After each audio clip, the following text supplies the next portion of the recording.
I'm gonna be so damn tired today. I think I need to pop Red Bull. Well, is it time for Red Bull yet? No. I need to save the Red Bull. Actually, not Red Bull.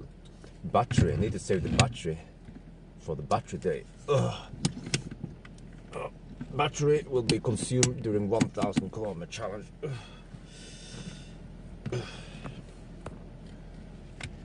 I have decided to skip going to Arctic Circle because actually, to be honest, I don't get the point of it. At least not every time, you know.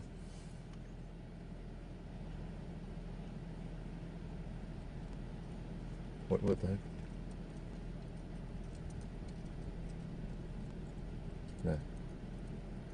Yeah. We're charging now, 94%. We're getting 22 kilowatts. I'm just doing my final preparations. Let's see, why is this cable kind of tangled up? Yeah, good morning, guys. Morning. Guten Morgen, right? Morning.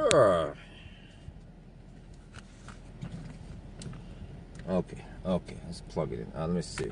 94%. I should be good to go now. I'm planning on going straight to Harran. 321 kilometers. Can I do it? I have tailwind. 321 kilometers. Let me see. I have to go. Oh, the high speed stretches. Oh, shit. Let's say if I spend 91%, and then I have 85 kilowatt hour, and then I have to drive 321 kilometers. Well, I have a budget of 241. That's plenty. Let's get the heck out of here. 241 watt hour per kilometer budget. I will most likely average less than 200 because I have tailwind. Yeah, let's go.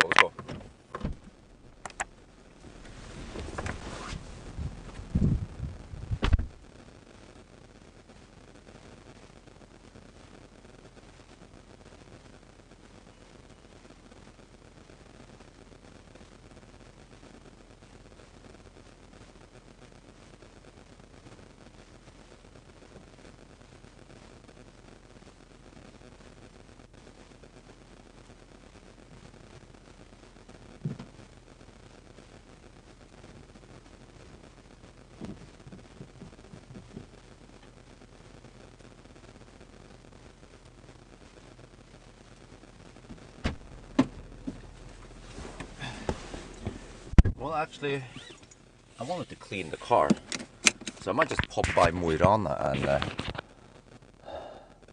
clean. Wait, why is it not starting? I probably want to pop into Mo i Rana and rinse the car, right? So it's fairly clean for the kids.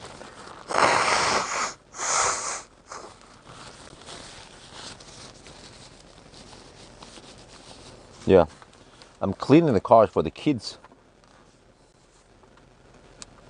At Mo i Rana. I mean, I'm gonna clean it at Mo i Rana. Okay. Well, I guess I can unplug this one for a little bit. Let's see. Do I need to charge my phone before I start? No, actually, I haven't done that before. I'm good. Because the car looks a little bit dirty. Some schmutz and some bugs. Let me just reset this one. Short-term memory. Reset my short-term memory, and off we go. So, yeah,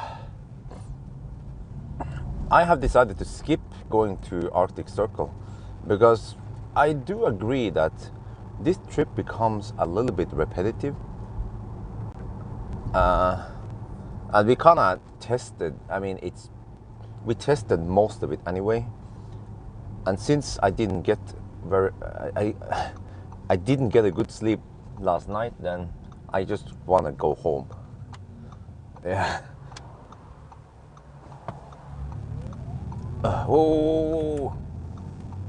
Efficiency mode. One go. Yes. Okay.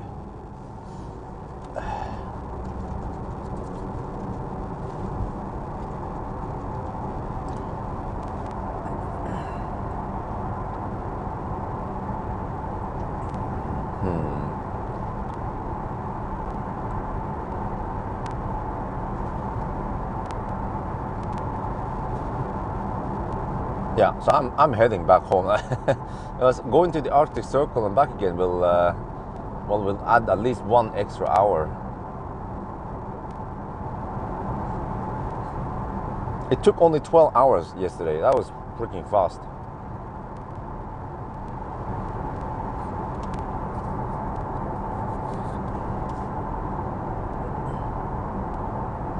Yeah, it's not okay.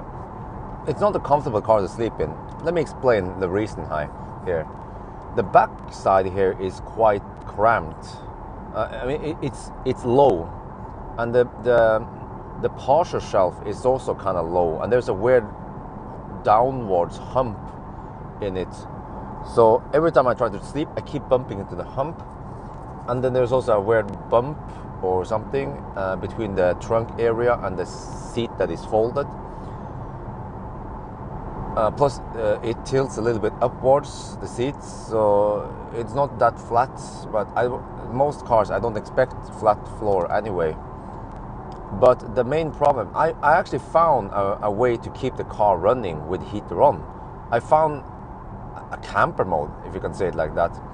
So the trick was to put the car in neutral, and then you go into the screen on the car, and then some service, whatever, and then you can enable park brake from the screen, just like in a Tesla. Very similar to Tesla, to the classic mode thing, you know. And then you have park brake on with neutral. Perfect, except for one thing. This Audi, every time you put the car in drive or reverse or something, even neutral, it will have this artificial humming, and it's actually kind of loud-ish for the outside, for warning pedestrians, which I understand, but we're not moving. And this is but the screen, no. So I had to listen to that humming through the night. There's no way. I looked into the menu. I looked everywhere. I looked in the audio settings. I looked into the car settings. I looked into the drive mode settings. There is no way to turn it off. I also heard other people mention that you can't turn off the fake sound. So I had to listen to it through the night. Plus that it was cramped and uncomfortable. Every time I want to move, I prefer sleeping on the side, not on my back.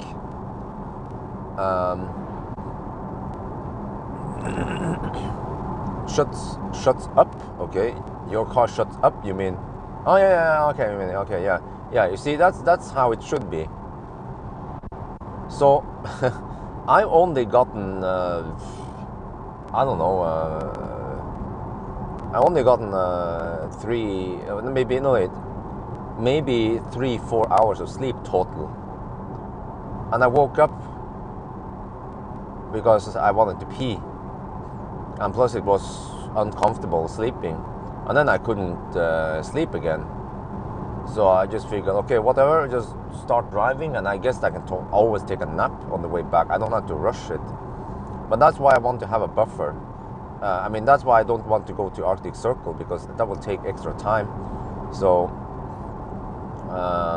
if I, for some reason, go to Arctic Circle for no reason, then I might be home really late. So yeah, hopefully today I will be home before midnight.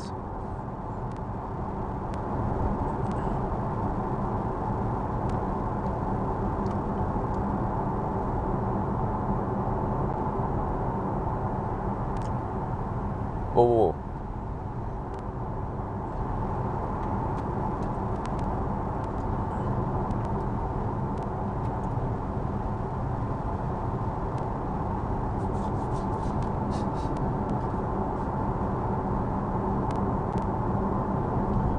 But yeah, another strange thing is that what the heck, dude, stop cutting the corner like that. Stop being an Audi. You can't shut. Oh, okay. But because I believe you can do that in the Taycan. I remember when I tested Taycan, you can completely shut off any fake sounds, even in, oh, I don't remember, but I think, yeah, in maybe I don't remember when you were in the sport mode over there, but you could shut down the fake sound for normal driving at least.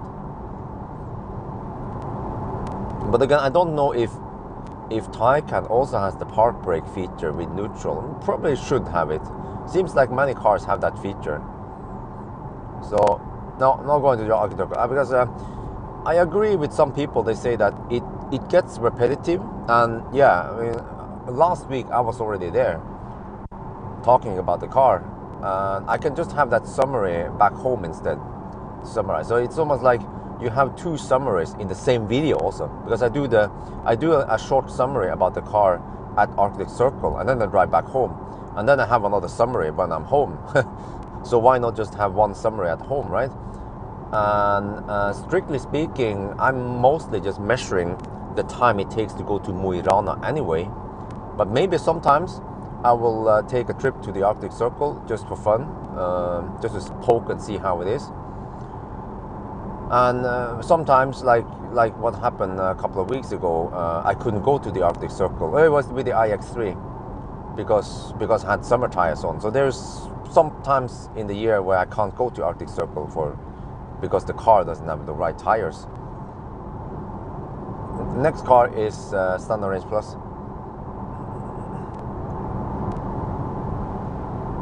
Good afternoon. Yes. Good afternoon.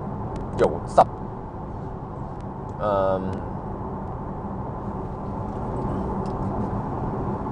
Yeah, but anyway, yeah, I can spend some extra time with the kids in Harran if hopefully they show up. I should be there. Well, actually, the car estimates 2 in the afternoon. Yeah, I said I'll be there midday. Okay. Arctic thumbnail is catchy. Well, that's the thing though. Most people, I've seen in the view count that most people watch part 1, and actually, I started looking to the Google Analytics to see what people are watching, how far they watch, and turns out that most people, they watch until Mo i Rana. Well, actually, I look at the ID4 video, I think it was. Many people watch at the first charging stop. They want to see how fast the car was charging at Alvdal. And then some of them keep watching. There was a spike around Alvdal. And then there was a spike right before Mo i Rana, and people watched the Mo i Rana scene. And then they kind of didn't care about the pizza scene and the sleeping in the car scene. And also part 2 gets less views. And it's the part 2 where I go to Arctic Circle. So it seems like people watch the test part of it, the part 1 going up north, and then many people don't watch part 2. So I mean, if I want to make things more efficient, cut down on time usage, one way of cutting down on time usage is to cut out Arctic Circle. You could say, well, why do you call it Arctic Circle trip then? Well, I mean, sometimes I take the Arctic Circle trip, or I go to the Arctic Circle, sometimes I don't. So, yeah. Yeah, what I was saying, the thumbnail looks awesome, but I mean, I can make a nice thumbnail somewhere else instead.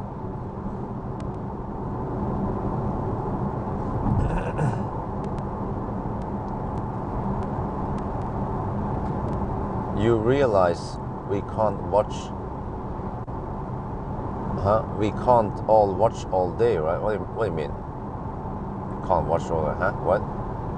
Okay. I'm not sure what you mean. But okay, but I haven't decided yet, but it's just that I think it's a good idea to have to still try to go to the Arctic Circle.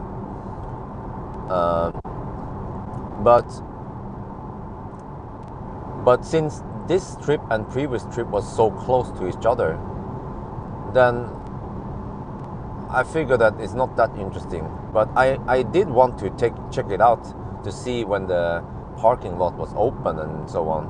And I might want to do the Arctic Circle scene with the Model 3. Well, actually, with the Model 3 it's different because I will be passing by there in the morning anyway on my way to my mom. See?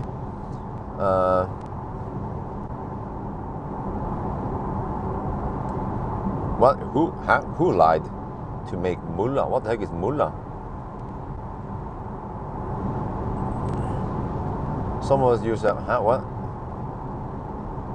What are you talking about? E-cut. You're talking about some users have other things to do. What the heck are you talking about? What the heck are people talking about today?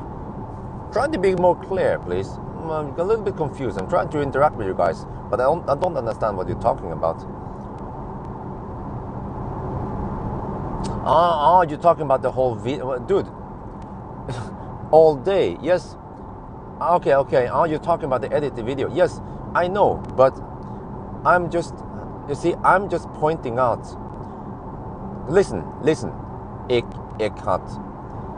I realize that most people, I'm analyzing it to find out what people like watching the most, and I can actually cut out the not so interesting part. So analyzing the data to find out what people are watching is better for you, because then the video will be shorter and more condensed and contain the information you want to know. I don't know if that makes any sense for you. And also for me, it means that I don't always have to go to Arctic Circle because it seems like not everyone cares about it. They care more about the time to Mo i Rana and the first charging session. So why make it longer than necessary, right? Okay, yeah, you also misunderstood the whole thing, yeah.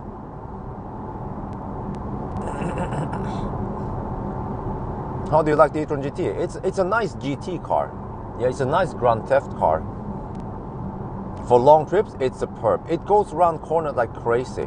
Like with some cars, especially the crossovers, when you enter a corner, you feel like you want to brake.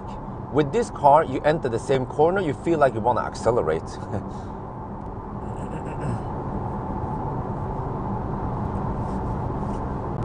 Yeah, but again, like I said,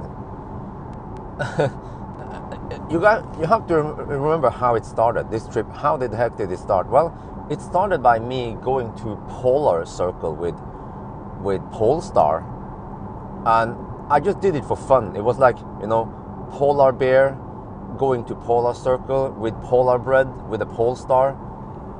I did it just to take a road trip with Polestar. Just felt like having a little road trip, and also wanted to exploit, or I wanted to touch into the weakness of non-Teslas, which is that they have to move into non-HPC land. Krokstrand. Well, I don't have to go to Krokstrand now. Why do I have to go to Krokstrand? So actually what I want to do is to change it up a little bit. Go to Mo i Rana, probably not eat pizza there, or maybe I'll eat pizza, I'll see. But then, yeah, I still want to have a long break at Mo i Rana just to chill a bit. But Gruben is but then I want to head back south and then sleep over at that resting area at Korgen, which has a nice restroom, and also actually quite nice view over there. Because then that will save me a lot of time, because just coming out here to Krokstranda is also extra time, and then I also have to charge extra. So yeah, so it's like I spend many extra hours for almost no reason, and I still think that I will still get more or less the same view count, maybe even higher view count, because the video will then not be so damn long. It will only be 20 minutes or something. I could almost, maybe in the future, I could make it just one part instead.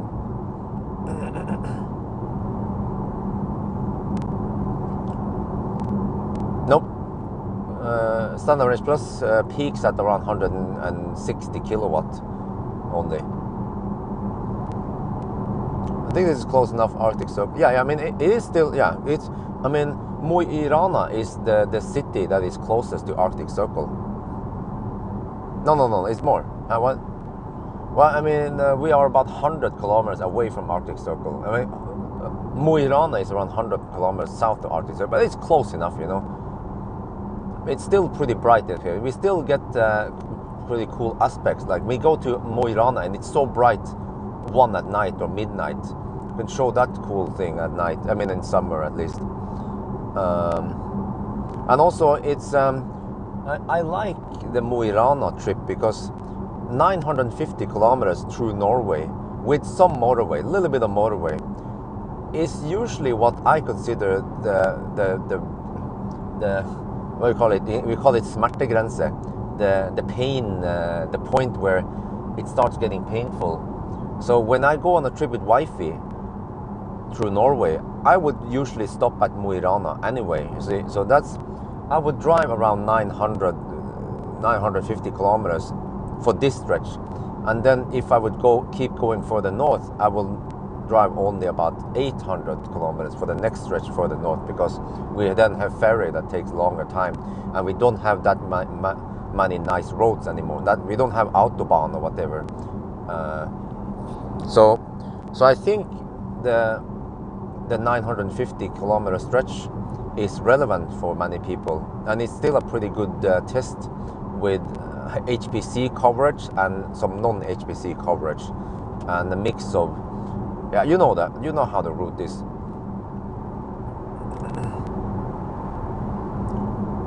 You wanna charge in Mo i Rana? No. I have 90. Let me check here. How many percent I have left?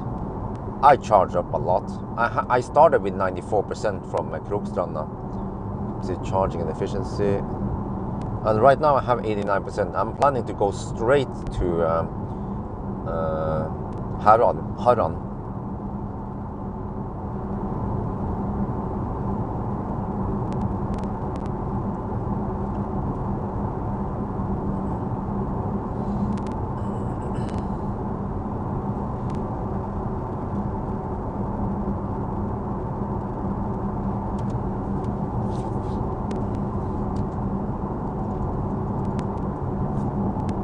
But yeah, so you know, the already has a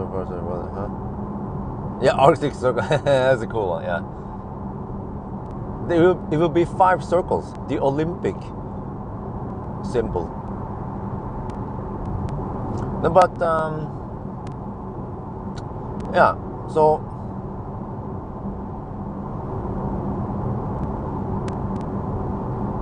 you know what? I mean, I have the whole road trip thing, whatever, with the map. Well, I think I still want to keep that, because it still gives people the watt-hour per kilometer numbers and the distance and whatever, and it's easier for them to understand where we are traveling and where we are with that map. And since it is on the exact same route, then it's also fairly easy for me when I edit the videos, because I actually sometimes I spend a lot of time with the map drawings and all the data, but I think that's a good compromise to just stop at Mo i Rana instead, because remember that when I FSD, no it doesn't.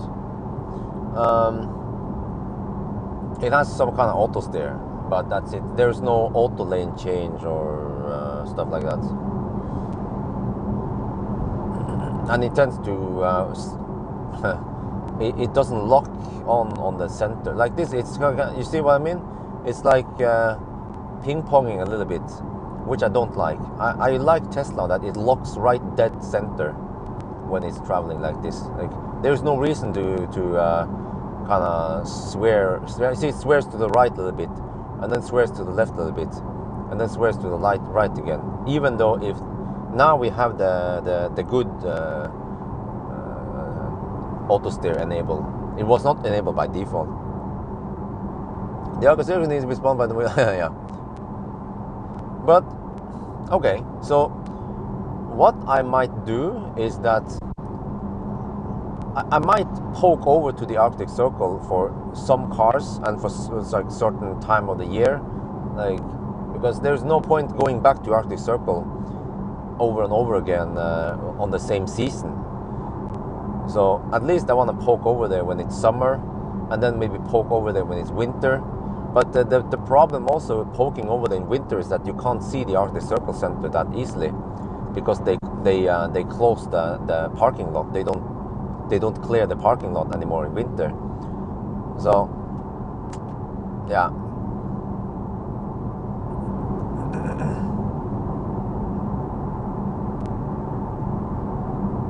With the new packet structure, ID tree can have travel assist.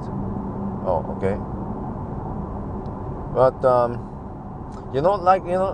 the road becomes like you guys remember when I first did 1,000 kilometer challenge, I traveled from Bustorf back to Norway, and then I realized that, well, I can't keep traveling from Bustorf to Norway every time I do 1,000 kilometer challenge.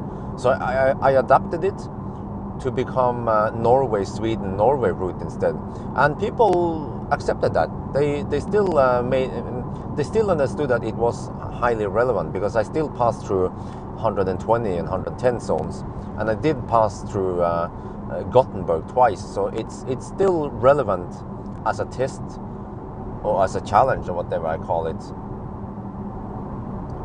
And I kind of tune it to work to work better. I mean, time-wise, it's way better to start from Oslo and then end up in Oslo after driving through Sweden, and you still get a pretty good and relevant test. And the same thing goes for Arctic Circle trip, or could almost call it a test, but I don't want to call everything test. So it's more like, yeah, it's an Arctic Circle trip, but we are trying to measure how fast it goes to Mo i Rana. But then on day 2, I will try to take it easy and don't want to stress too hard. So day 2 is more to see how far it can go on a single charge.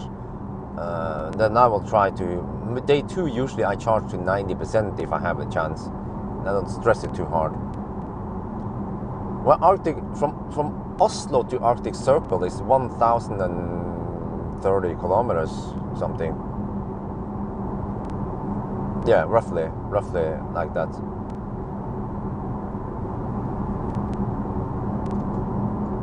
Well, I don't know if that was the question, because you asked how many kilometers is Arctic Circle. But Arctic Circle, I don't know how many kilometers it is if you measure the circumference around the globe. But you probably meant the distance from Oslo to Arctic Circle, right? Yeah, exactly. So Bustorf, but the way 1,000 kilometer challenge was created was that I was on my way home after testing something in I don't remember what car I did even. Was it Model S or Model 3? No, I think it was a Model 3. Yeah, it was a Model 3 I did it with. I was on my way home anyway, so I did the test, and then I kind of adapted it and changed it to the way it is today. Mo i Rana. Well, if you look at the Arctic Circle trips, you will see how it's spelled. If you look at the road trip video, Arctic Circle, you will see in the map there, or it's just M-O space I space R-A-N-A. Oh, there you go, Mo i Rana, yeah.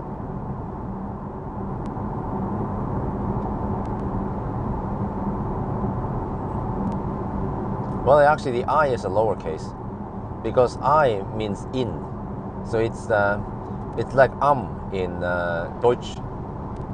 Frankfurt am Main.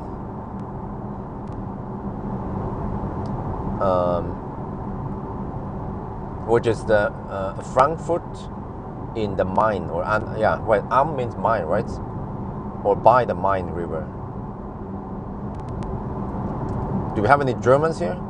Did I pronounce Main correct? Because I heard that some people pronounce it incorrectly by saying Main. Frankfurt am Main.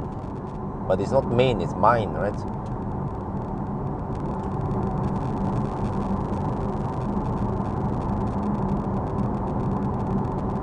Oh yeah, okay. Means at, so it's Frankfurt at Main. Yeah, okay, okay. But E means in. So Mo i Rana means Mo i in Rana municipality.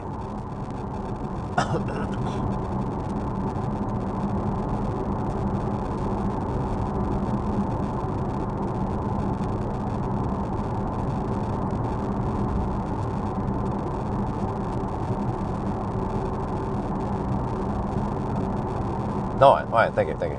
It's always nice to get corrected for language. That's how you improve. Yeah, people correct me all the time with my English language, and I've been learning a lot from my followers. If I do a mistake and they correct me, and then I just sometimes I correct the title, sometimes I correct the thumbnail title.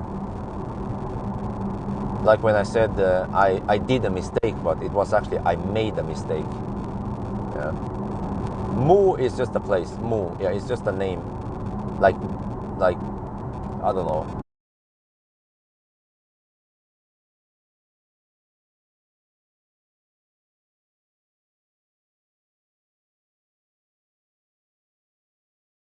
It's pink.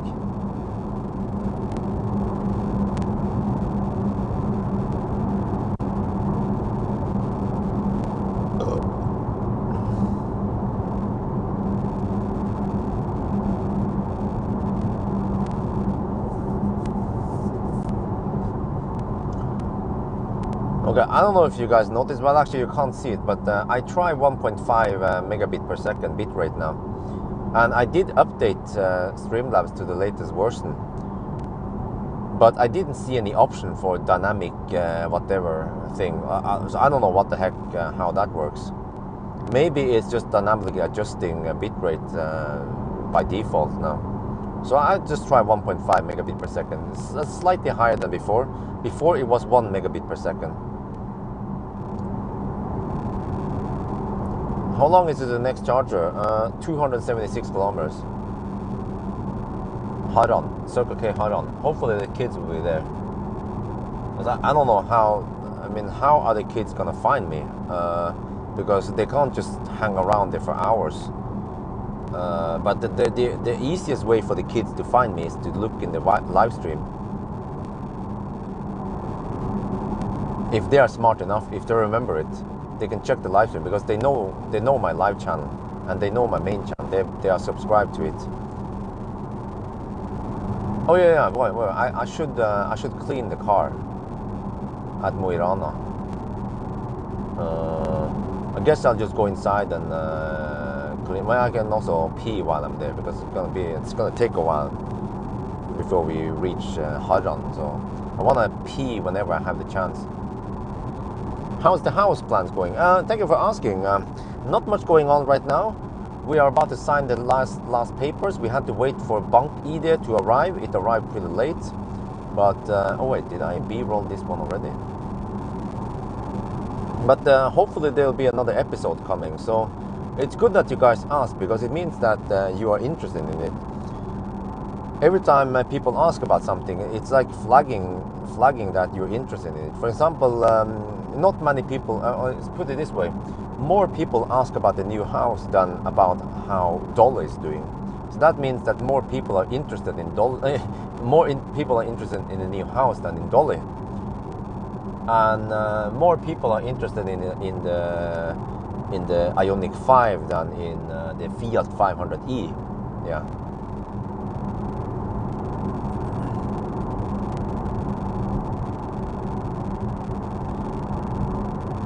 Been following for 5 years, Bjørn. Guinness was good, but now it's excellent. Oh, thank you very much.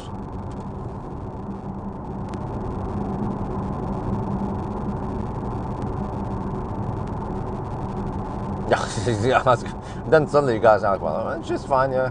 As usual, she's fine. No problem. Oh, but I'm going to be... Huh. Are you making it passive? Oh, no. Like I said, I keep saying it, that houses in Norway that you build new, they have to follow, by law, you have to make it by the Tech 17 standard. And it's already very well insulated nowadays. The walls are thick, the glass is 3-layer. So yes, I will be sleepy because I didn't sleep too much. So the house is already pretty thick and whatever. So I will not spend too much extra money making it super like passive house. I mean, I can ask, of course, how much extra it costs, but we already have plans to build a pool and everything. So I don't want to sink too much money in extra insulation, and I think it doesn't matter too much for us anyway. So to have a passive house project, don't want to annoy unrelated. Well, I mean, it's not unrelated because the house thing is actually interesting. It is related because it's going to be my working place, you know, in front of the house, and there will be some cool stuff going on. Maybe with solar, I don't know about that one, but at least Tipe, charging station, and stuff that is relevant to my channel. Something totally irrelevant will be Sushi City Wok. Like how good is the sushi? I see you don't eat the Sushi City Wok anymore. You know, that is very unrelated. Yeah. ETA for what? ETA for the house, ETA for next charger, ETA for Oslo. And please be more specific.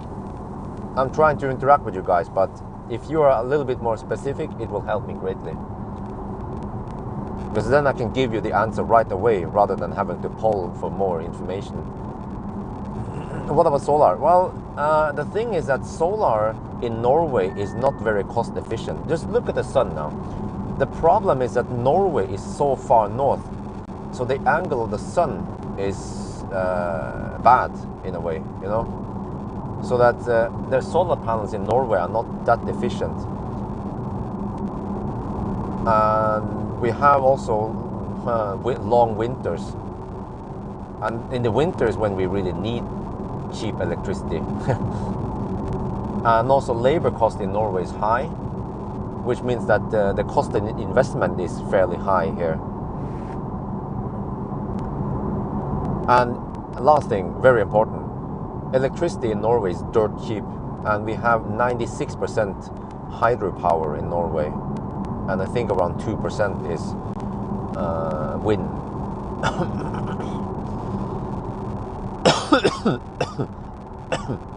So all those things I mentioned makes solar panels in Norway not very cost efficient.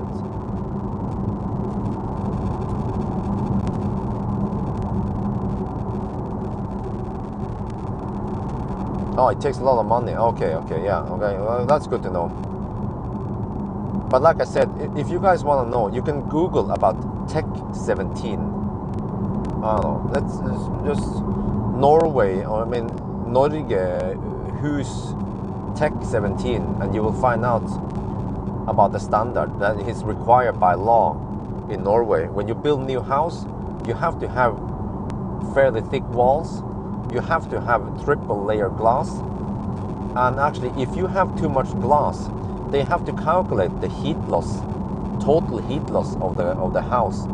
If you add too much glass there, the heat loss will be greater, and then you have to make the walls thicker.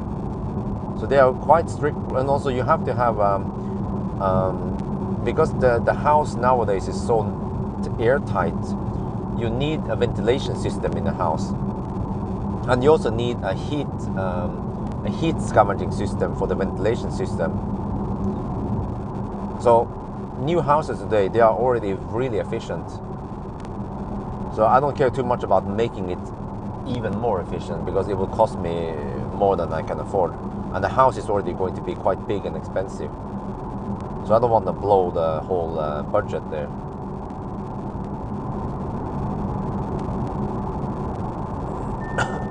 Can you make a beginner video for new Tesla owners?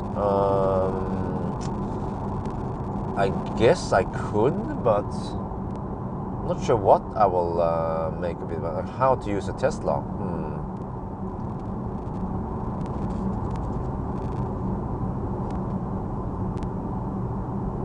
New update. Yeah, but the thing is that Ralph, there is not much going on right now with the new house.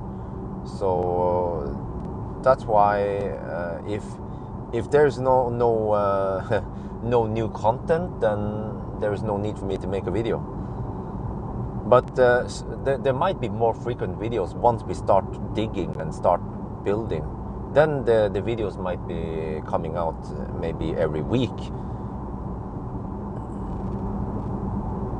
The new car charging will use a lot of power. Yeah, most likely.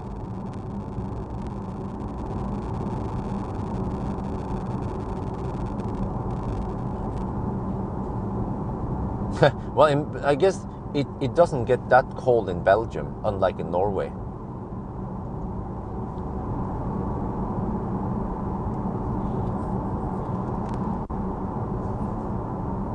Well, is this guy going to... okay, let's...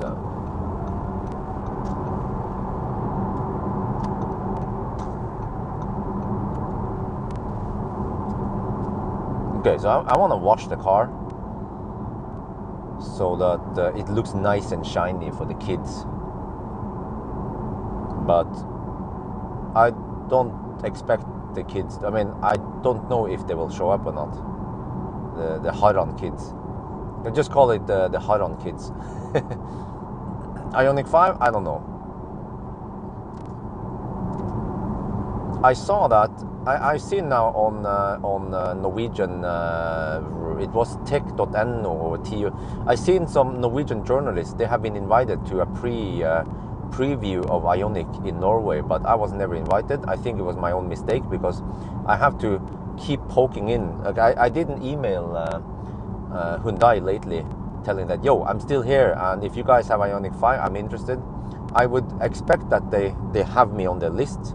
I mean, why would I not be interested in Ioniq 5, right? So I don't know if they forgot me or if they didn't want to invite me anyway.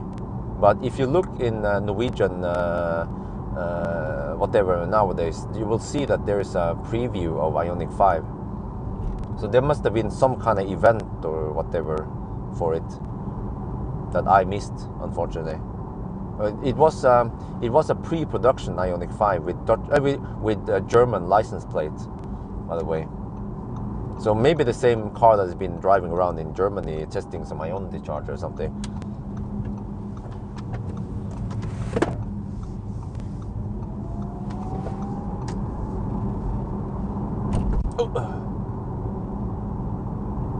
Do you have intel on Volvo C40? Huh?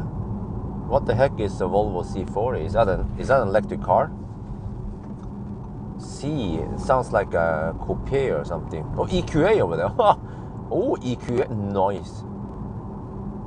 No joke. The EQA is a nice car, except for that it's a little bit overpriced for yeah, compared to ID4. Yeah, but there's so many nice cars now. You know, like, okay, I keep saying that the Taycan, the Audi Taycan is a nice car, but the ID4 is also a damn nice car, or Enyaq.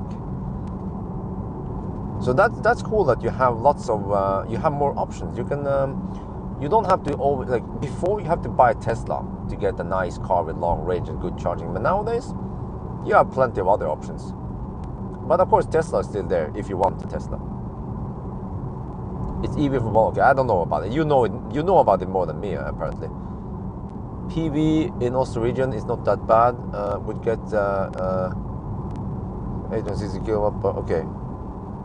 Okay. But for me though, I mean, since I have Tibber now, then I think I can get away with you know, without PV. I would set up so that I will try to spend electricity to heat up water and whatever at night. Like I keep seeing that around 4 at night the electricity price is dirt cheap. So what I want to do is that 4 at night, just start burning shit. Start heating up the pool and heating up the front of the house. You know, the entrance ground rather, and maybe heat up the water boiler extra at night, if that can be programmed. I'm not sure if Tiber is that advanced, but of course you have to also keep that in the daytime. But yeah, would be nice to program it to heat it up extra. But there's the way I understand. I start using Tiber, and Tiber has a saving mode, which will go in some kind of eco mode at night when you don't need it anyway. But it's at night that the price for electricity is low, so a pool will be outside with a cover, yeah, with a lamella cover over it, automated, or I mean electric lamella cover thing, pretty standard. Okay, let me see. So I'm gonna go here and wash the car. I think I only need 20 NOK. It's just a quick rinse. Even 15 would have been enough, but just make it 20 NOK. Oh shit! Oh, what the? Oh, damn! The battery pack slammed into the ground. Oh shit! That was not even a big speed bump. Holy shit! I had to be careful from now on. Every time I see speed bumps, raise the car. Shit! Holy shit! How low is this car right now? Okay.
Okay.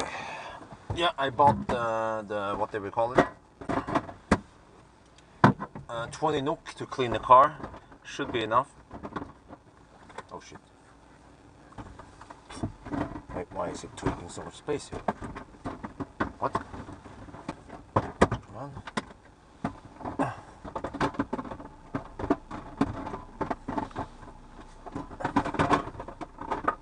Oh man. Come on. There. Okay.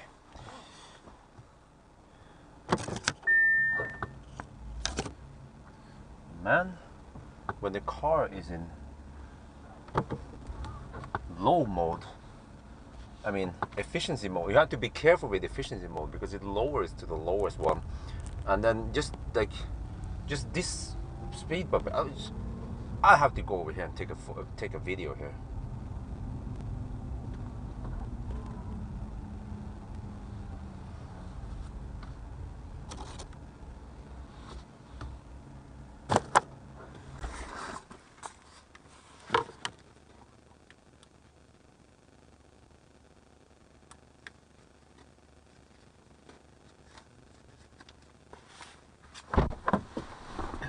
Oh, damn, it's windy.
What is that? When you use efficiency mode, I mean you can use custom mode instead. Look here, you have this button here, drive select. Yeah, it will default to comfort every time you start, and I always switch to efficiency. I always switch to efficiency. You see the suspension is on the 3 setting. When you set it to efficiency, if it will lower it to the lowest setting. But if you use individual, you can then specify drive system and suspension and sound profile. I guess this would be the noisiest one. Comfortable or dynamic? Comfortable, I guess. Efficient. So if you do something like this, like I have done also, then it stays there. But then you don't have the most efficient aerodynamics for driving. So that's why I tend to just switch to efficiency mode. But every time I have to remember to quickly switch to comfort mode before speed bumps.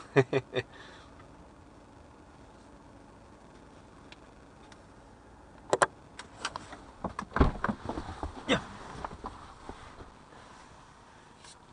No, I mean it's not the damage really, guys. Dude, listen. It's not a damage. It happens all the time. Like the battery pack has been designed to take a big beating. That was nothing. If I drove 100 kilometers per hour over the speed bump, that would be different. Then you could damage the battery pack. But this is not a flimsy exhaust system or some stuff from the fossil world, the battery pack can take a lot of beating. I've been slamming the battery pack on the ground on Millennium Falcon and Optimus Prime many times. It does not take any damage. You can barely see a dent. You know, let me just tell you. Even one time, Optimus Prime. You guys remember at the ferry, Optimus Prime slammed on the ground. I mean, slammed on the floor of the ferry, and the front wheel was just hanging because the ferry personnel did a little mistake. I was like, oh shit. After the ferry thing, I went over and looked under the battery pack. Not a single scratch. These battery packs have been designed to take lots of beatings. Well, anyway, let me shoot the video.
ให้มันเป็นธรรมดาก็ได้เนี่ยจะให้ดูนะว่า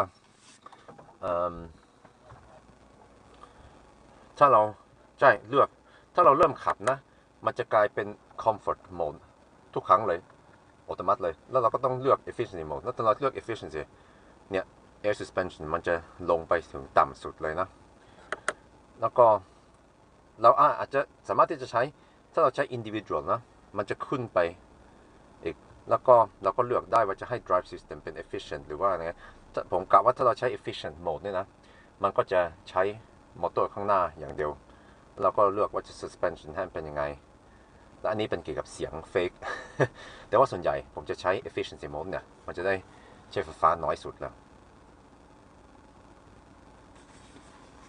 โอเค yeah that was just interesting to show the features of the car, like the whole efficiency mode thing. Wait, do I need to charge this thing? Wait, it displays it at full. Okay. Okay, the car has some bugs that I need to clean. Yeah, I mean, for you guys who don't know, I'm shooting Thai and English version because I have a Thai channel, and this car is so cool and so interesting that I want to make a Thai version of it. I will try to make Thai versions of most of the cars. Wait, maybe I should I face that side? Or, oh shit, oh, wait. Which drive mode do I have? Okay, use comfort, raise the suspension. You see, every time you see a little steep incline or something,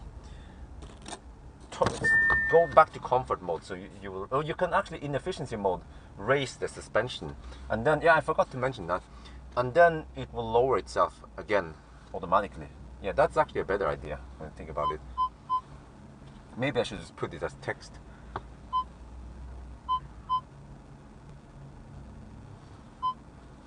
In the video, in the mix. Okay, I only chose I might have to rub a little bit on the front. I'll see. Maybe not.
Okay.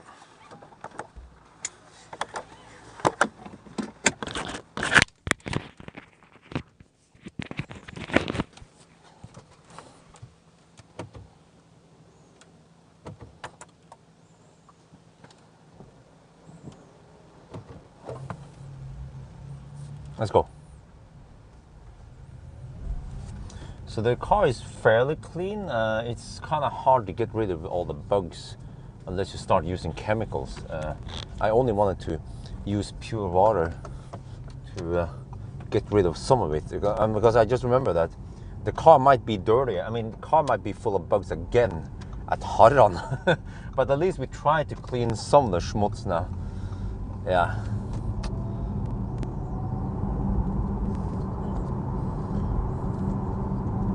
So I don't know. Wait, I remember over here it used to be a gas station, a small one.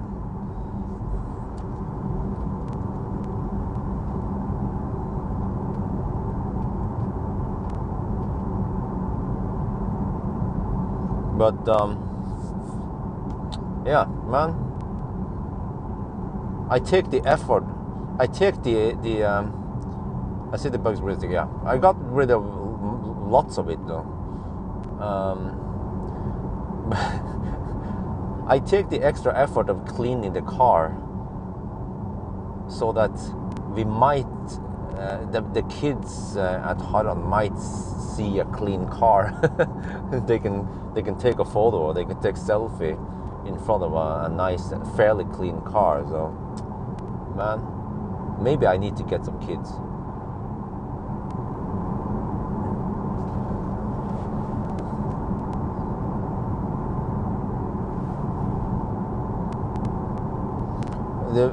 There are system, remember. Well, Tesla has that built in.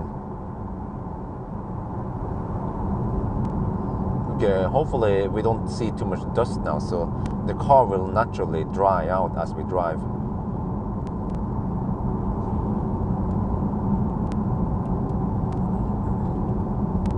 81% left, by the way.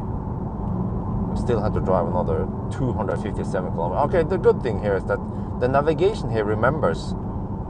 So I navigated previously when I started, and it still remembers where I'm going. Some cars will forget about where I'm supposed to navigate, and then I have to re-navigate again every time I start the car. That's kind of annoying.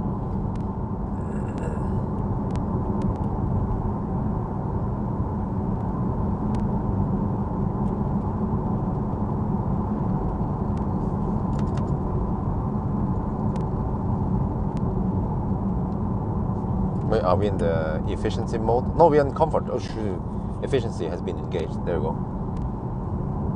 Yeah, I also haven't found a way to make the car remember which mode I'm supposed to start with. I mean, maybe I missed something, but I've tried to press on the buttons. I tried to look in the menu, and I couldn't find it. So I kind of gave up. Maybe I should have read the manual. Yeah, that was the mistake I did.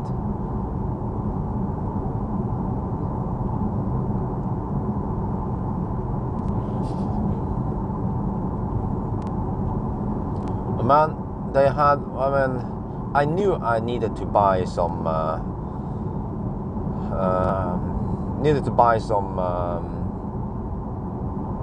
some soda anyway to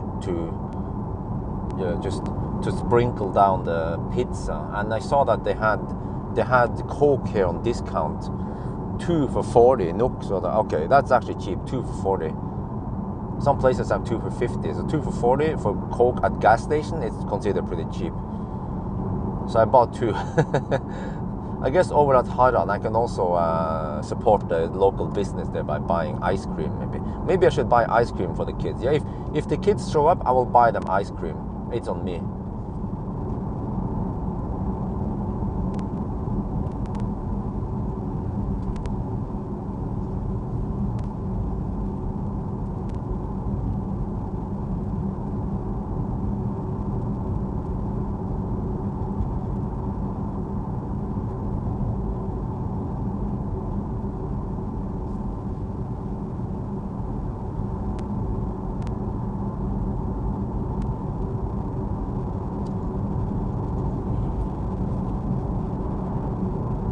Whose kids are those? I have no idea.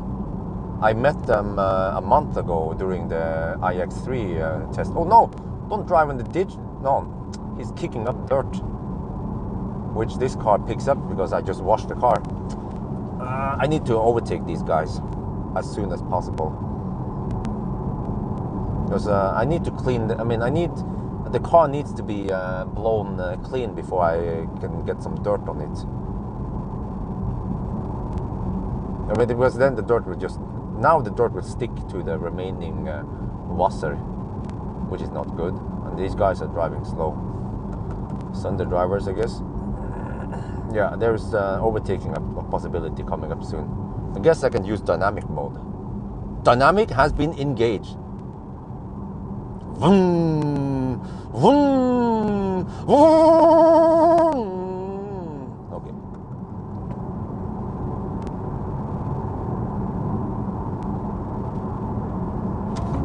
Oh shit. Okay. Well, that woman seems to be a hammer. Seems to be a hammer woman. She seems to be yeah. I was about to say, it seems like that woman wants to drive faster than me.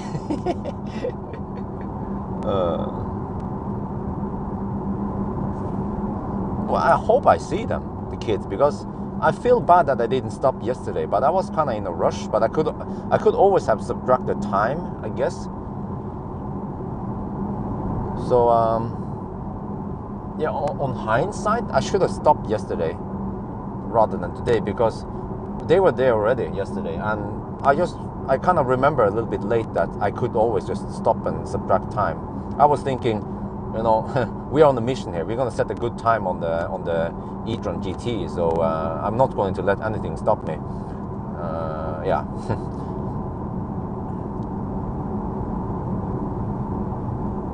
Yeah, I mean, they were a little bit annoying. To be honest, they were annoying because I was trying to shoot video and they were disturbing me, fair and square. But then afterwards, they apologized, and it turns out they were quite polite people, unlike some adults I tend to meet.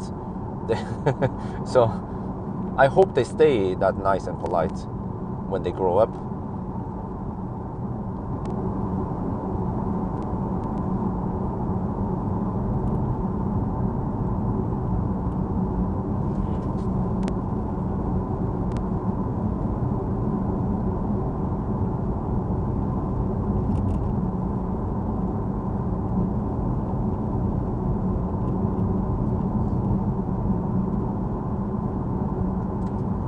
Oh, is it a flag day today?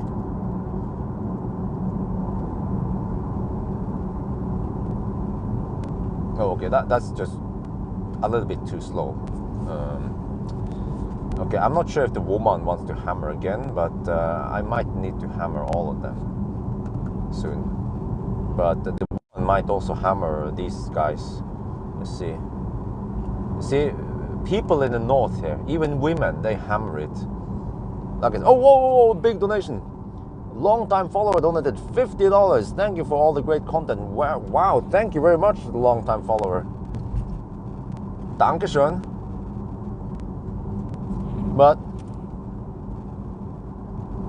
yeah, like I said, you know, every time I go to the north, the further north you go, the faster they drive, because they are in no man's land, and there's not much Polizei over here.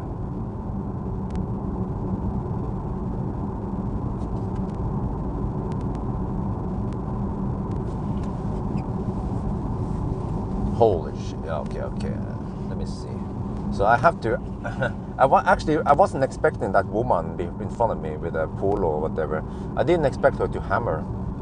But now I'm ready. Because I'm used to that most Norwegians, they are quite passive when they drive.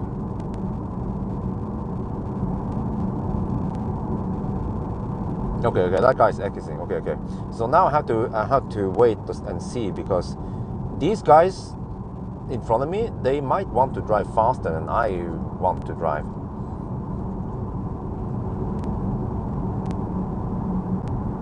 Okay, maybe not.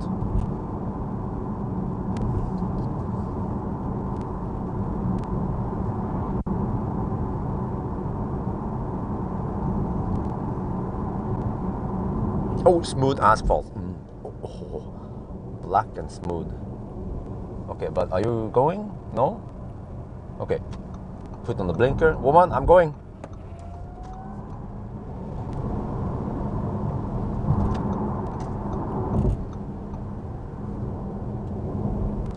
Oh, that silence.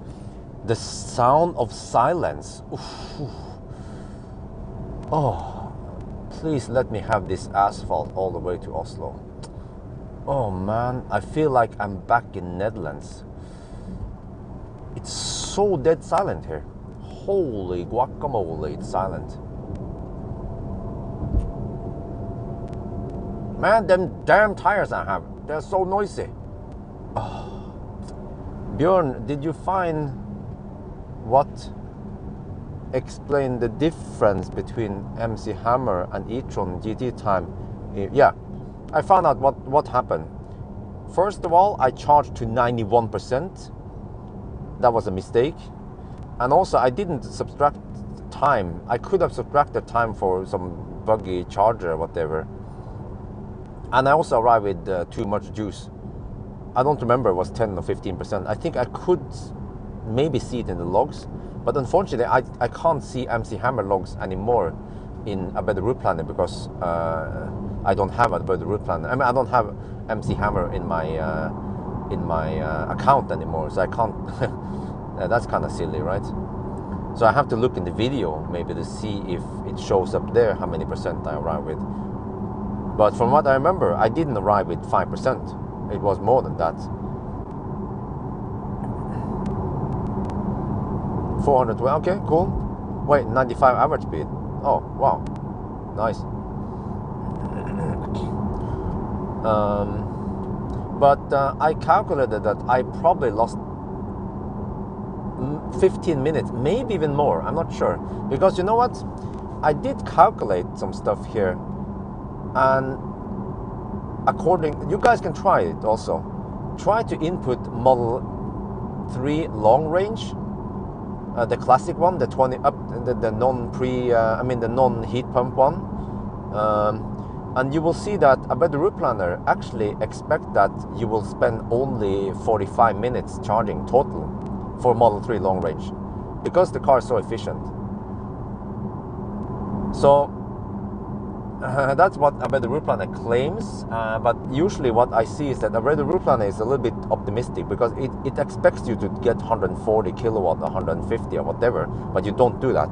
But that means that even the Model 3 long range shouldn't spend much more than 1 hour, which is the same time as this car needed. So which means that if Model 3 and the e-tron GT both need 1 hour of charging, they should arrive at the same time. See what I mean? This is what I was discussing yesterday, that there's something, I realized that the run I did with MC Hammer was not optimal. There was something wrong with the time, or something didn't seem right.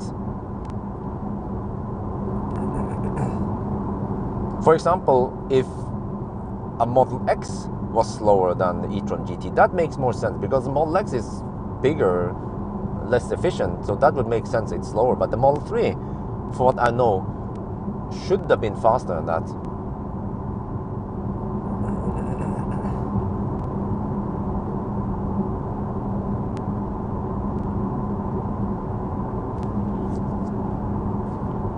Now, how is the video quality, by the way? I increased to 1.5 megabit per second. Do you guys see any difference today versus earlier? Because I've been running on 1 megabit per second for the longest time, and this morning I bumped it up to 1.5. I will see if that affects the stability or not. Alvdal HPC is the key, huh? What key? What? Oh, well, actually, you know what? I could actually fast charge at Alvdal, Ionity Alvdal, instead of the supercharger. Then I will gain a couple of extra minutes. versus supercharged version 2, but I think maybe a little hard to see the difference. Okay.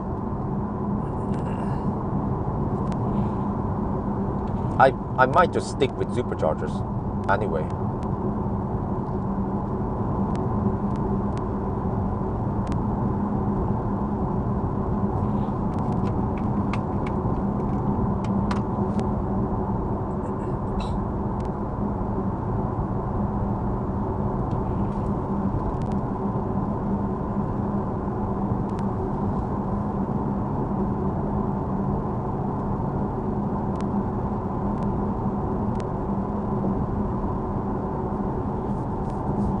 Maybe you can borrow a P Model 3 with heat pump. Why does it have to be a performance?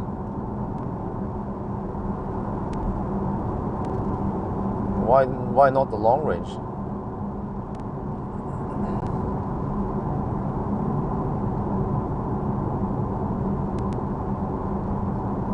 The charging graphic at Mo i Rana for MC Hammer in the video shows a beginning percentage 20%. Huh? 20%. Oh shit! Hey, where did you see that? What kind of charging graphic? Where was that? Was it the Abed Route Planner thingy? You know, that is possible, because when I look at the Abed Route Planner, it shows that you don't need that much juice to get to Mo i Rana, and that is actually a pretty big time sink if I charge that long at Grong, because I was charging to 91% at Grong. So yeah, I mean, this got me interested. I mean, it got me thinking. So I actually want to try again to see how fast it can really be if you actually go for it rather than just slacking it like I did.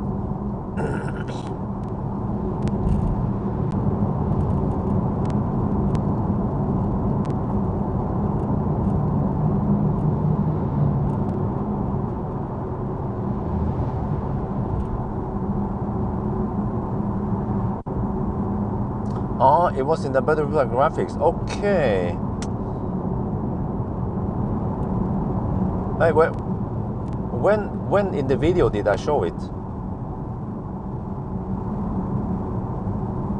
Was it earlier or late when I showed it there? Do you have roughly the time, or when did I show the graphics on it? Remember this stretch? No, wait. Car coming.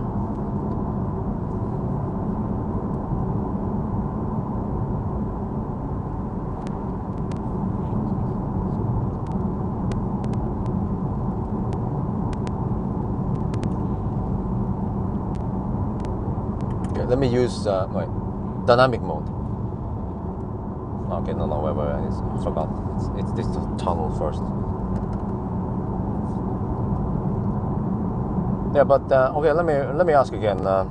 At the 20-minute mark in the video, was that during the Mo i Rana scene when I showed the graphics? I can check afterward, but from what I hear, it sounds to me like I arrive with way too much juice. I mean, arriving with 20% is usually not that big of a deal if you charge to, let's say, 50% and you arrive with 20%, but charging to 91% and then arriving with 20% is quite a big time loss if you know how stuff works.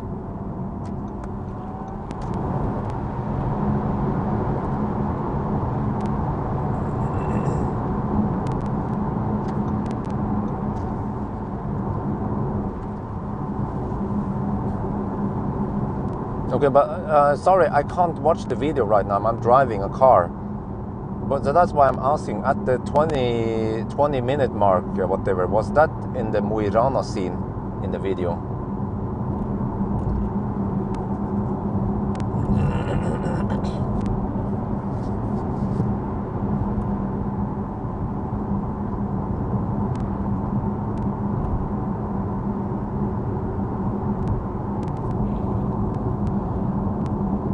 Over here is quite bumpy. Let me try to get a steady shot.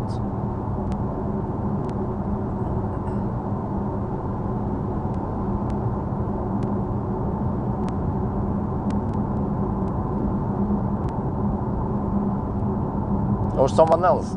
Can someone else check the video at the 20-30 mark?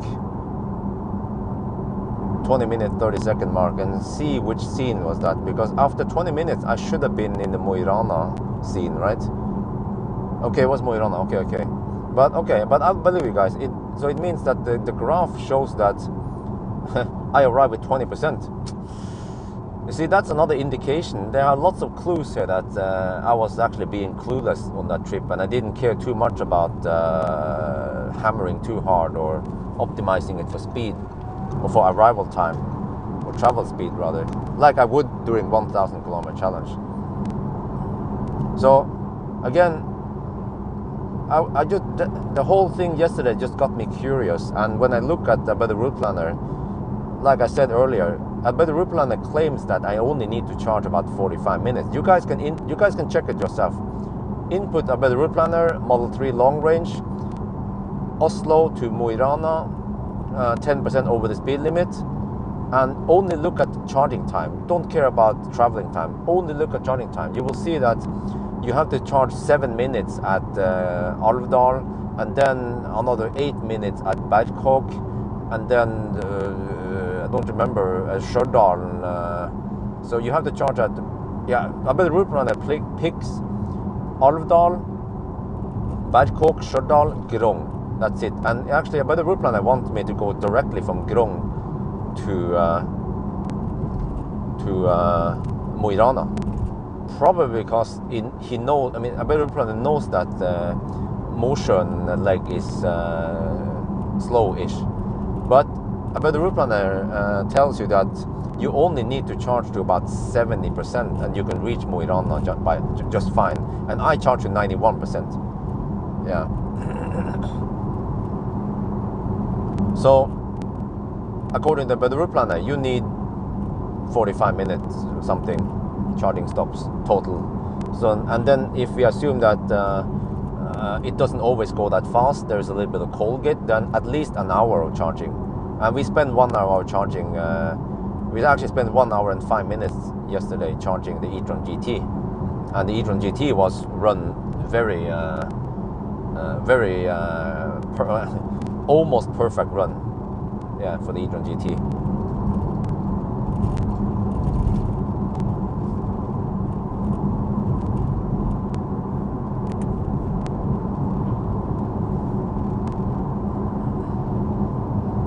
Because another thing you can do as a quick math is that, it's 950 kilometers, so which means that the consumption you get, the average consumption for this car was 200, so it spends almost 200 kilowatt hour. Almost 200 kilowatt hour is needed, and then if we assume that we start with 100%, then we have 80 kilowatt hour starting buffer. So you can then take around 200 minus, well, it's actually around, let's say around 190 kilowatt hour minus 80 kilowatt hour. So it means that you have to add only 110 kilowatt hour. And then why the heck only 110 kilowatt hour is needed? Well, e-tron charges at 250 kilowatt, right? It shouldn't take more than half an hour. So it shouldn't take more than half an hour to charge. Why did it take 1 hour? Well, because the e-tron also had to charge semi-slow at Stjørdal, and then it had to top up for 18 minutes in Mosjøen at 50 kilowatt, only getting 48 whatever. So you see that the average charging speed for e-tron was around 105 kilowatts yesterday. And the average charging power or speed for Model 3 should also be around 100 kilowatt, 110 even. And the Model 3 uses less energy than e-tron. So the whole logic, because I know Model 3, how it works, how it charges. So all the logic points towards that Model 3 should actually be more or less equally as fast as the e-tron. The more I think about it, the more I'm convinced.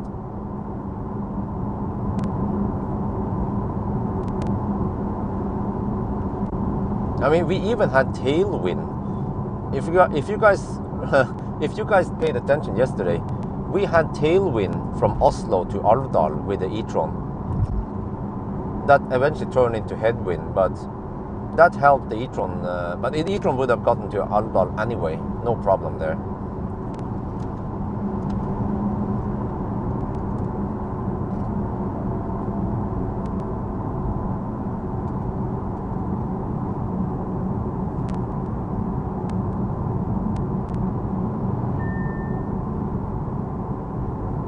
Yeah, Korgen, for helvete. Or maybe not, but yeah.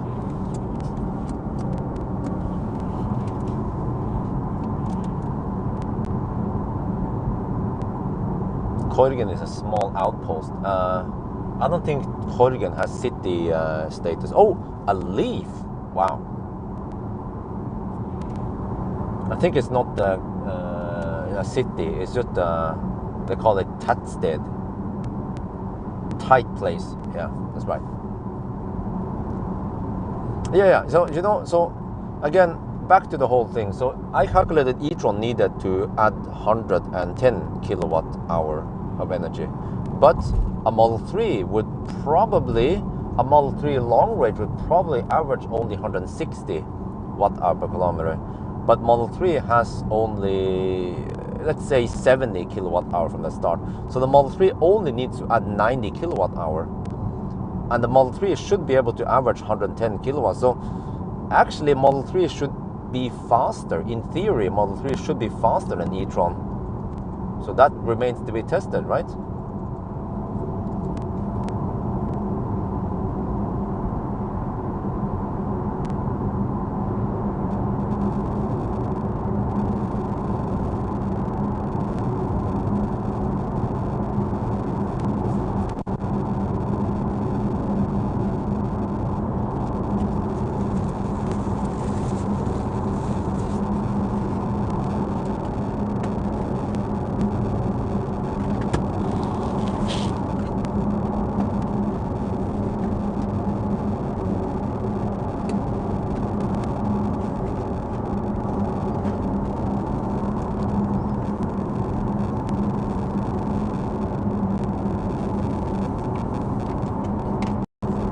Yeah, indeed.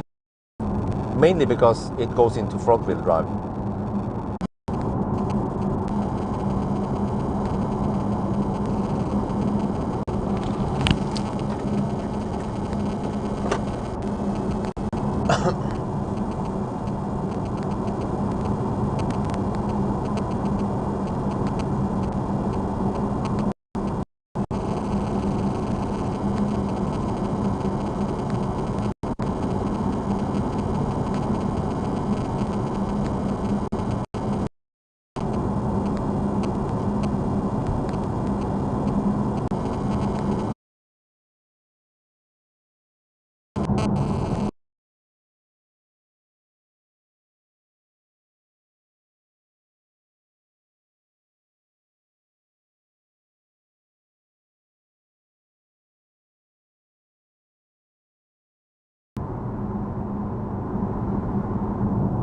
This is weird, because the bit rate and everything seems, tells me that we are online.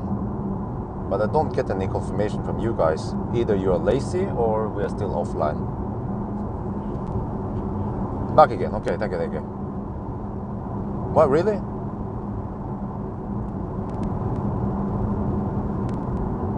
Okay, but anyway, yeah, Thanos is pulling the whole efficiency discussion again for, I don't know why he always wants to argue about the whole efficiency thing. But listen, Thanos, what is efficiency? Because you are just stuck in the mind that efficiency is only about the motor's efficiency. But no, I disagree. People use efficiency for everything. Time efficient, efficiency is not strictly for efficiency in the motor, or efficiency in the car, whatever, or efficiency in conversion. Efficiency can be used more widely than that. You just have to realize that when people say it's an efficient car, it is true. That statement is true. An Ioniq is an efficient car because it spends less energy moving. You can say that to travel at a given speed, an ionic needs less energy. It's more efficient than an e-tron. So ionic is more efficient than e-tron. That statement is true, no matter how you try to twist it. Because you can't only look, you can look at drivetrain efficiency, the efficiency when you input the electricity into the motor, but that's one part of the efficiency. What everyone is talking about is the whole efficiency of the car. And the reason why the efficiency is lower on e-tron is because it has more air friction, for example, and more losses in the drivetrain, which is then lower efficiency. So, Thanos, you can try to argue about this, but most people in the chat will disagree with you. Because people use the word efficiency like I explained. So I don't know why are you even trying to argue, because it's kind of pointless argument.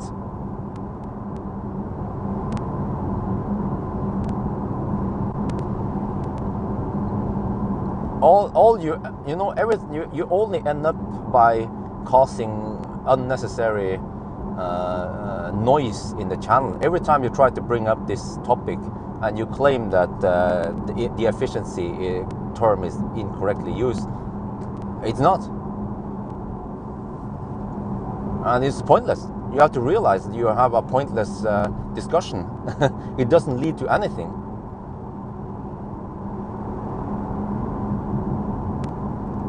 You can say that this discussion is not very efficient because we are wasting precious words, banging our heads against the wall.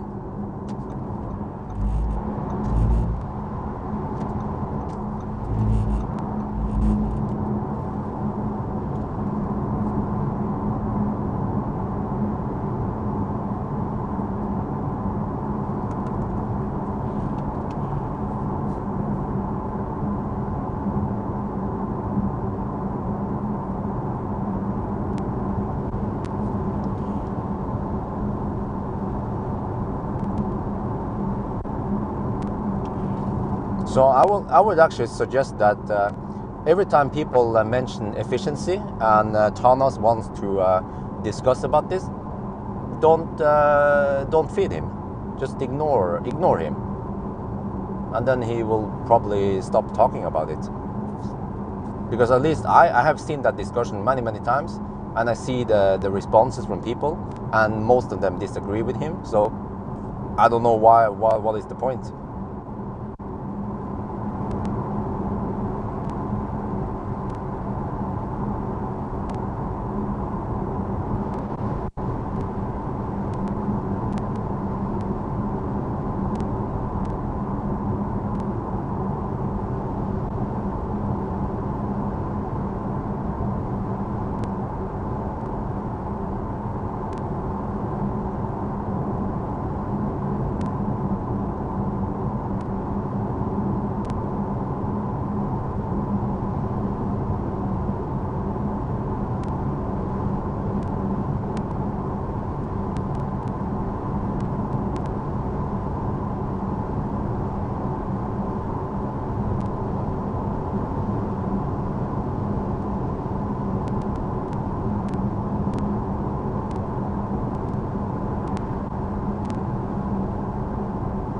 Yeah. Oh, wait. The sun is in a slightly different angle today.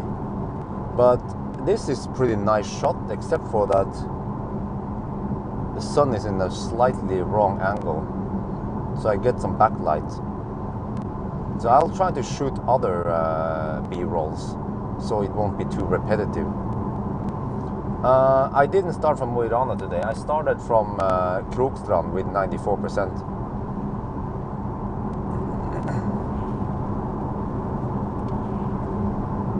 But yeah, this place is really nice, but the northern part is even better. And I think I want to go to Arctic Circle, to North Cape in the beginning of June, because it's going to be pretty nice. But I also want to bring Wi-Fi to the north, to Tromsø soon, because this time of the year you still have snow on the mountains, and it gives the mountains nice texture. So I will just take it easy. I don't want to hammer it. The trip with wifey will be like, there won't be any challenges or whatever. If she wants to stop and take pictures, or she wants to stop and eat and chill, no problem. I have to adjust so that I don't have to drive too far every day, except for the first day, because the first day driving through Østerdalen, not much interesting stuff going on. And the first day I will be aiming for Mo i Rana. Yeah, stay at the hotel in Mo i Rana at the destination charter. That's a pretty nice location. And then second day, I will probably go to Senja. Well, not Senja, Finnsnes. Sleep over there, and then visit Senja on the daytime, and then arrive in Tromsø. But I will estimate so that we will arrive at the hotel or whatever not too late, so that we have lots of time to spare. Because what I've done in the past, when I did those road trips with wifey or road trips with the wifey's family, is that we want to see too many places, and we ended up spending most of the time just driving without the opportunity to stop and chill and take pictures and enjoy the landscape. Because yeah, so it would actually be better if we didn't go for too many destinations.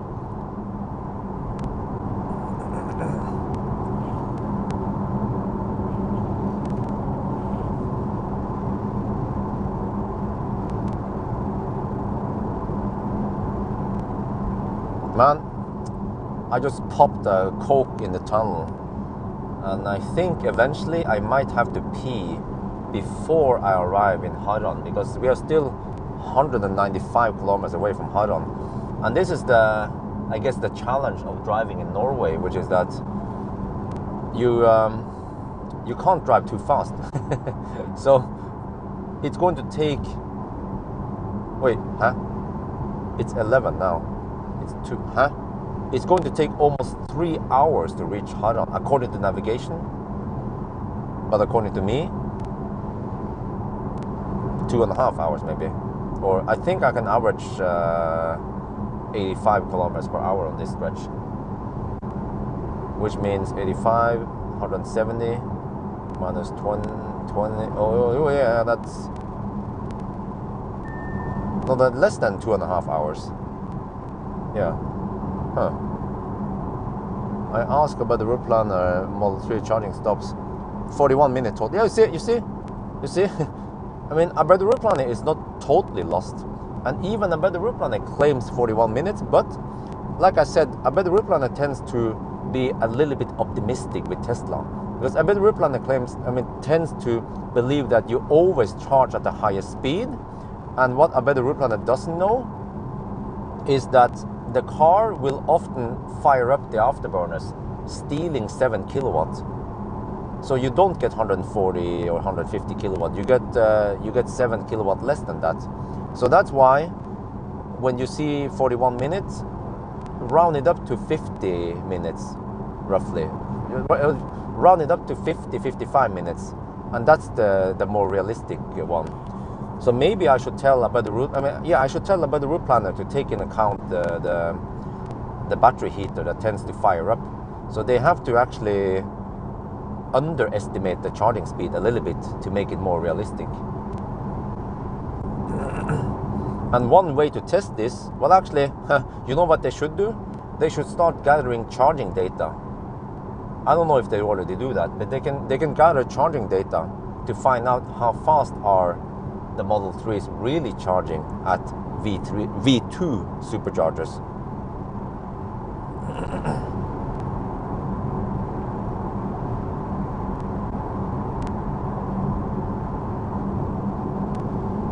Hey, you know what?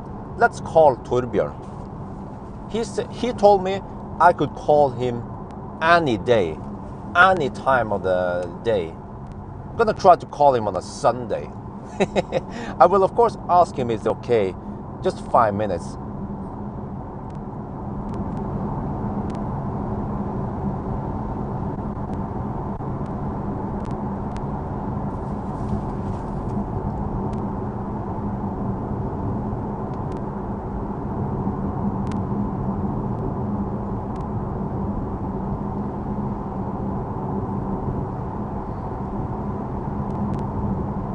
Whoa, whoa, whoa, whoa.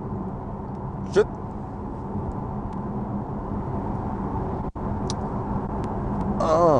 Wait, did I not? Huh?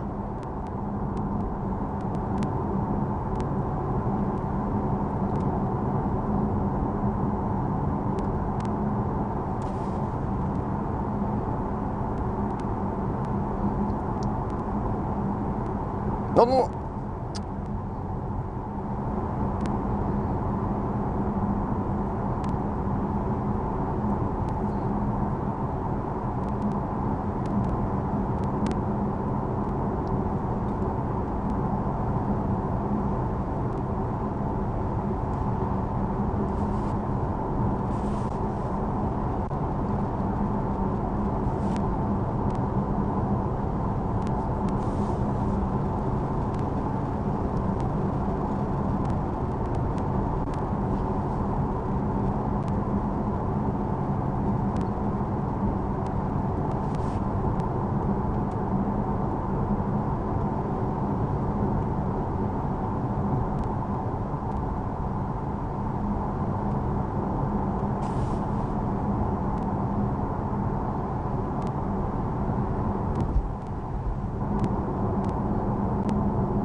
Okay. Let's try to call him now. Okay. There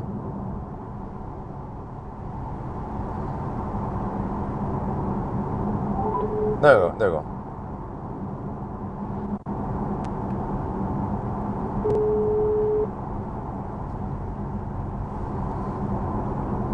Torbjørn? Ja, hei, Bjørn. Hei. Ja. Hei, Bjørn. Pass deg at det ringer nå, eller? 5 minutter? Det ringer på da. Okay, kan vi snakke engelsk? Absolutt. All right. We are live streaming right now. Tjena. So people were wondering, who's Torbjørn? Well, Torbjørn is the guy, one of the guys from a route planner. What do you want to know? Yes, you know, I'm driving an e-tron GT right now, and I was talking about Tesla, and I noticed that the route planner kind of overestimates how fast Teslas are charging. So I just have an idea. Wait, hello, are you still listening, or do we have a connection? I'm still listening. Oh, okay, because I'm driving through tunnels. But so you know that a Model 3, when supercharging at V2, will not get 140 kilowatt always, because I call them the afterburners. The battery heaters are running, so it steals the power. So do you guys take that in account when you estimate charging times? That's a great point. I'm not exactly sure. We do take into account the weather, the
how much power does it show you that the afterburners are using? Oh, do you remember? Yes, they are using about 7 kilowatts. Yes. It's more or less about the same as you use at the AC if you're preheating the car and so forth. It's more or less the same, right? Yeah, but it depends, because if you have the rear wheel drive, you're only pulling around 3.5 kilowatts from one of the motors. But with the dual motors, you pull around 7 kilowatts. Good. Yeah. Yeah, so this is a perfect question for Bo, the genius Yeah. in the company. One of the genius in the company. Yeah. So that would be great, because the more accurate a better route planner is, the better it becomes for giving the best. Absolutely. Yeah. And it becomes better because of input like this from you, Bjørn, of course. Yeah. So man, that's great that you guys constantly improve and evolve. And the thing is, it's when it comes to the afterburners, it's also some info. I'm not sure. No, it's not coming from the API either.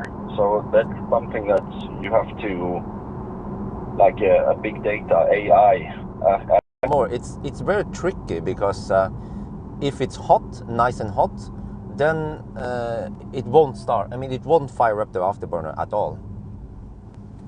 So if, let's say, if it's 25 degrees outside and you have been hammering it on the motorway, then if the battery is at around 40 degrees, then the afterburners won't start at all.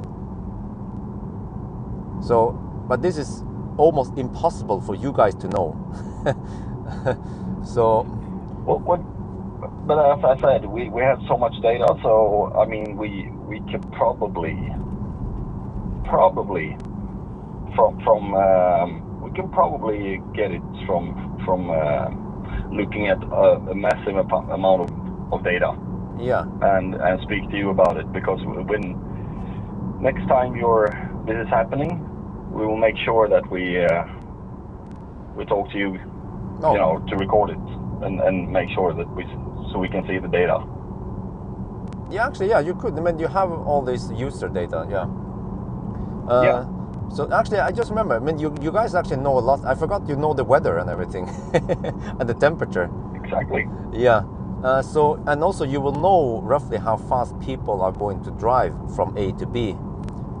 So you can actually guess that if they're going at 120 kilometers per hour, you will build up some heat on that stretch, for example.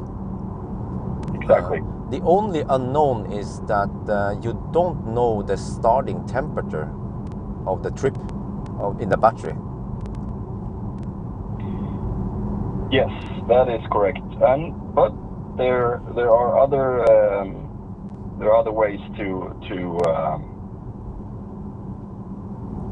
again, I think this is a very, very good question, but it needs to be. I need to go through Bo. Yeah. Of course. He's the math genius about this. Yeah. Yeah. But I mean, if you want to connect me with Bo now, we can also try, because then he will also. Yeah. If you want, we can go do that. I'm driving anyway, so it's up to you. I mean, absolutely. I don't want to bother you on a Sunday. That's all. You're always welcome to contact us, Bjørn, you know that. But I'll see if I can get a hold of Bo. Yeah. And as you know, I'm a little bit more of the marketing part of the company, so I'll make sure to contact Bo, and either way, call you back in a little bit. Okay. Well, thank you very much. Okay, drive safe. Yep, thank you. Bye. Bye. See, okay. Yeah, that was interesting. So you guys now heard Torbjørn. Torbjørn, like he mentioned, he's in the marketing section of A Better Route Planner, but he's a very nice guy. He's been contacting me, and he says, call me any day, any time almost. He is that dedicated. So it seems like he really wants to get my input, and like this one, he's actually interested in it, and he understands the importance of it, because charging time is actually a very important factor in the whole A Better Route Planner calculation, and it can also affect how it picks routes and stuff. So yeah, because if yeah, so but I was gonna input to tell him that in general though, what I usually see is that the first leg will be slow, so they have to actually introduce like a they have to introduce battery temperature. I don't think they have that variable, so they have to do something new, which is to assume that the battery temperature might be low in the beginning of the day. They don't know for sure, because if you start driving 9 in the morning, you don't really know if the battery is hot or cold. You can of course look at ambient temperature. You can look at well, I mean, how smart is the car going to be? Because if you have premium, it will actually know when you parked the car last night, and it will also know when how long it's been parking and where it's been parking, and it can guess how much the battery has cooled down. But now we're talking about some serious shit, man. Because the system doesn't really know. It has to guess, unless it has some OBD communication, something. But it's mainly a V3. No, but what I usually notice in general is that the first leg, this applies to many cars. The first charging session is usually slightly cold gating. Even for the e-tron GT, it cold gated a little bit in Alvdal yesterday. I see this over and over again. First charging session has very often a slight cold gate, depending on how far you've been driving. But usually the second and third and so on charging session will not have cold gate. But this depends on season. For summer you have less cold gate. For winter, like we've seen with ID3, ID4, you get more cold gate. So yeah, and then you have the battery heater thing that kicks in also. So again, this is also interesting, because if you are planning a trip with the ID3 in winter, you can't expect 100 kilowatts or 125 kilowatts in winter. You might have to expect 110 kilowatts, especially if it's really cold outside.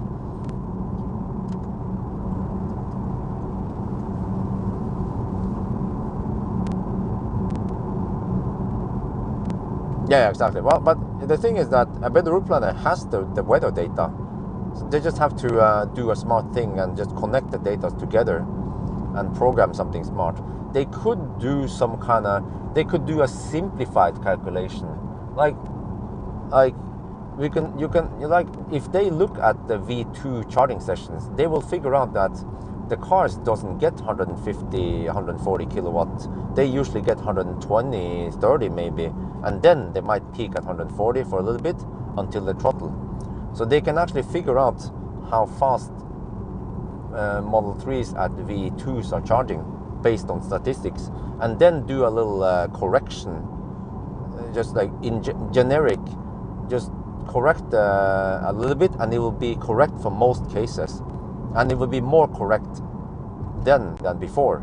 You know what I mean? So in general, what they could do and end up doing is that each charging session might be 1 minute slower than they expected today, and that would be a better estimation, for example.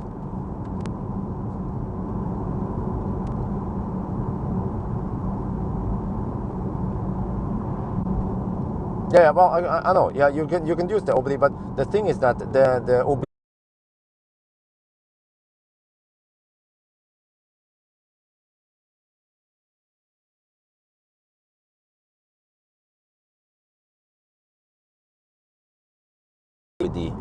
so it means that they can learn from data they already have. Oh. Hello. Hello, Bjørn. Hi. Hi, this is Bo from A Better Route Planner. Oh, hello. How are you? Hi, I'm fine, thank you. How are you? Yeah, great. Thanks. I'm live streaming. I heard someone gossiping about that. Yeah. So, what are you out driving today? Oh, I'm driving e-tron GT. Ah, nice. I haven't driven one of those. Do you like it? Yeah, well, it's a nice car. It's a nice car. It charges like a boss. Wow. Yeah.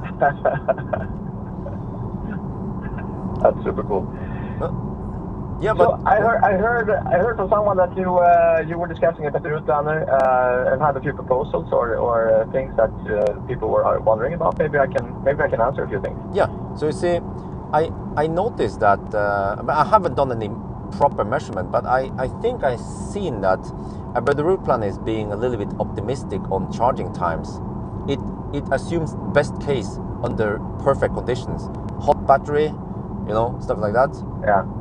And what I normally see is that with a Model 3, when you plug it in, it will run the stators sucking 7 kilowatt for a little while. And on V2, it means that you won't get 140 kilowatt. You might get 130 kilowatt in the beginning, and then maybe after 5-10 minutes, boom, 140 kilowatt. So basically, when you plug it in, it usually starts heating. And how do you see on the cooling side? Is that a problem on the Model 3? The cooling part takes very little. It might take only 1-2 kilowatt, but the heating part takes a lot more. Yeah, I can see that. But do you think the cooling is still limiting it because it cannot cool more than it has a certain cooling capacity? Model 3 cools really fast, so it's usually the heating. Model 3 in general doesn't get hot enough batteries. Yeah, but it's true. I mean, the charging part in a better route planner is optimistic. We are on purpose being a little bit pessimistic on the consumption side because we want to have a little margin. But the charging side is a bit on the optimistic side. And that is exactly as you say, because we don't account for the battery thermal management in the cars. Yeah. I mean, as you very much know, of course, that getting to a charger with a cold battery is really bad for charging speeds. In some cases, with some silly EVs, you also have a problem with too hot batteries, of course, if you don't have proper Yeah. Which is also something that we get questions about at the better route planner. If you drive an old Leaf or something and you get to your second supercharger, second fast charger, then you have a problem. And that's something we are discussing a lot internally how to handle, because the issue for us is to try to get information about the battery temperature from the cars. Yeah. And quite often that is something that the vehicle manufacturers are very secretive about. So they don't want us to be able to read out the battery temperature because it's part of their trade secret, so to say. So it's whatever we do there, we have to basically guess a little bit to guess your battery temperature and guess the need for heating and so on. Yeah.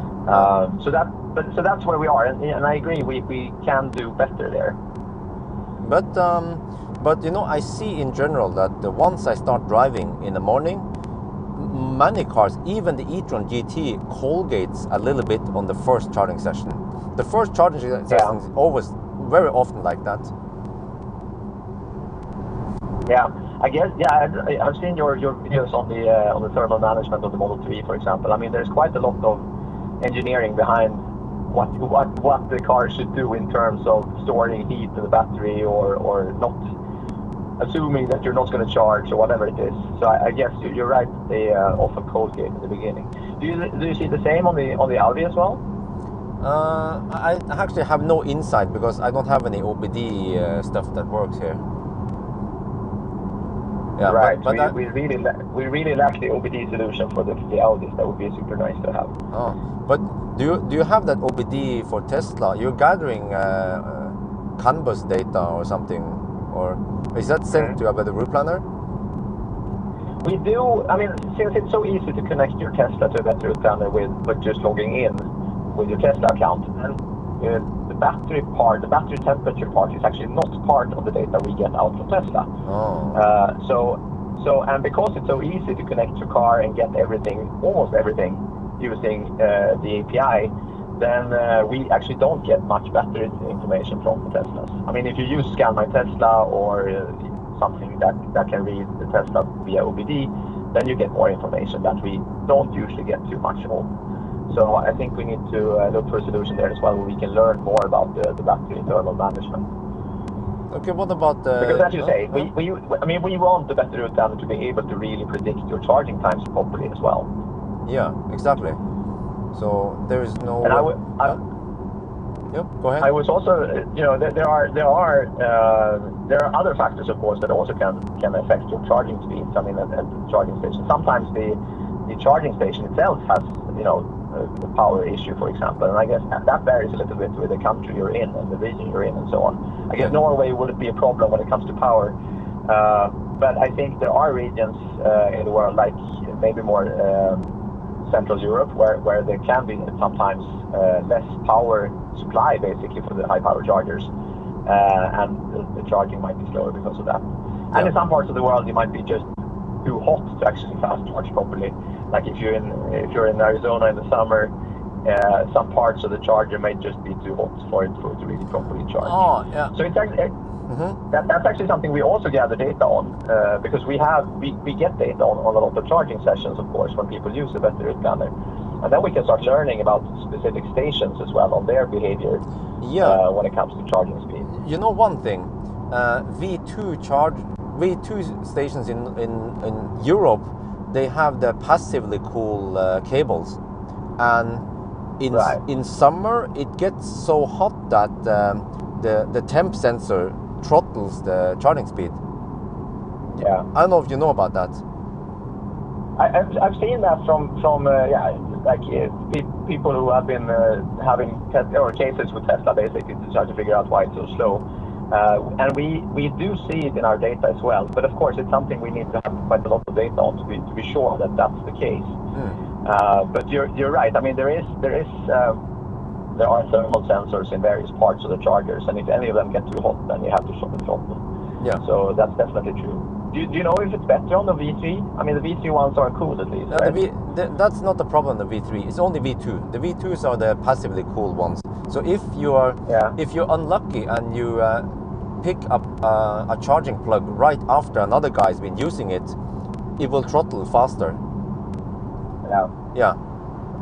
And especially you want to pick one cable that has been in the shade and not been used, something like that. But anyway, but you guys are gathering charging data, and that one is super valuable. Yeah. This is really something that, and I mean, what we do is that we gather a lot of data here on charging, and we're starting to use that data to.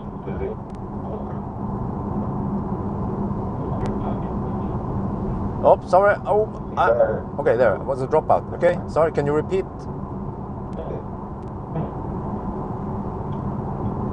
Oh. Yes, I was a dropout. I mean. Okay, can you hear me now? Okay, we're back. Yes. Yeah, I can hear you. Yeah. Right. Yeah, what I was saying is that once we learn these things from the data we get, we actually take it into account in planning as well. So, I mean, the standard setting of the route planner is that we try to minimize the total trip time, including charging. So, if we know that a certain station will be slow at a certain time with your car, then we will take that into account as well on the planning. But it is, I have to be open with this. The charging speed is something we are very much working on, and something we can improve a lot on in the prediction of the charging speed. Yeah.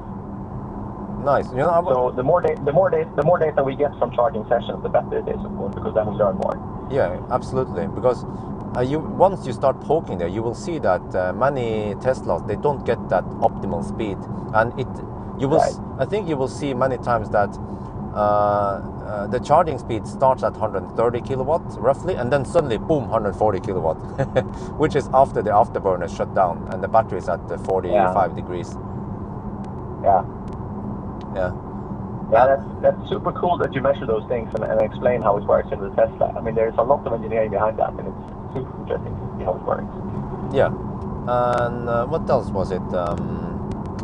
So I mean, could it be an idea that you have like a battery temperature variable in the background? You know, you have when you plan the route, you have like a battery temperature, just a guessed battery temperature, and you assume based on the ambient temperature, especially if you have a linked Tesla account, you know that the Tesla has been parked outside and it was 10 degrees or it was 20 degrees outside, then you can actually guess the starting temperature in the battery roughly.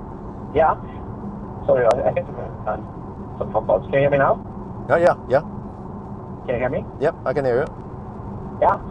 I mean, exactly. That's what we want to do. The problem is often that when the car is asleep, we don't get the external temperature sensor from the car. So if you're parked in a garage and it's super cold outside, but the car is actually warm, then of course you don't have this issue. And because we cannot always read the outside temperature sensor, then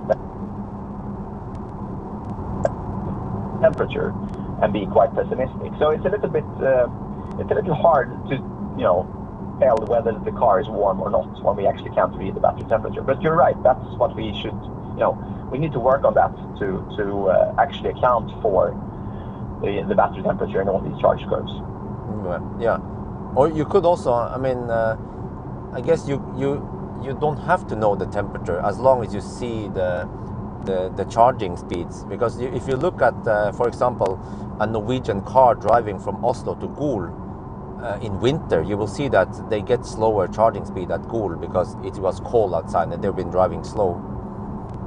Yeah. So you can use those. That's true. I mean, that's true. We could also learn this behavior, as to say, from looking at the actual charging speeds and try to figure out that this is a battery temperature problem and try to model that. That's true. Because I think outside temperature and average speed is also quite important for battery temperature.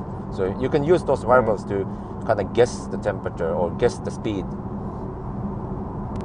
Yeah, we see this quite a lot. I mean, obviously, if you drive when it's cold outside, there will be a lot of cooling on the car, and the battery as well. Of course, you spend quite a lot of power on just trying to maintain temperature in the car.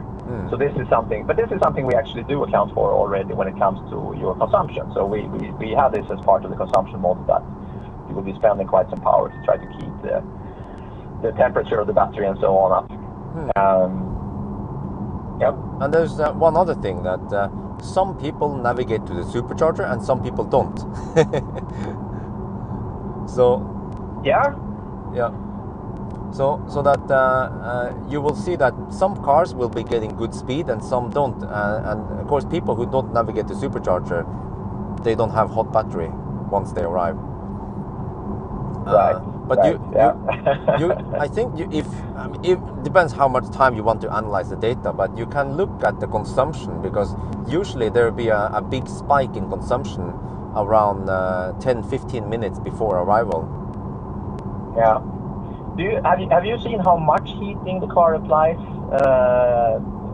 during those 10-15 minutes? How much power is it? Yeah, it pulls around 5 to 6 kilowatts, which is a lot. Because normal driving takes roughly 15-20 kilowatts. Right, yeah. So you can see that if you are driving on the same flat road and suddenly the consumption goes up by 20%, then there's something going on with the heating. Yeah, true. But that's quite advanced analysis. Yeah, now we're starting to get into advanced territories. But anyhow, have you seen this kind of heating behavior for the other models as well, like the e-trons and so on? That's a good question, because Audi claims that the e-tron, the e-tron 55 does it. It doesn't. People have been checking it. It doesn't preheat before fast charging, even if you navigate. And there's the same thing. Volkswagen claims that the ID3, ID4 preheats. They don't do it.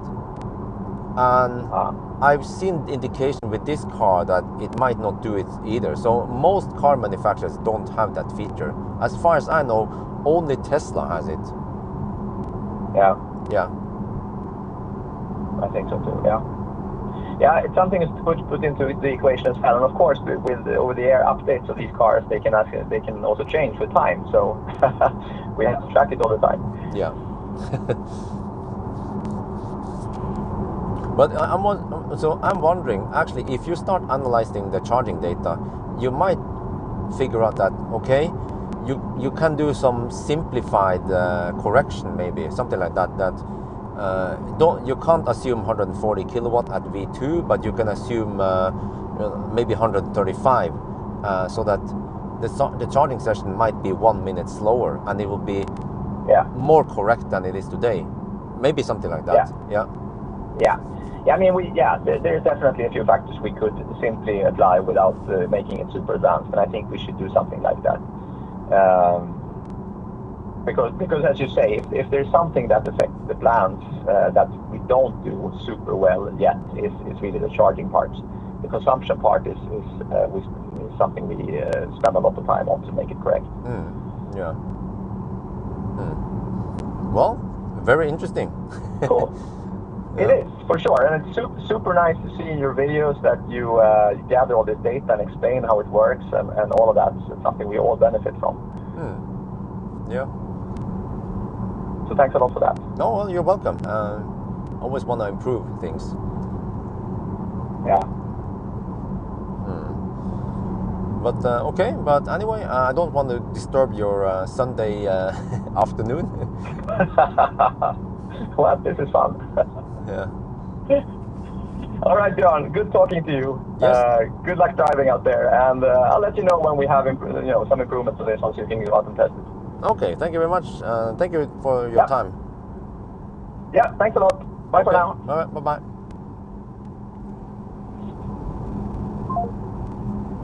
Right. Okay. That was a nice conversation. Interesting.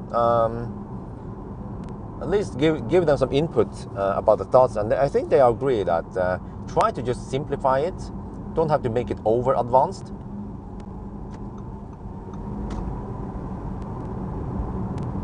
And it should be good enough, you know. Okay, how fast is this guy then? My guess is that I will want to drive faster than this guy, but let's give him a couple of minutes. Okay, anyway, sorry, I didn't pay attention to the chat at all. I needed to focus on the conversation with Bo. But Bo is the developer Bo is the founder of the Route Planner. He's the one that started everything. And he is also I think one of the main, or maybe the main programmer there. So he knows the system in and out. But yeah, so that's very cool. You see, it's so cool that I can just call about the Route Planner, and they're listening, and they are taking this. They don't do exactly as I suggest, but at least they will take it in account and try to figure out something, if it makes sense to them, you know.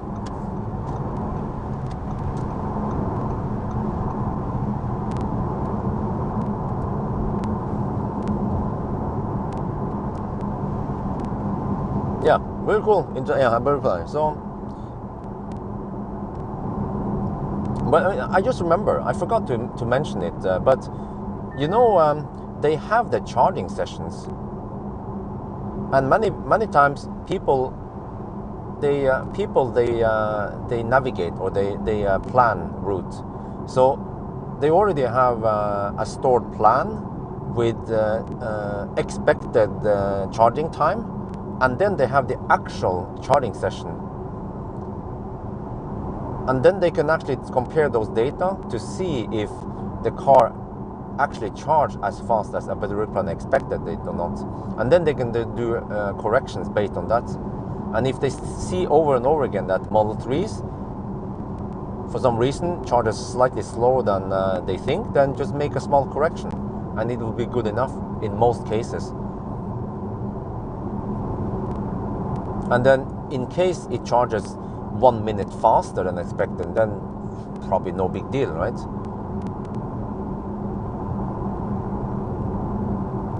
But, I mean, I wish I could call Tesla and ask them about the octovalve and the heat pump and how it works, and just have a little conversation. But of course, this was a bit, I mean, it was up to them. I mean, if they are busy, I don't want to bother them, because it's Sunday after all.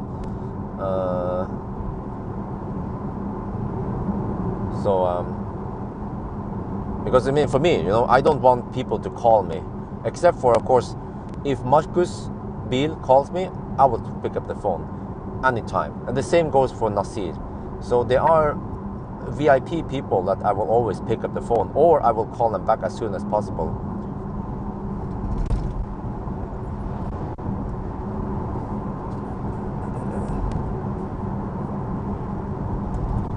Wow, noise over here. Now this place though is a bit bumpy and twisty. The road literally goes right on the landscape. They just slap a road right on top of the ground here, yeah, without doing too much. Sneeze.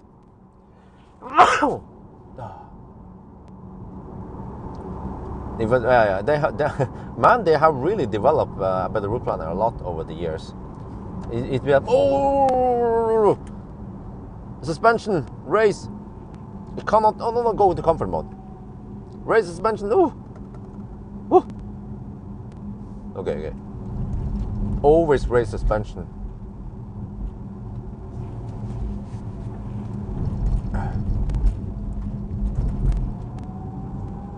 Okay, we're good. Efficiency engaged.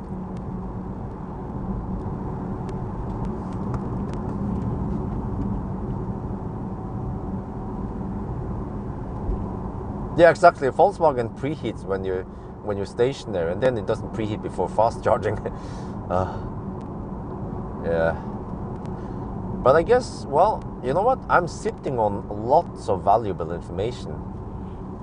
Because by the route planner guys, they can't simply just go out and test every model out there and see how they behave and how they preheat and everything. But I can tell them a lot about how cars work in general. Like, I mean, there are maybe also case-based stuff going on, but in general, like I mentioned for them, the other cars, they don't preheat the battery.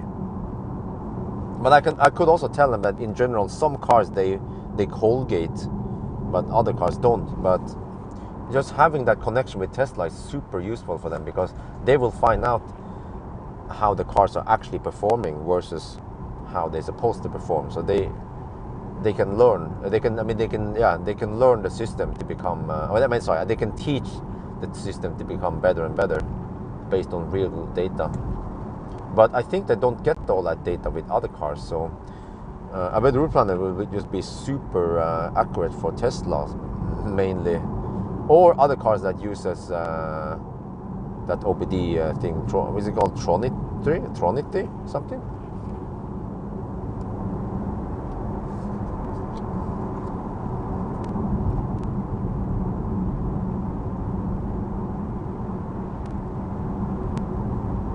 If they can tell problems with a specific car, it doesn't have payments per year. Estimated. Okay.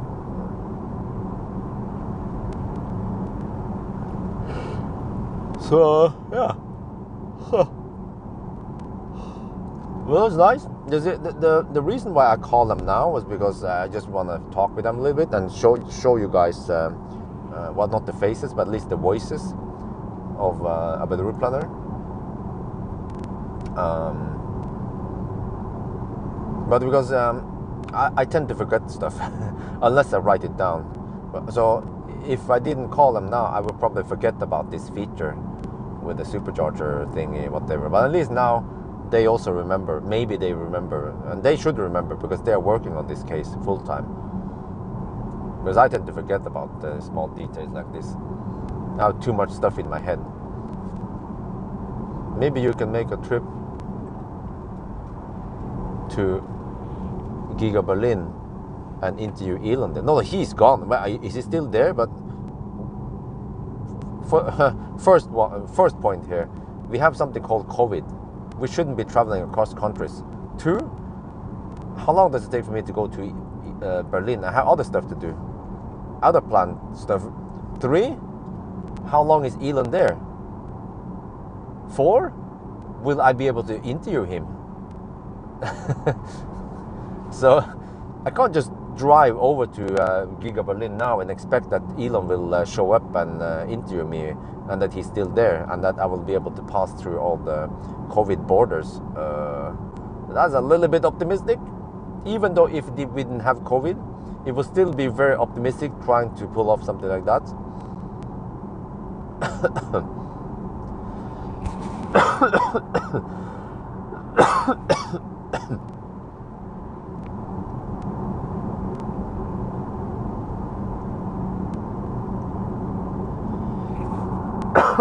Dream big or dream on.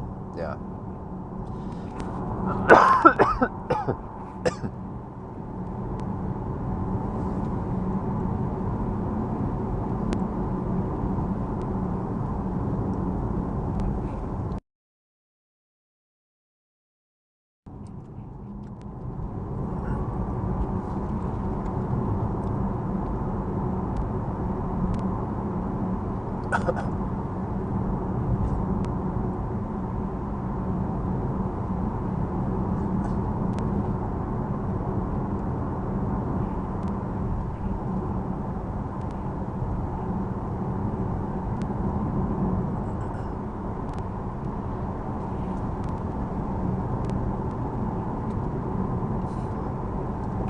Oh.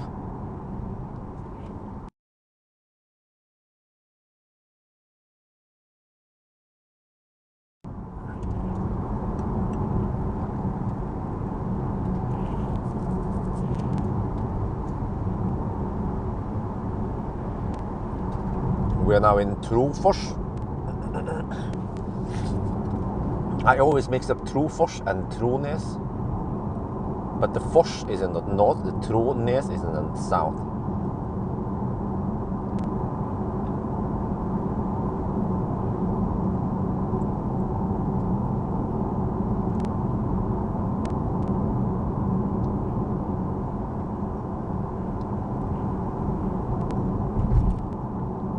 Man, Grønn Kontakt should have put the fast charger at S over here instead of Samvirkelaget in downtown Trofors. Then I would consider using this charger also. But long as detour, it's a longish detour going to the fast charger in Trofors. I think I used it once only with the ENV200 because I had to. Okay, we're getting over to the noise road soon. Getting over to the Autobahn stretch here, but I kind of need to pee soon. Man.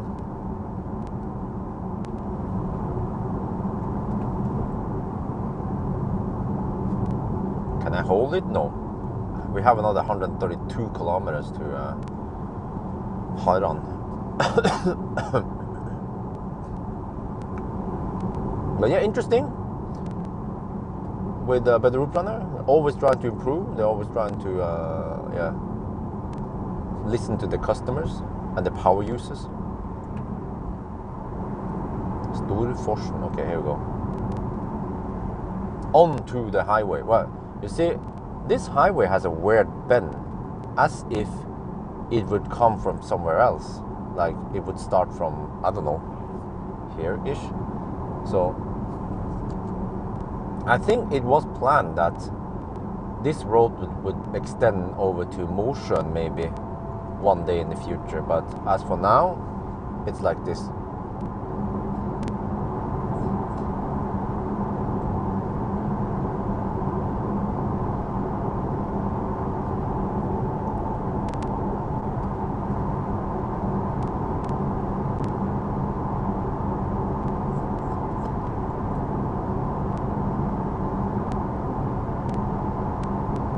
Okay, now we have 30 kilometers of Autobahn. Consumption is 202, by the way, but that's plenty. I have way more than I need. So I think I only need to charge for about half an hour at at Harran.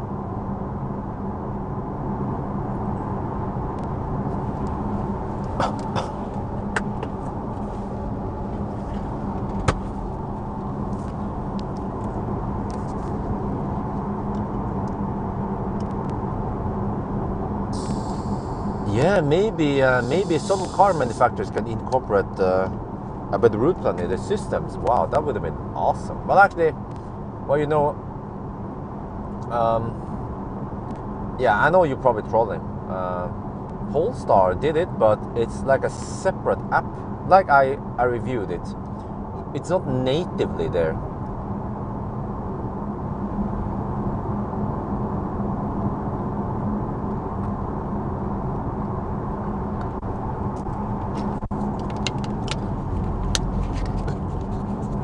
A 1,000 kilometers tomorrow. I have to check the weather first.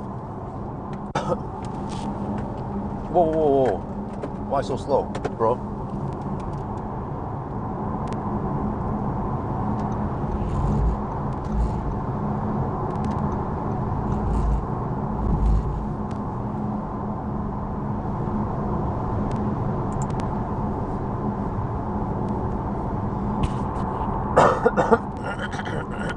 Well, at least, yeah. At least just navigate to the next charger. That feature could have been implemented, but with the car's own car's own UX, but with data from the route planner API.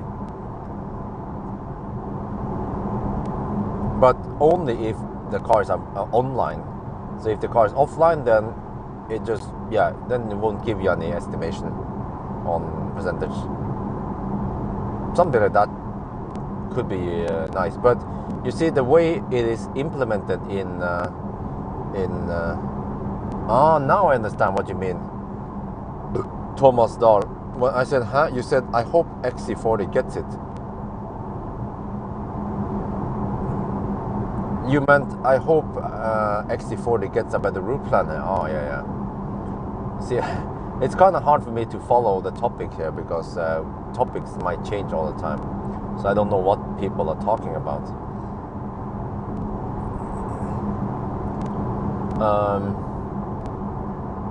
But yeah, so, I mean, a better route planner is in the screen of Polestar.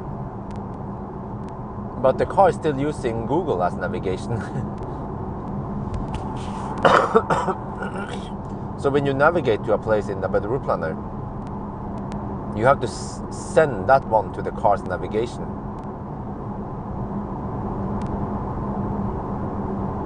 So it's still, I mean, it's integrated in a way, or I guess you can say it's integrated, but not that well integrated. Not natively integrated, something like that.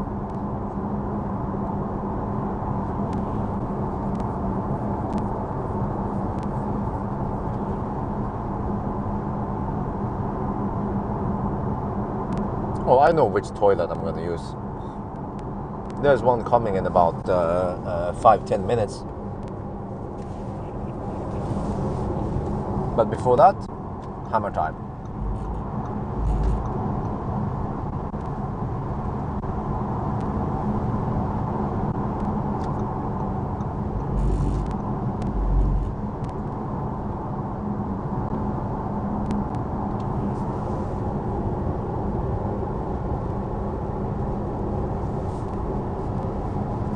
He uses Google Maps. Who uses Google Map?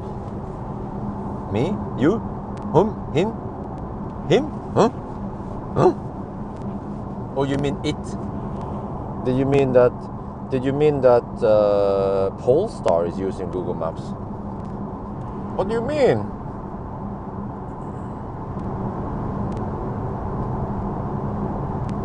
Whoa, what is this car trying to do?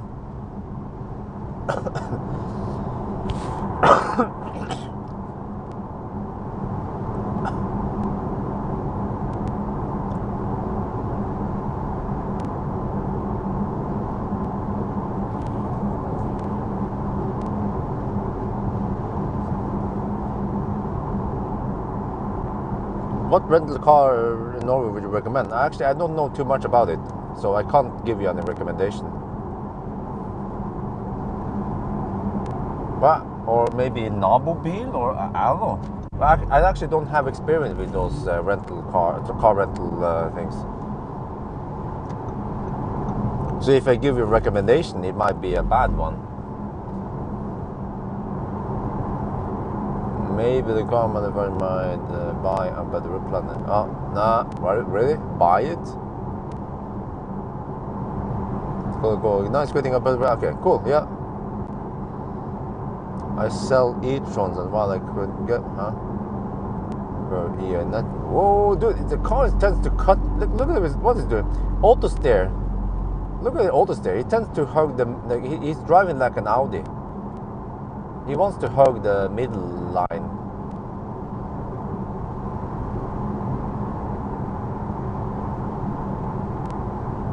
EA network. Oh, you mean electrified America, right?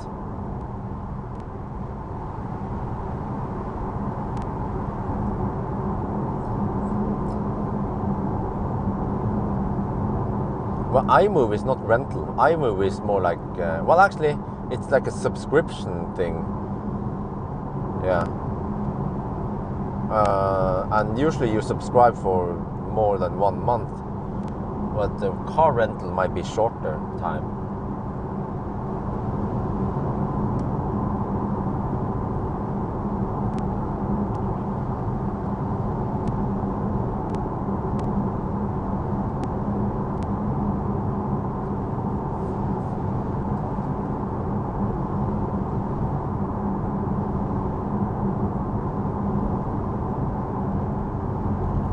Oh, it's trying to hug the middle lane again. Look at that shit. Keeps doing that all the time. It's pulling a Polestar. Polestar also likes to go too much to the middle.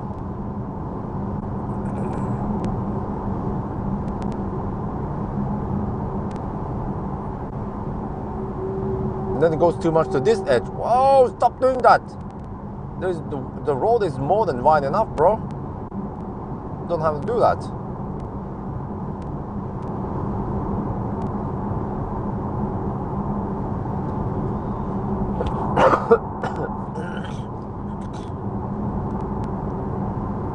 Okay.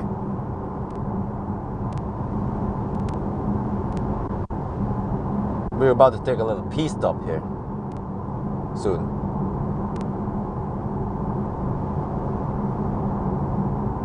No, we're not. 116 kilometers away. Need to pee, man. I don't know what the heck happened to me. I have the bladder like a pregnant woman.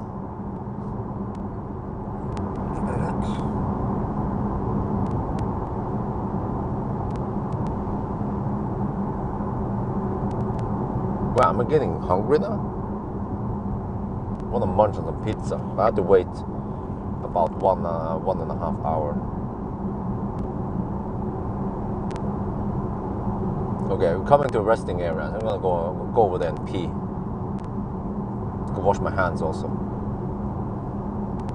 Always wash your hands after you touch your penis. The pee stop. When you drive off the road and then you press the P button is when you have a pee stop.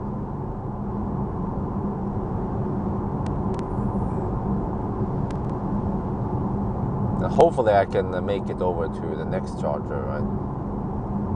Let's see, 114 kilometers. Yeah. So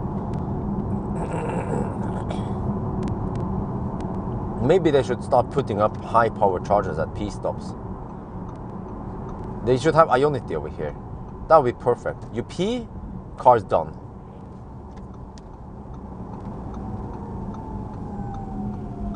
Yeah, freaking salty pizza, man.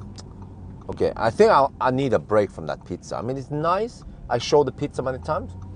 I should mention in the video that maybe it's time to do something else. Eat something else.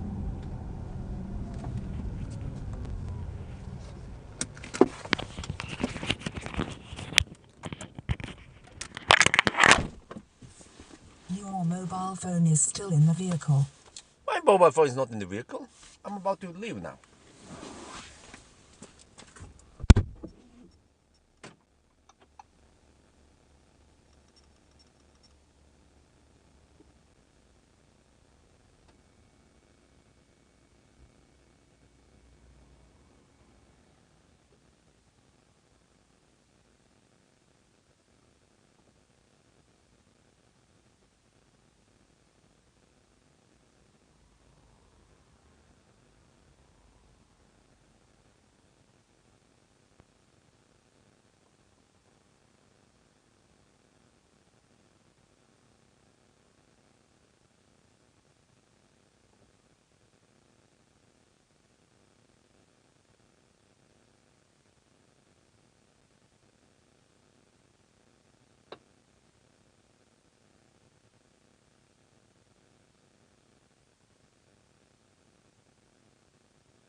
Okay, let's go.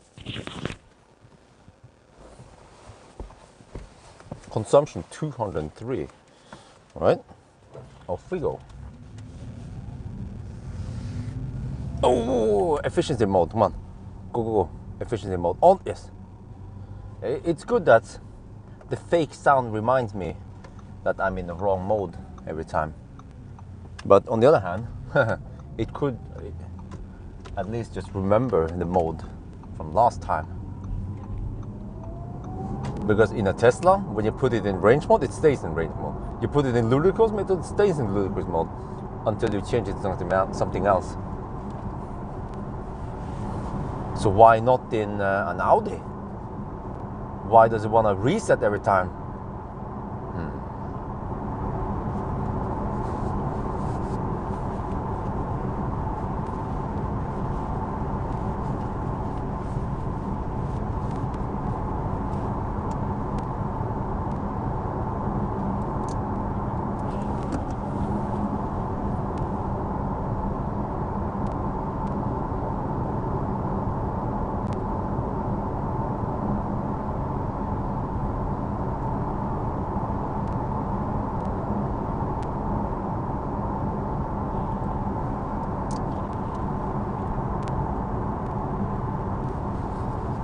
And there is not much highway patrol over here, and I rarely see laser control over here also.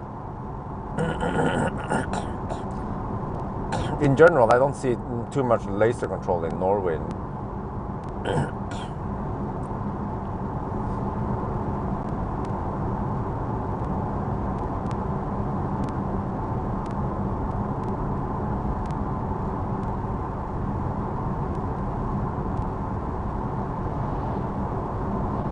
No Gatso camera. What the heck is Gatso camera?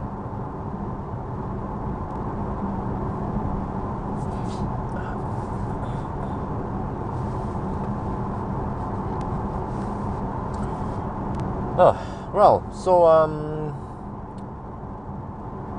let me think here. What the heck is happening? I'm about to go home. I just weed. Weather's nice. I don't know what the heck I'm supposed to do next week. Check the weather, I guess. I have to drive at night, do 1,000 kilometers at night somewhere. Okay, I have no idea. I have never heard about that.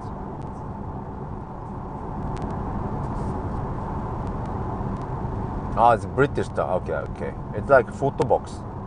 Well, actually, it's not photo box. Photo box is a fixed location.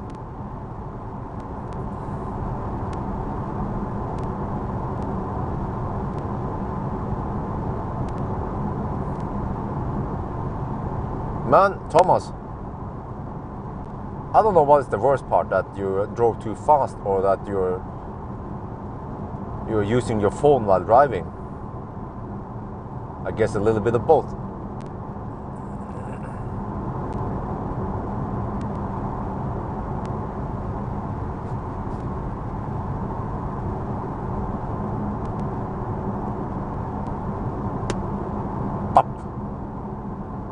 Okay, consumption is 205, which is a bit high. Like, why am I not getting the TBTP consumption anymore? I mean, we even started at higher elevation. Krokstrand is a bit high. I don't remember the elevation there. But Krokstrand is, Krokstrand is on the high ground.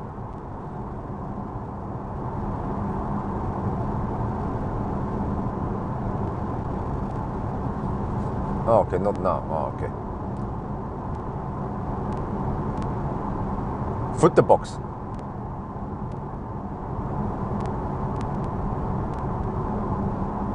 Huh? Okay. Earn the week. Oh, okay. All right. Well, that's good.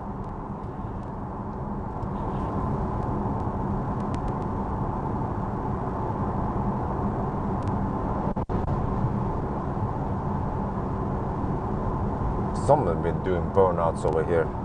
Well, actually, it looks like truck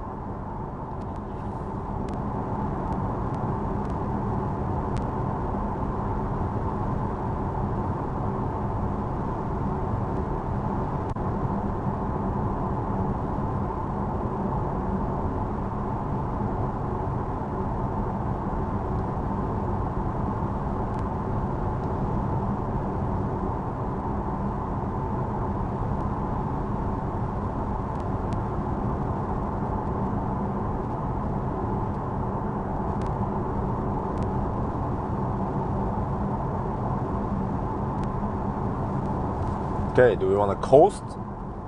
Let's try to coast. Alright, okay, we're coasting. Let's see how far we can go. I want to see the efficiency of this car when we coast. Are we picking up speed? A little bit. Oh.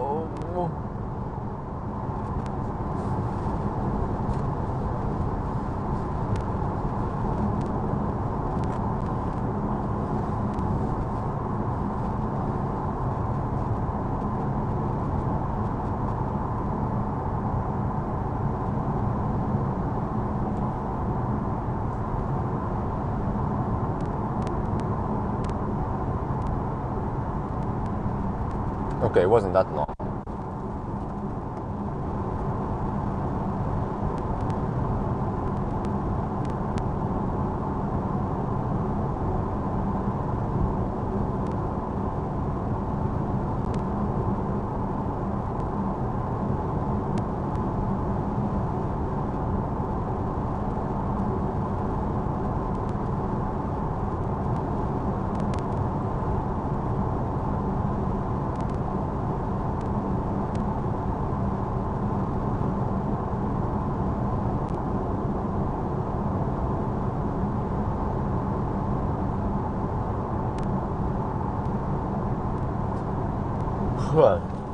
Just wonder how tired am I gonna be tonight closer to Oslo.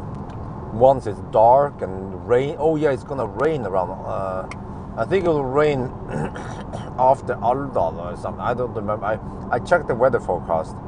Yeah, and from what I remember, it's going to rain near Oslo tonight. So dark roads with rain. Oh.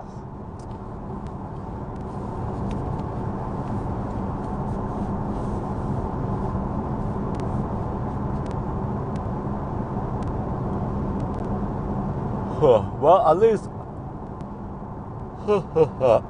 I tried sleeping in an e-tron GT, and those cars are not suitable for sleeping. But again, I don't expect it either, because I'm thinking GT. I mean, who the heck sleeps in a Taycan, right? Yeah.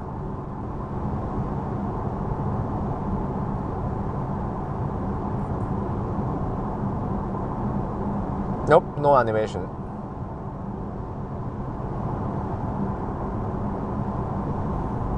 You know, it would have been so much nicer if we had no lag.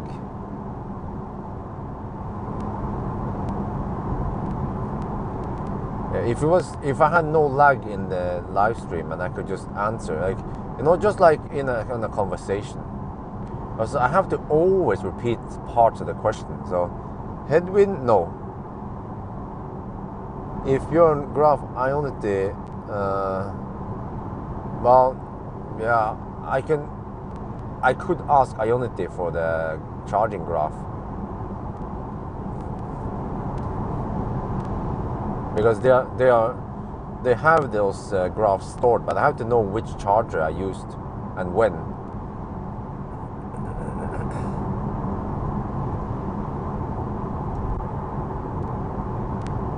Camp mode? Oh, that's a diesel electric train, a diesel electric locomotive.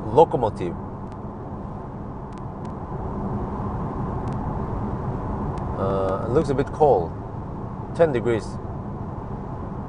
Yeah, the way you camp in this car is that you have to put the car in neutral, and then you apply the park brake via the screen, and then the car won't roll.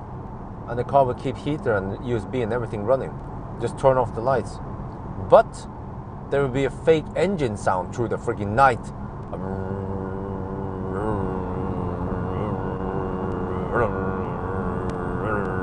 Like that through the whole night, man. I didn't get good sleep last night. And actually, when I think about it, the Model 3 is also not that pleasant to sleep in, because also Model 3 has this sedan thing, footwell thing, which is not the most spacious one. I think ID4 was pretty good. Flat floor, plenty of space.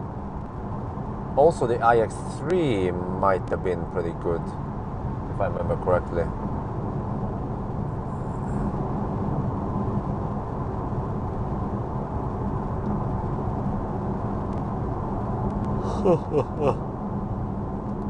I talked to about the route planner guys.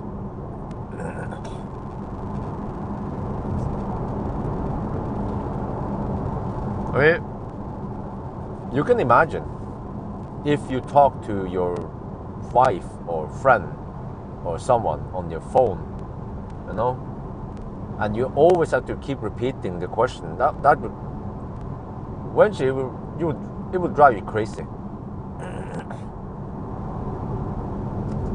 See, if, for example, if I would talk to my wife, you know, wifey would say, "Yo, what's up? How was your sleep?" And then instead of me saying, "Well, it could have been better," or it was pretty bad, you know, I could have answered just like that, something short. But no. If wifey says, "How was your sleep?" then I have to say, "How was my sleep? Well, it was pretty bad," or "My sleep was pretty bad." And if she said, "Did you have the pizza?" I could have answered yes, but I have to answer, "Yes, I had the pizza." Or "Did I have the pizza?" Yes.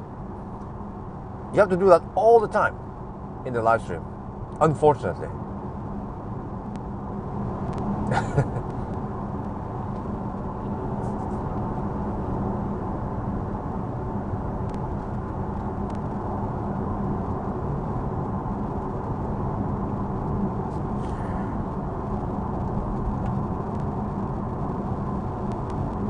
Oh, man.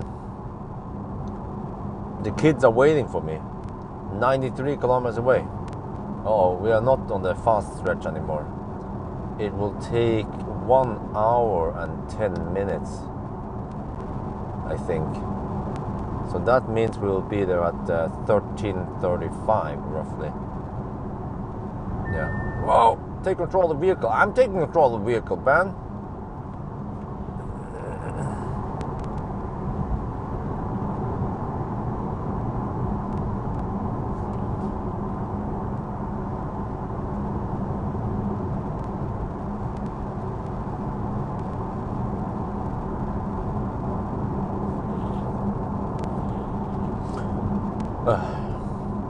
Well, I wonder how short I can make my sentences.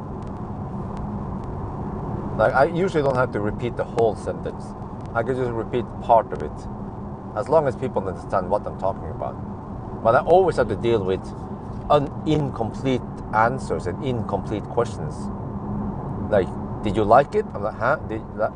Like what?" Or when people ask, "How was it?" Like, what the car, the food, the drink, the camera, the what? No, anyway, let me stop bitching.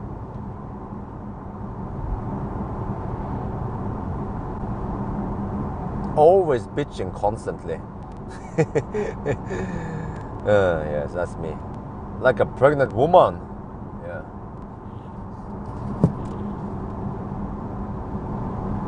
What trim is that GT? I don't know. GT line? GT. It's the e-tron trim. No, I have no idea.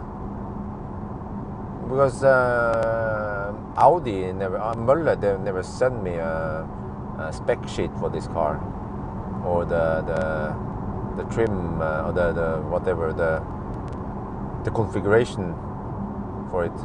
I'm getting hungry, man.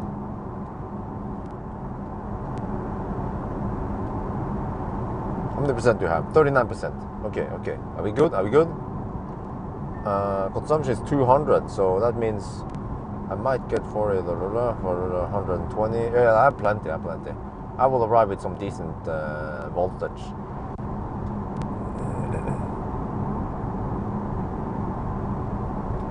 But I'm getting quite hungry now.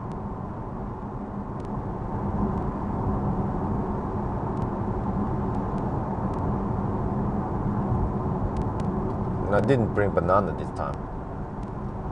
I came unprepared.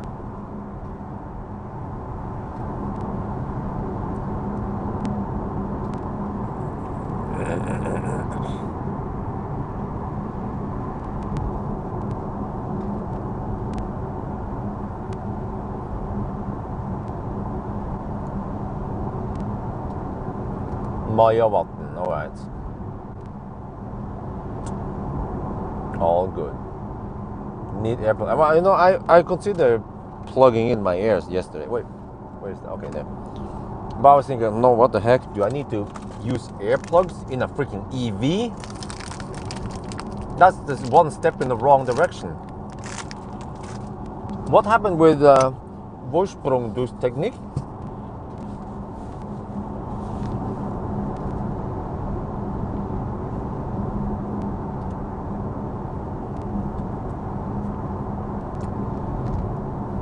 I actually don't know how many hours I slept last night. I think it was somewhere between 3 and 4 hours only.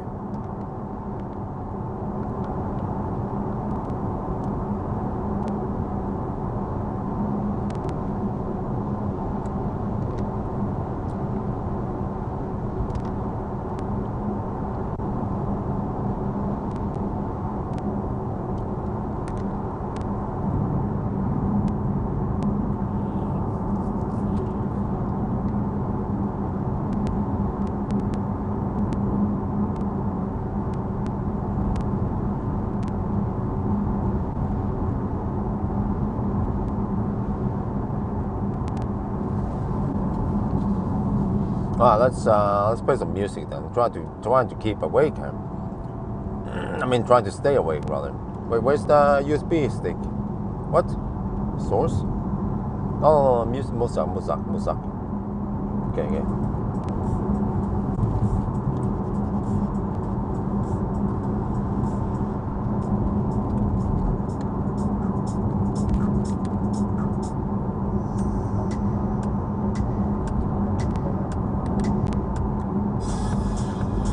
Man, it would be nice for me to hear the music through this noise.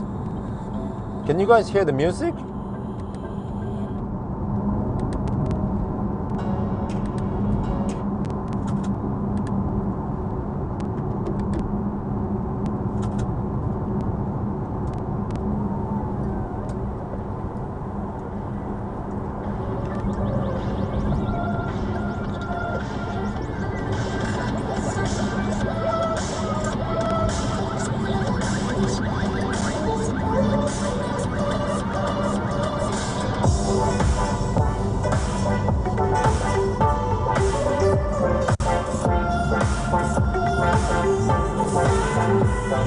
These tires are so noisy. Man, please stop.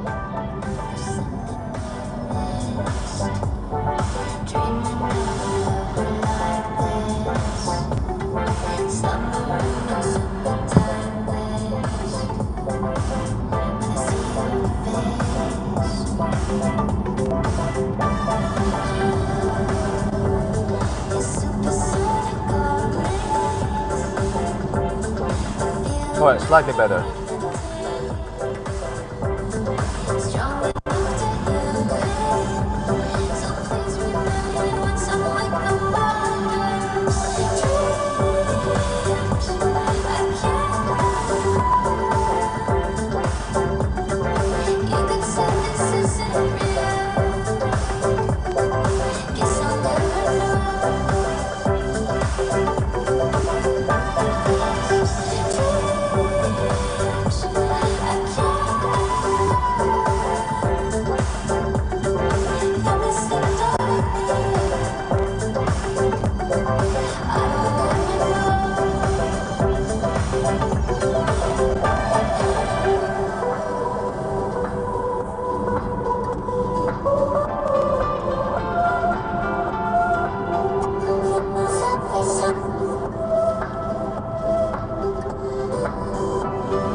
seriously, man, putting 30 profile tires on this car. Ugh. I mean, who buys the 34? All right, come on, guys. Anyone here? All right, I'm gonna ask you guys here in the chat. What kind of profile do you have on your tires? You know you have the width of the tire, and then the height of the tire, and then the size of the rim, roughly. Yeah. So for this one, for the rear wheel, is 305 30 21. So it's a 30 profile. That's what I usually call it. 30 profile tire. Whoa, cutting much, corner much? I was thinking about overtaking there. I guess you say nay to that. So I have 35 profile front and a 25 profile rear.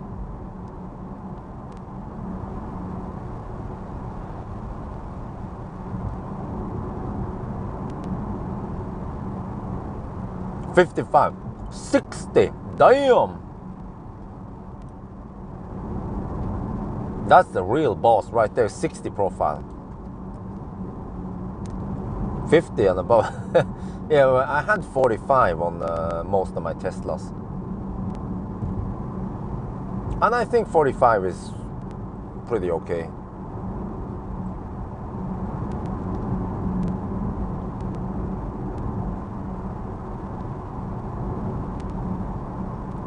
$55. Well, does anyone here have 65 profile balloon tires?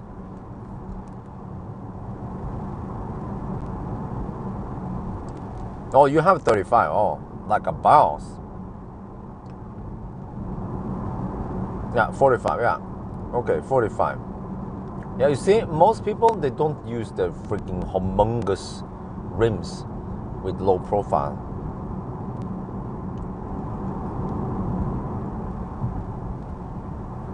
Oh yeah, okay, i3, but i3 doesn't count because i3 tires are so damn narrow. You know, 155, that's, those two tires combined is about as wide as one of my rear tire. 305 all the way. 305 is about 12 inch. Yeah. 12 inch of fury. Huh?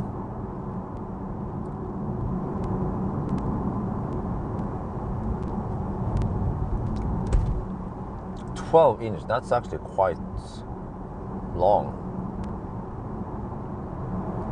So the next question is your penis longer than the width of your tire? The i3 guy went silent. But for everyone else, yeah, you can go measure now. Don't measure the balls, measure until the root. Measure how long your penis is in the erected state, and then compare that with the width of your tire, and you will see that for most men, the penis length will correspond with the tire width, and the same goes to me. 12 inches.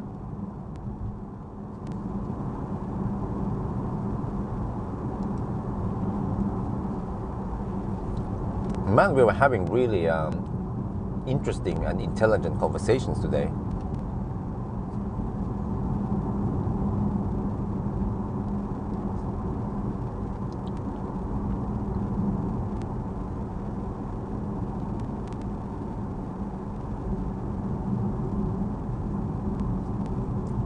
I need to overtake this guy. He's holy shit. I'm falling asleep, man. Oh, he's driving so slow. Dynamic note. Can you guys hear that? Vroom, vroom, vroom, vroom.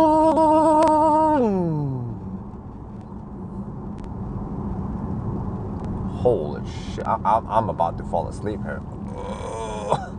He's trying to kill me. He knows that I'm tired. Oh, come on.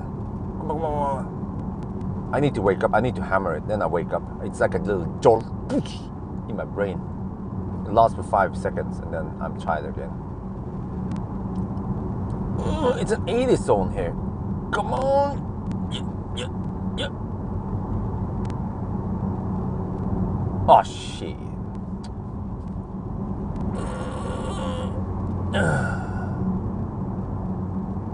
It's not a truck, it's a hobby.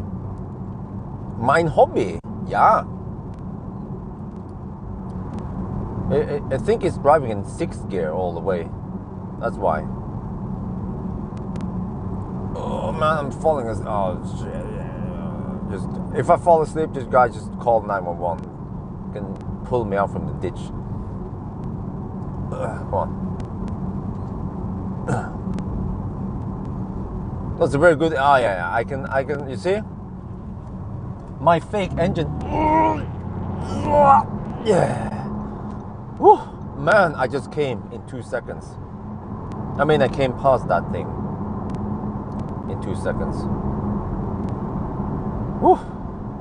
Damn, that was great. Whew.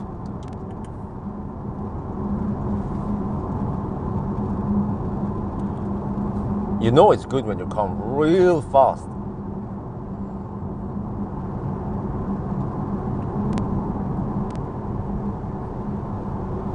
Okay.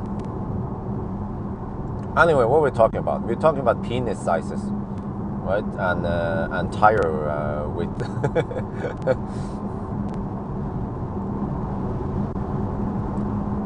But what is the point of having so wide tires? Like 305? What kind of benefits do you have with the fat tires? Because I know, okay, with big rims, the car looks nice from the side, but you don't see the fatness of the tire from the side anyway.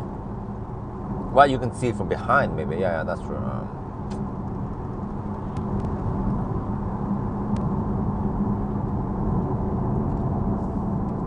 But I don't see the point of 305 tires. Someone please enlighten me. Could it at least be 275 or maybe 265? That would have been plenty, right? This car is not that fast anyway, or that powerful. Well, actually, when this car is in low gear, there could be actually some massive torque in the rear axle. Yeah. I don't remember the gear ratio, but in low gear you have pretty massive torque in the rear wheels. So maybe they just don't want the car to spin. Better grip. Hey, but yeah, I mean, I guess you get better grip, yeah. But what are the disadvantages with fat tires? Don't they, what do you call it, spore more? You know, you have less stability on rough ass, and you get more noise, and it costs more, and you have higher consumption, lower efficiency.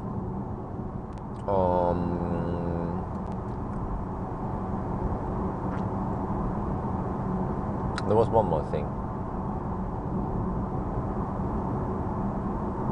I don't remember.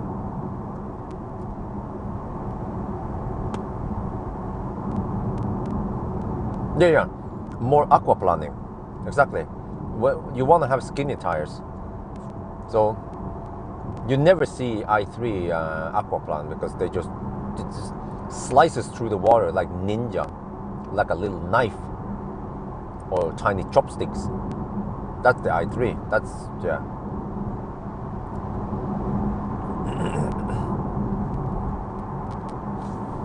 More prone to damage. Well, they have to be harder also.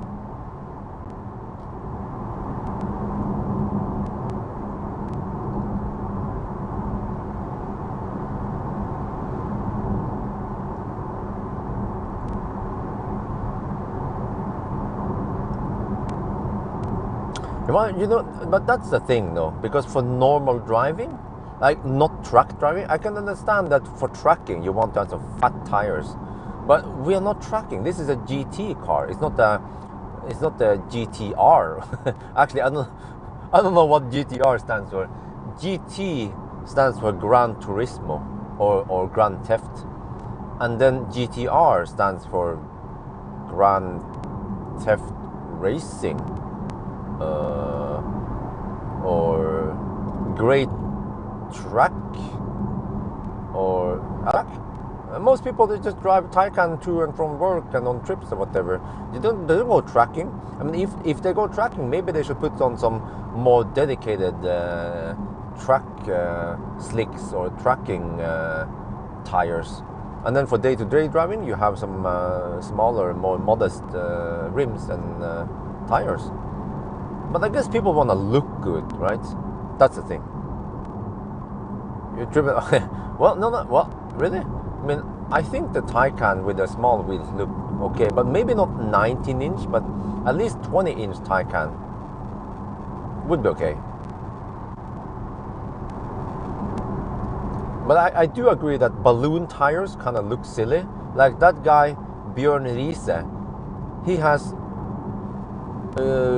has 65 profile tires on his I-Pace. And it kind of looks a little bit balloonish. I would personally go for 45 or 55, and maybe 45 to 50 profile on an I-Pace. But he doesn't care. He wants to go 65 balloons. Yeah.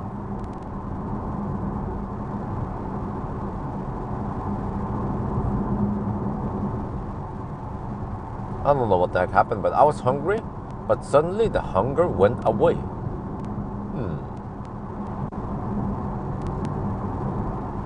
Good looking 20-inch wheels and e-tron. Oh, what? They are no good. Oh. Well, wait. What about some mag rims? Huh? 20-inch mag rims for the e-tron GT. Eh?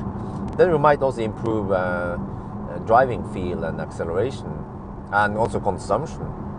Because who knows how heavy those fat 305 wheels are. The tire itself is probably freaking heavy also, plus the rim. Maybe each wheel weighs more than 30 kilos. Let me see. On MC Hammer, I remember with the mag rims.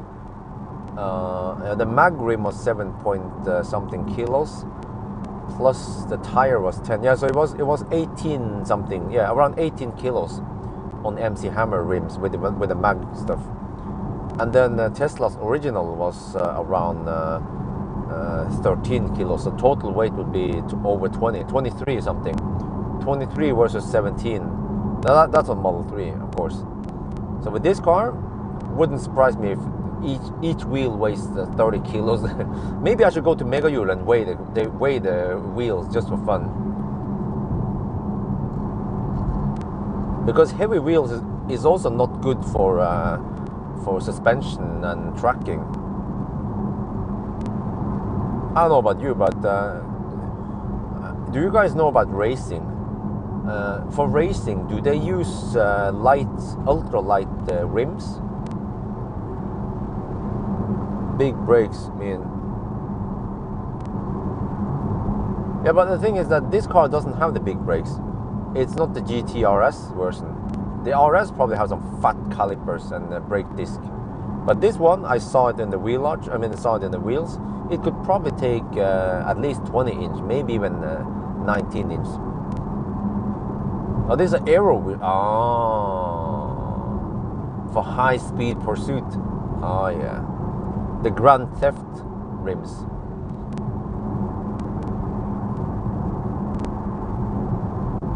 You know, this section here is quite bumpy. You guys see it, it's actually quite bumpy. But the suspension here just floats over the bumps so nicely. Just whoop, whoop, whoop, whoop, right over it. You see? See lots of bumps? Bumps are gone. I don't feel them. This is a true GT, a true Grand Theft car. Look at that. Wow, this place is so bumpy. Carbon fiber. Whoa, they have carbon fiber rims? What? I mean, how light are they? Normally, magnesium rims, they weigh 7 kilos, 8 kilos only. That's pretty light.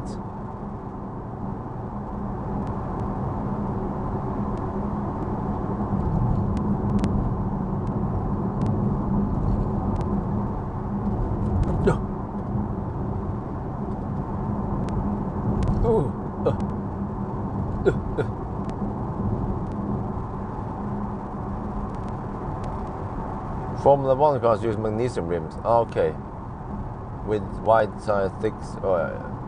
Yeah, the Formula One tires is humongous. Just slicks, right? Pure racing slicks. There's no. Wait.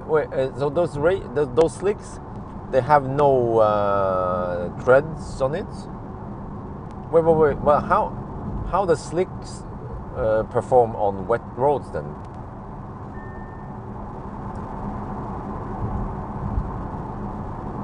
Oh shit! Let's check out now. Namskogan, the Nam forest. How busy is the fast charger?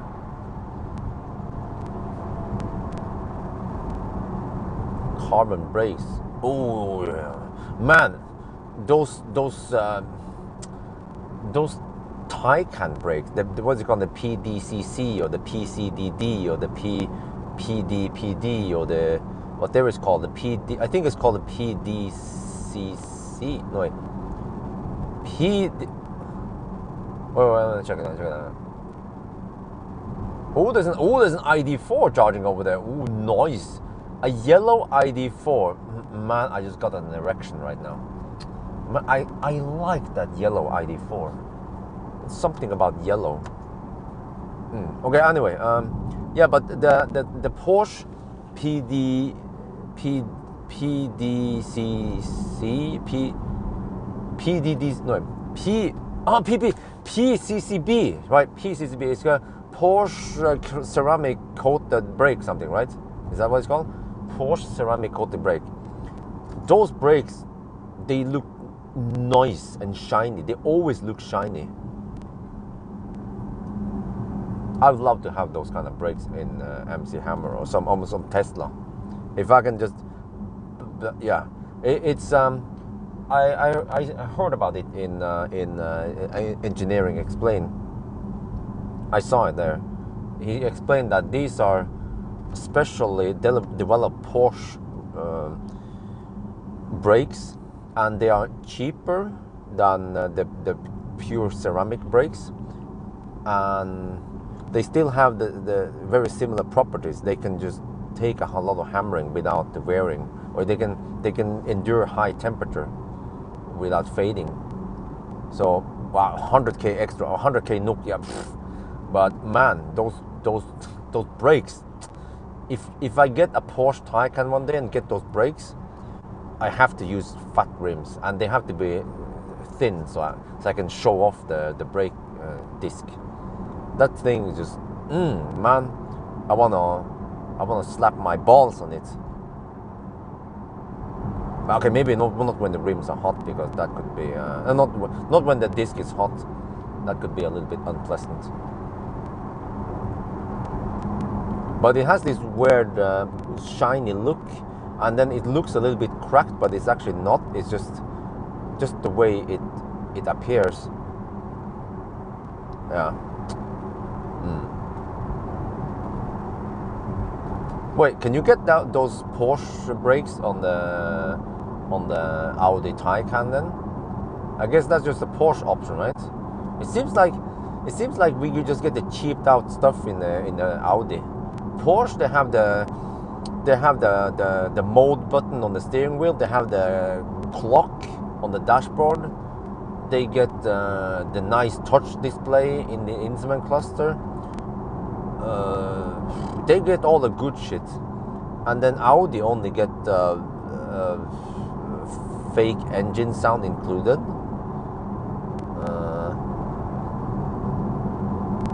So, I mean, people keep asking me, hey, what is the difference between the Porsche and the e-tron? Well,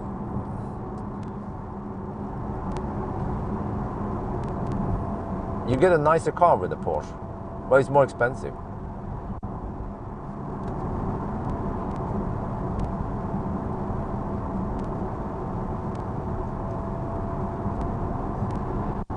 what's up with the traffic, man? I thought we were in no man's land. I've never seen so many cars here before.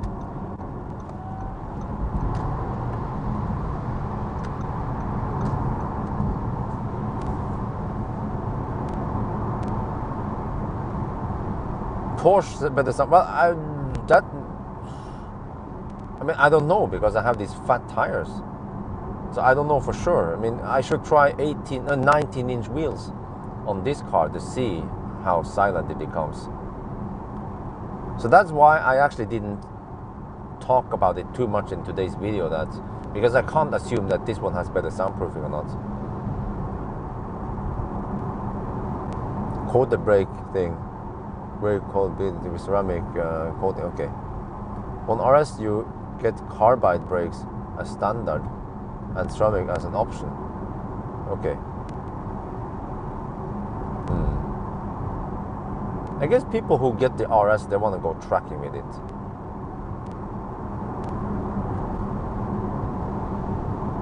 But this car is so sexy.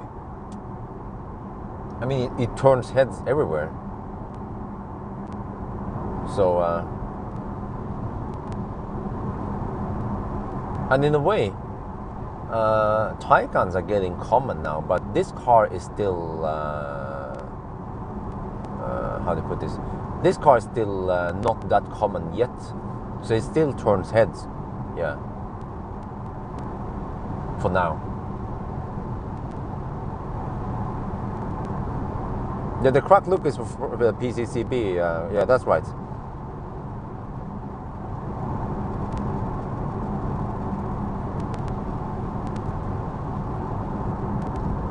But I mean, what I heard is that those PCCBs, they last a long time, and they also stay nice and shiny, and they have really good braking performance even at high temperature.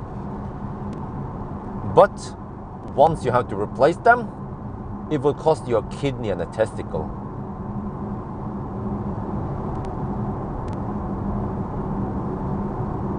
So I guess people who buy Porsche, they shouldn't expect to be saving money on electro auto. And you know, Pawel, he sold his Model S and he ordered a Porsche Taycan 2S, and he mentioned a green one, and he mentioned that it's coming soon. So I just wonder if he's ready to pay the bills once stuff needs to be replaced.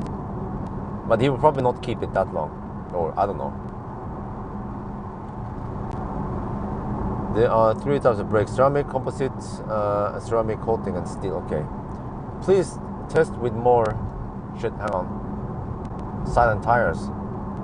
No, I can't, dude. I can't. I just have this car. It's a press car, and I have to return it on Thursday. I can't just put on some more silent tires. Unfortunately, that's not possible. Green Mamba, is that what it's called? Oh shit.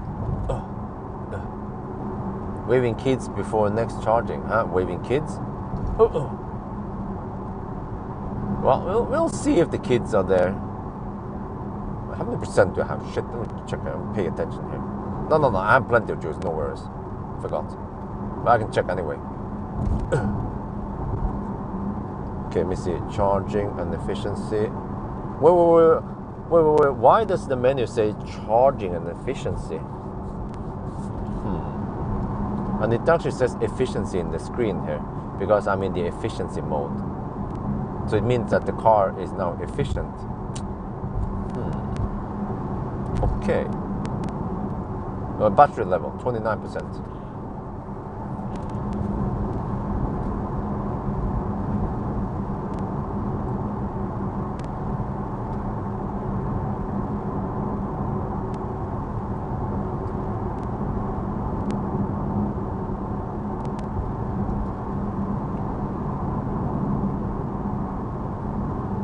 Wow, there's a long message there. Try to read it. Generally on EV, is there general, wow, that's a lot of generals. Rule of thumb, oh hang on, curve coming up. Remember that I'm driving, guys. Oh, I don't know if that message was towards me. Okay. Of them to figure out how much temperature affects range consumption. I'm trying to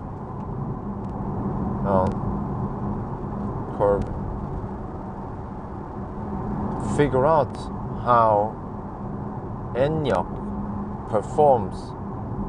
More curves coming. Oncoming car.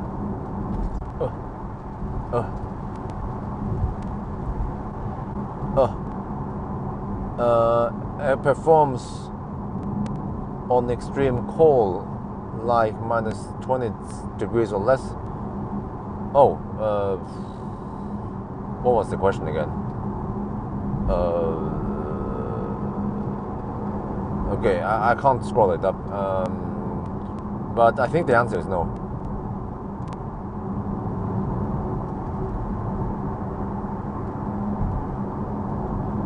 Yeah, use a better plan. That will give you a good idea.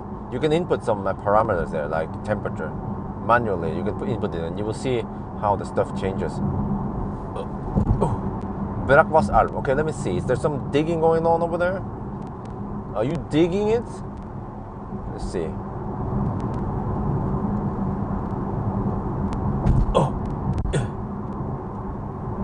Let's see. Where is that? Are they digging? Are they digging? Is that supercharger? Wait, they're digging something. What is that?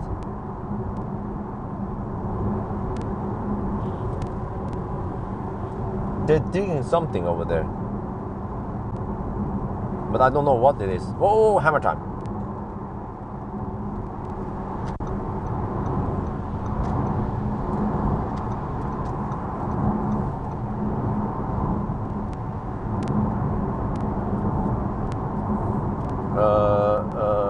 V road condition from auto, manual, and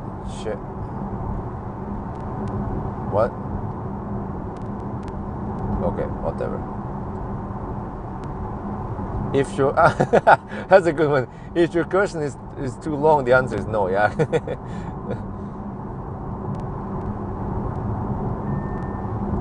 Well, I usually only read the chat for about 1 to 2 seconds at a time because I'm driving. Yeah. In case you guys don't know, or maybe you think that my assistant James is driving for me and I'm just hanging out here. Yeah. No temperature condition can only be. Okay, you need to do. Well, I mean, you can get you can do a simplification, roughly, maybe. Yeah. Like a rough estimate.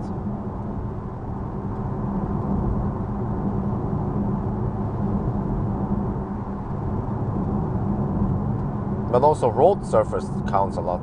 If it's wet on the ground, then usually the consumption goes up quite a lot. Maybe up to 10%, depends how wet it is. What, did that Toyota just speed up after I hammered her? I think she did. She was going kind of slow and now she's behind me.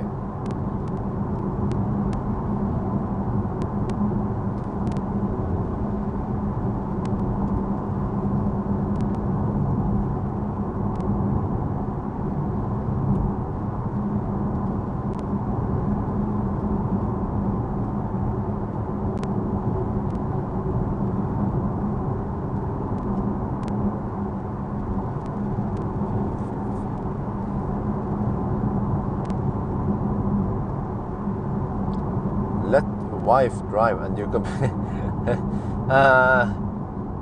no, that's not how it works.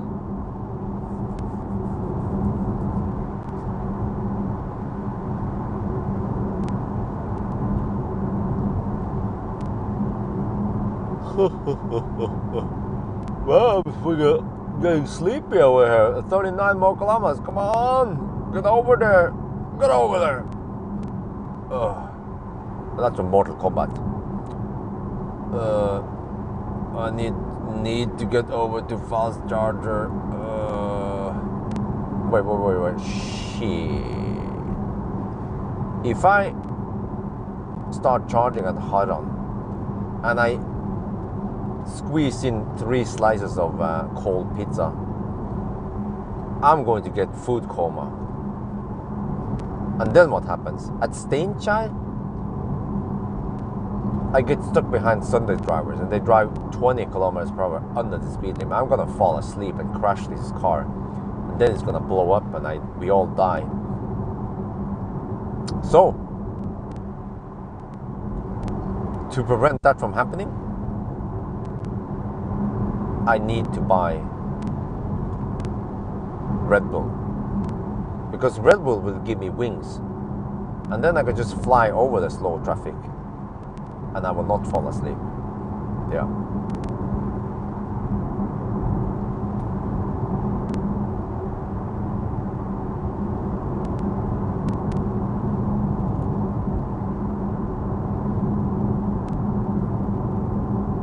Even the Lamborghini is. Oh. Wait, you mean e-tron based? Or you mean, do you mean Taycan based or e-tron based? Because e-tron platform, the e-tron 55 thing is kinda outdated shit.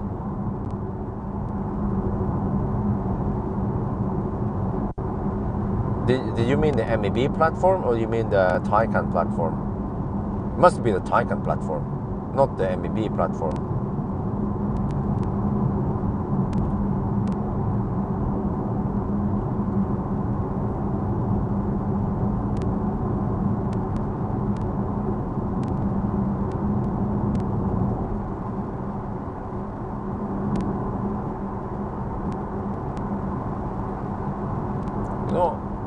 It wouldn't hurt if they just slapped down some new asphalt over here. It's been a while, right? No, but they're actually going to mark. I see white dots. They're going to repaint the center line. And they will keep this asphalt for at least 1 more year. The Taycan rear-wheel drive. Oh, really?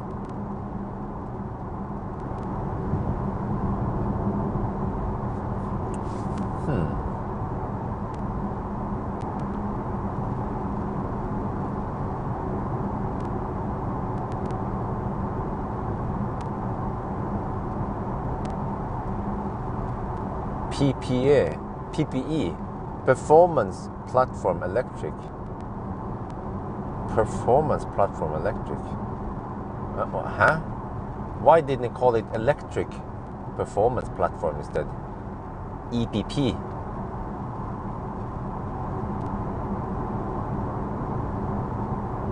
Okay, but that's cool. So, wait, does Tesla have a platform name? Because you have the MEB, the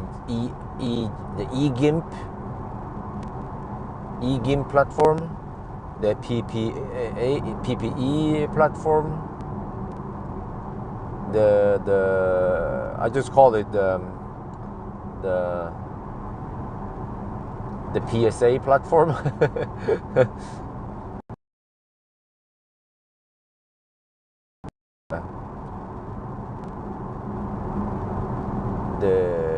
They can call it the UEV platform, the ultimate EV platform. Yeah, there you go. You heard it here first. PB is on Taycan. Oh, really? What? Oh, wait, huh? I'm confused now. Taycan and e-tron GT has the same platform, don't they?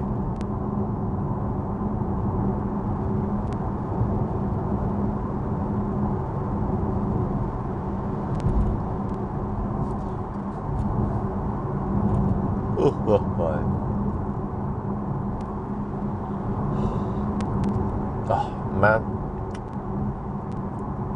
when am I gonna get my nap? Maybe I can just how about, okay, I have an idea. I can get over there to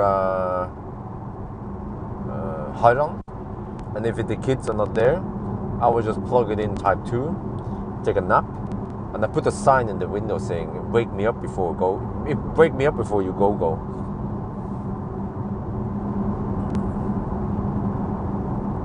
Because I'm there for the kids today. 30 more kilometers. Let me see if they're there. I can buy them some ice cream. Fat cell mega. What the heck? But you know, no. It's that BFMA, was it? The badass mother frunker. Yeah.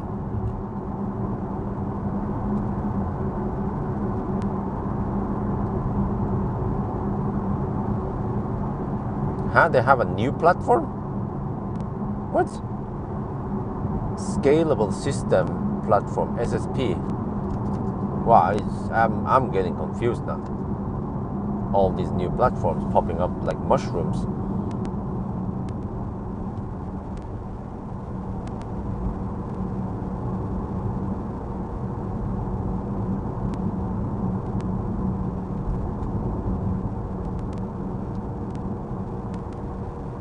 What about the Hammer Time platform?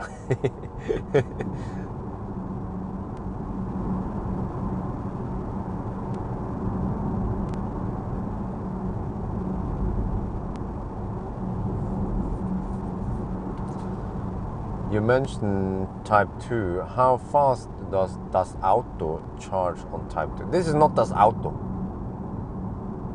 This is Das Vorsprung.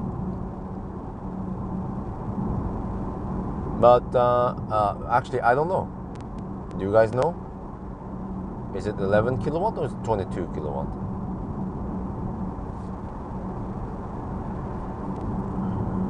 Get ready for the kids, guys. Maybe youngest followers by yeah, I don't know.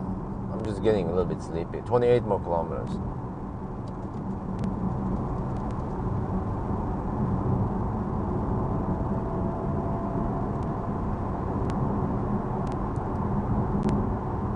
Uh, 28 kilometers. That will take around about 20 more minutes then. So we will be there at 1:30. All right. Then we juice up. I'm not sure how long, but I guess I will go to Klatt afterwards. Wait. I have a mission today. Shit, I forgot. I have to record a charting session at Ionity Dal before we go home. All right. Okay. Yeah. Huh. Wait, are you sure about that? 22 kilowatt standard. Are you sure it's not 22? No, wait, sorry. 11 kilowatt standard and 22 kilowatt option. But are you sure it's not 11 kilowatt hour per hour? Oh shit.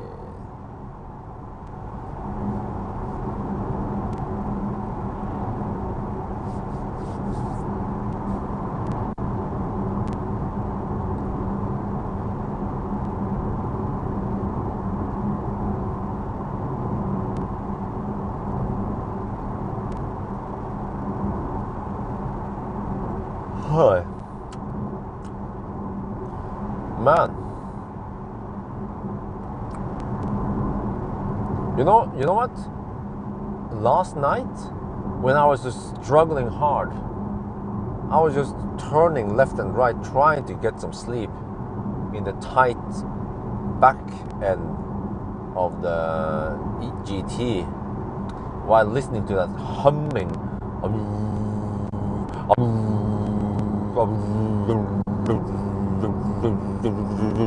Something like that.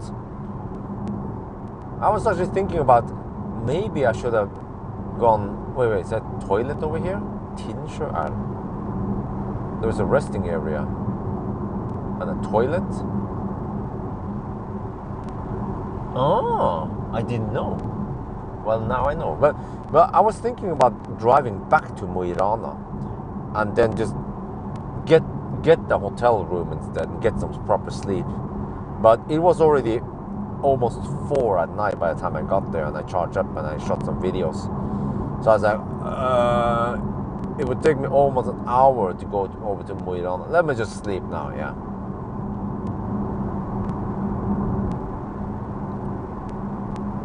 I don't know why we went to bed so late yesterday. Because we came early, right? We came to Mo i Rana already at 11. Then we wasted, well, we didn't, we spent 2 hours testing something to find out that it was 6%, roughly 6% loss at 50 kilowatts. 122. Wait, huh? You know, I just remember something. They removed the Type 2s. Yeah. It's now it's now Circle K chargers, and they don't have Type 2. They only have DC. By the way, Bjørn, how good were those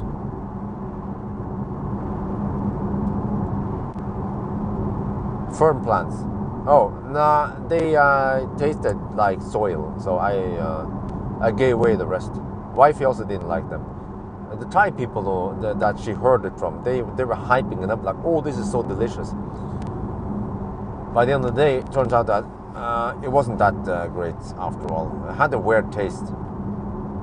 People said it tasted like broccoli and asparagus, but for me, it tasted like soil.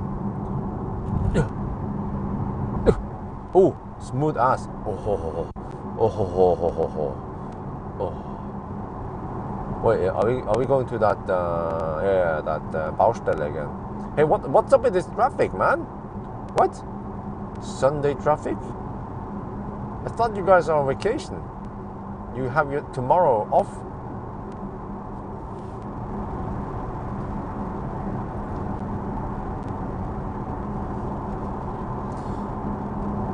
Uh, 24% left. 21 kilometers left. Consumption is 203. Why the heck is the consumption so high? Why are we not getting 175 again or something? 170 something? Like the range test. You see, we are driving slower than the range test also. This is a big mystery. I mean, I thought I knew everything about physics, but can you guys explain why the consumption is higher now when the speed is lower than the range test? Oh. And then what is there a flaw in my range test? Because the range test showed that this car can go 400 and this car can go almost 500 kilometers. I was thinking, oh, well, that's great. If I charge the car to 100%, I should be able to go 500 kilometers through Norway. No, you can only go 400 on these roads. Why? Let me hammer these guys. It's kind of okay.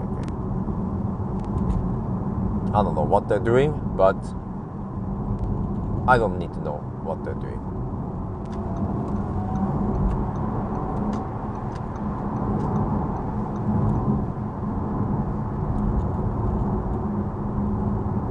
Oh, is that a Volvo S90? It's a Volvo S something.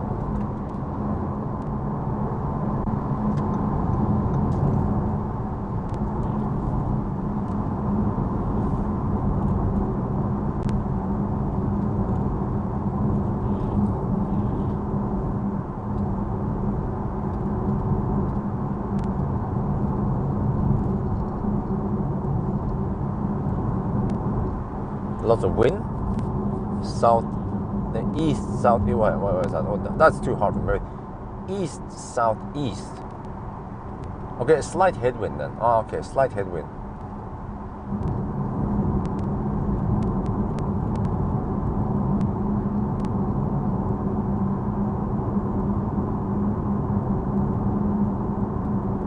It was S60. Okay. Man, you guys have Falcon eyes. You know Volvo. I think Chris would be able to spot that a mile away. Like, oh, that's S60. I know it.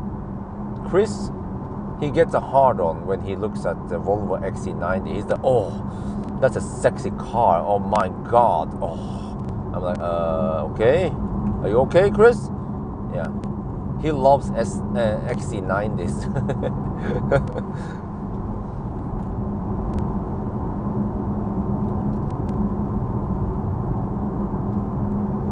Could be wrong with them. No. But the thing is that yesterday I was also getting 200 watt per kilometer. with tailwind or headwind or something, wind or no wind even. Yeah, we had almost no wind around Mo i Rana. I was still averaging 200. I don't get this. There must be something. I suspect the wheels. Yeah, always blame wheels or tires or wheels. Maybe the rotational mass has something to do with this. The heavy wheels. According to Google, fill heads are saying, oh wow, let me take this curve. Oh, damn. You see, most cars you want to brake there. Here you want to hammer it through the corners. Man, this thing is a beast.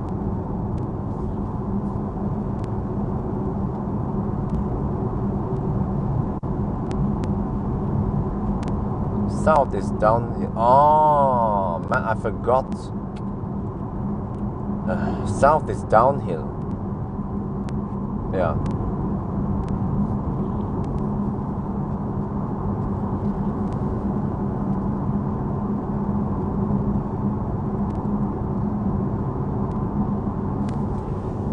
Does the car have massage? No, not this one. Or I don't know if it can get it.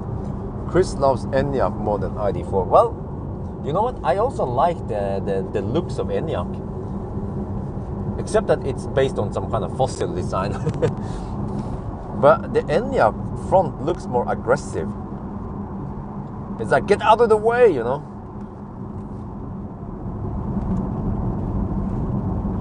Look at this, man. I'm just hammering through these curves like a mofo. Well, I just have to remember that the car is 2,400 kilos plus the cargo. Yeah, well, with the little backpack stuff I have. Oh, it's also sunny over there.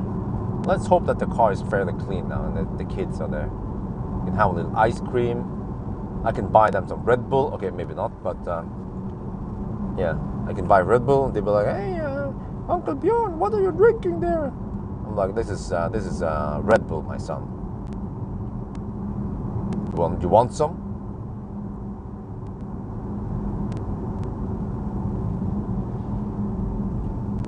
If your tire makes the car heavier, well, somehow it makes my eyelid heavier. Maybe the fat accumulates in my eyelids when I'm tired. Yeah, that's my explanation. Okay. Oh, stop. Stop.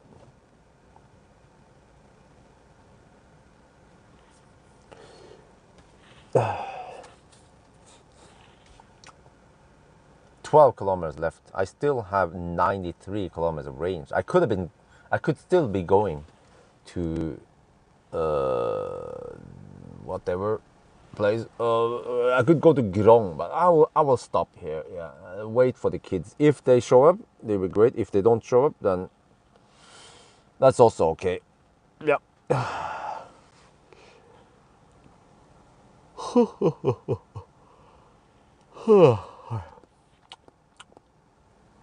Oh, race suspension. Thank you. Oh, shit. Comfort mode. Go. Suspension. Okay, suspension has been raised. It's fairly fast. Zoop. Takes just a couple of seconds to raise it.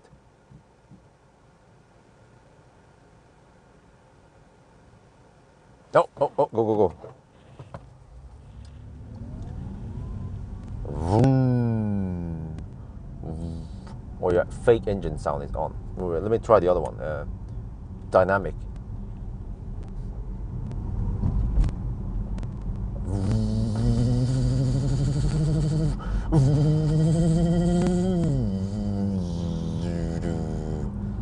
Yeah.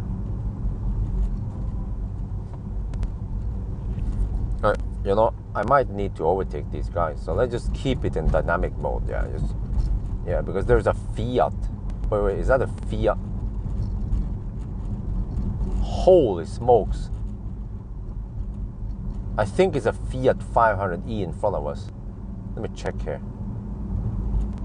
Is that EK? No, it can't be. No, this is an exhaust. Okay, no, it's RK.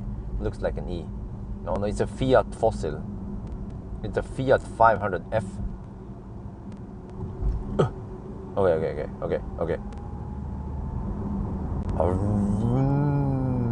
Vroom, vroom, vroom. Okay. Stop playing around. It's not fun. It's trying to make fun of fossil cars. But you know what? You know why I can emulate, or I can what do you call it? Impersonate fossil engines that well. Because I keep hearing them around Alnabru at night, man. I'm not kidding. Freaking fossils at night. They gangbang up at the gas station Esso. 2 at night, and they rev the engines. Vroom, vroom, vroom. I'm like, get a life, guys. I need to get over to Jessheim. That shit doesn't exist in Jessheim.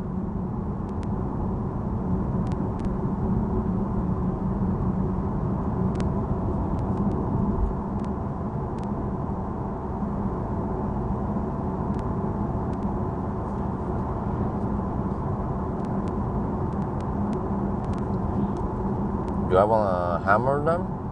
I mean, I'm just 10 kilometers away. That's hammer. Oh, it changed gear. Oh, I could feel the gear change. Ha!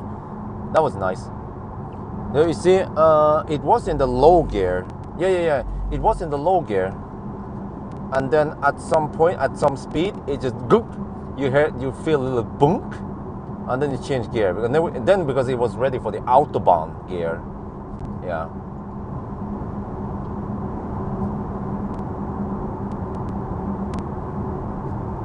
Are the young people require drive mode, efficiency mode? Okay. No, I think they are like people in the 30s something, and they don't have piece of shit cars. They have like medium-aged cars roughly.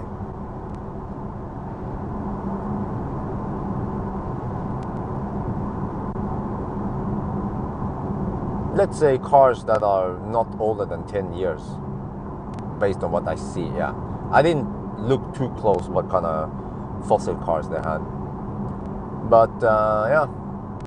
And also those damn motorcycles, man. Oh, those motorcycles are so noisy. And you will hear them in my videos, because I start recording, and I have a little conversation going on, and then those motorcycles...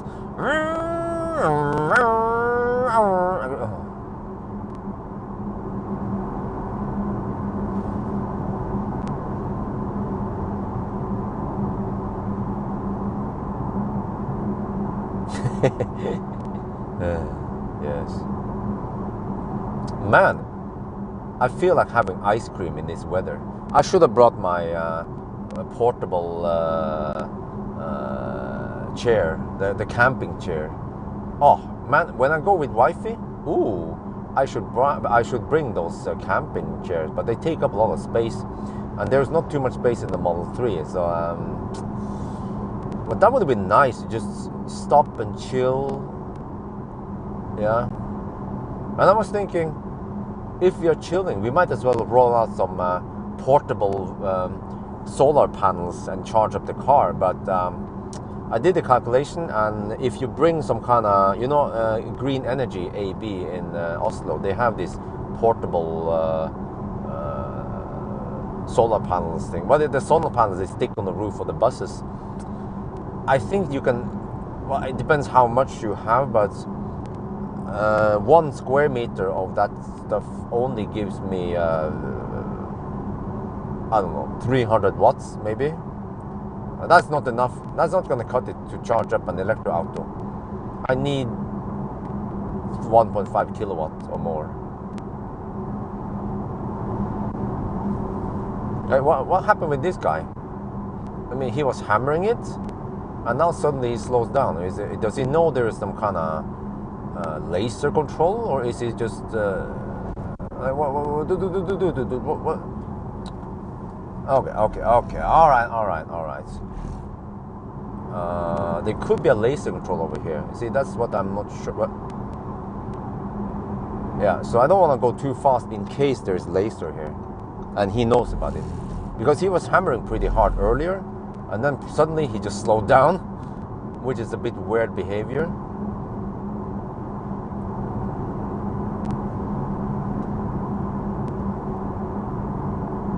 Zero motorcycle, yes. My friend Thomas, he has a zero motorcycle.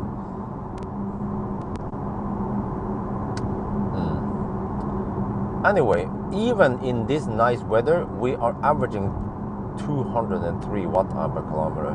Wait, did I forget to release the park brake?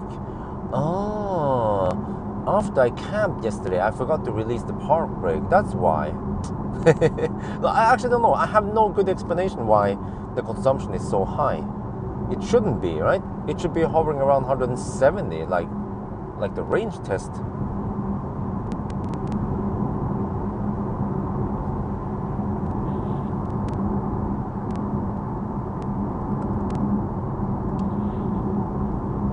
Nesbrua. Oh, he's gonna bump. Oh, okay.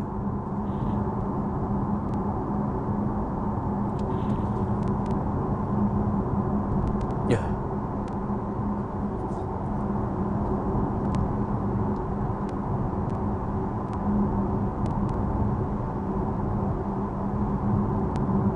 Slow down and slow the tech. Nah, I don't think. He slowed down way earlier than that. I don't know what the heck is wrong with him. And first I thought, oh, maybe they are stalkers. No, they're not.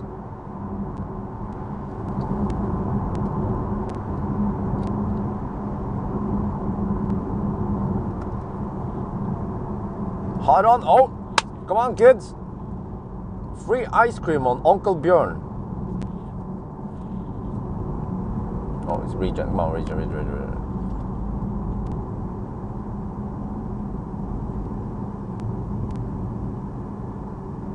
Wait, speed bump, speed bump.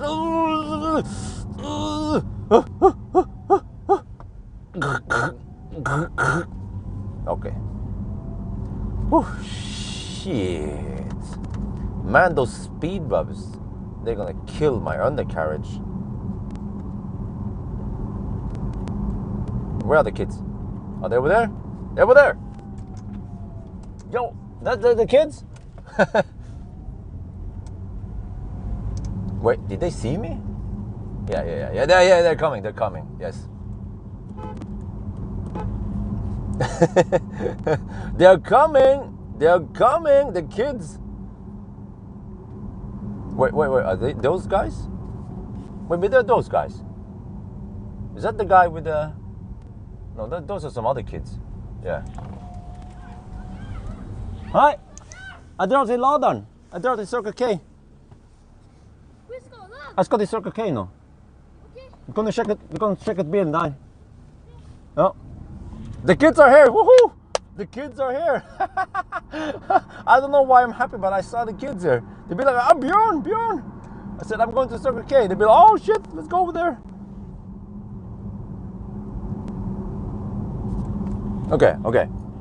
Let's see.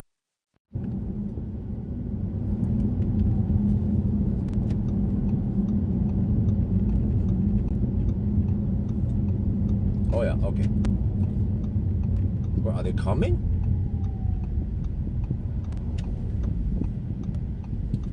Let me see. How do I place this car so that I mean, they want to take picture of it, right? Okay, let me just record the stats, the driving stats. Before, oh, yeah, okay. Let's see. This is Haran. Okay, I can place it against the sun, maybe, so they get some nice shot, right? Haran. Okay. Let me see. If I use that one, no wait. Oh, no, okay, the charge port is on this side. Okay, how about if I place it like this? Wait, yeah. How about this? I place it like this, and I plug in. Oh no, I forgot. Which side is it? It's on the other side, of course. I'm a noob. It's on the other side. I have to place it like this. Yeah. Okay. Okay. Here. hopefully they get some nice pictures of this awesome car. Wait. I'm having a better idea. If I place it more, because I wanted to see the side of the car also. So if I place it more like this, maybe like this. But I also want other cars to be able to plug in and charge. There, like this. Wait, like this, right? And I can still charge. Wait, is my steering straight? There. Well, I can turn the steering wheel a little bit. That will give it some nice pictures, like this. Okay, park.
Okay, so I don't know what you guys are up to, but I guess we're gonna chill a bit over here.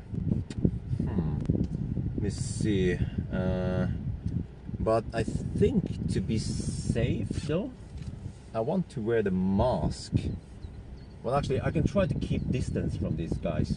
Yeah, since it's outside already.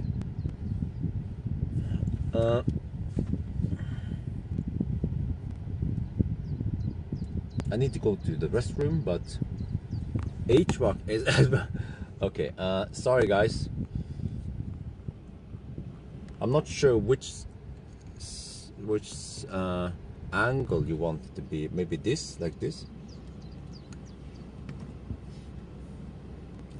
So yeah, now we chill. I'm charging up. I don't care how long it takes. I want to chill here a bit.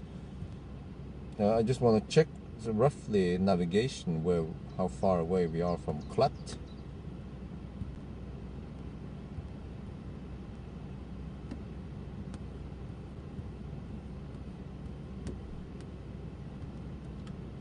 Levanger, Stjørdal, Klatt. Yes, we're going to Klatt. Well, it's called Leinstrand.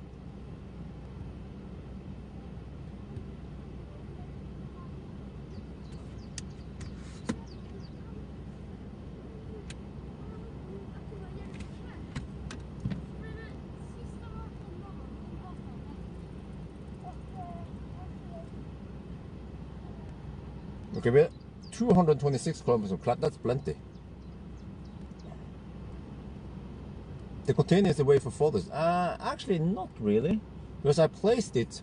I can show you guys. I placed it like this. You see, so they can take photo here, and it's naturally you can get the thing there. I mean, I turn the wheel so that if you see it from this angle, it will look freaking awesome. But the container is not really in the way. It looks maybe for you guys, but yeah.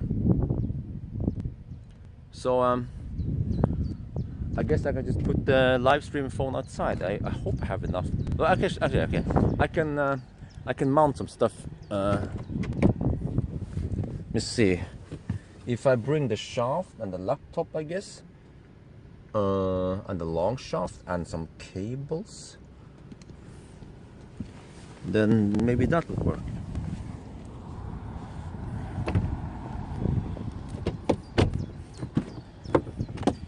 Okay. Abduct mode on.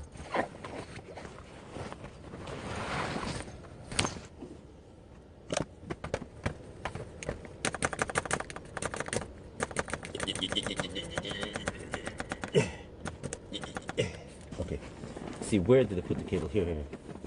So I need a USB-A, USB-C cable, which I always bring with me here. Put the USB-A, USB-C cable in the laptop. You guys okay? Put you guys on the ground.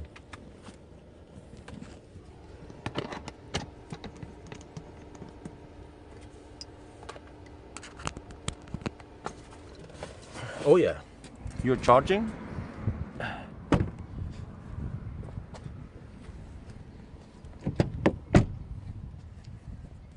I guess I can put you guys over here, roughly. Wait, here. Is that good? This is pretty dope. Oh, wait. Oh yeah, nice. Right there. Oh yeah. How many of you guys got a hard on now, huh? Yeah. That is a man. That is nice. I need to grab my camera.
Okay, we good?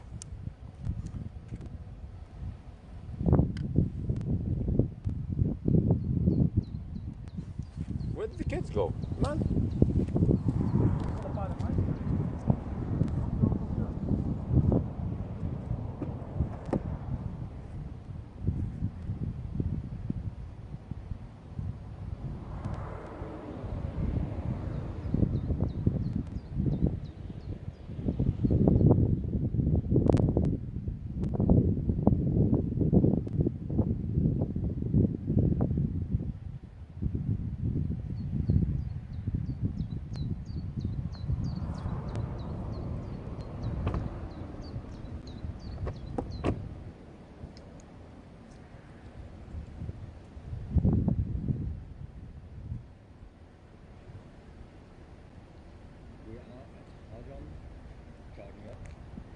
So, as always, yesterday, the first day, we had it and we rushed it and we timed it to make the trip as fast as possible.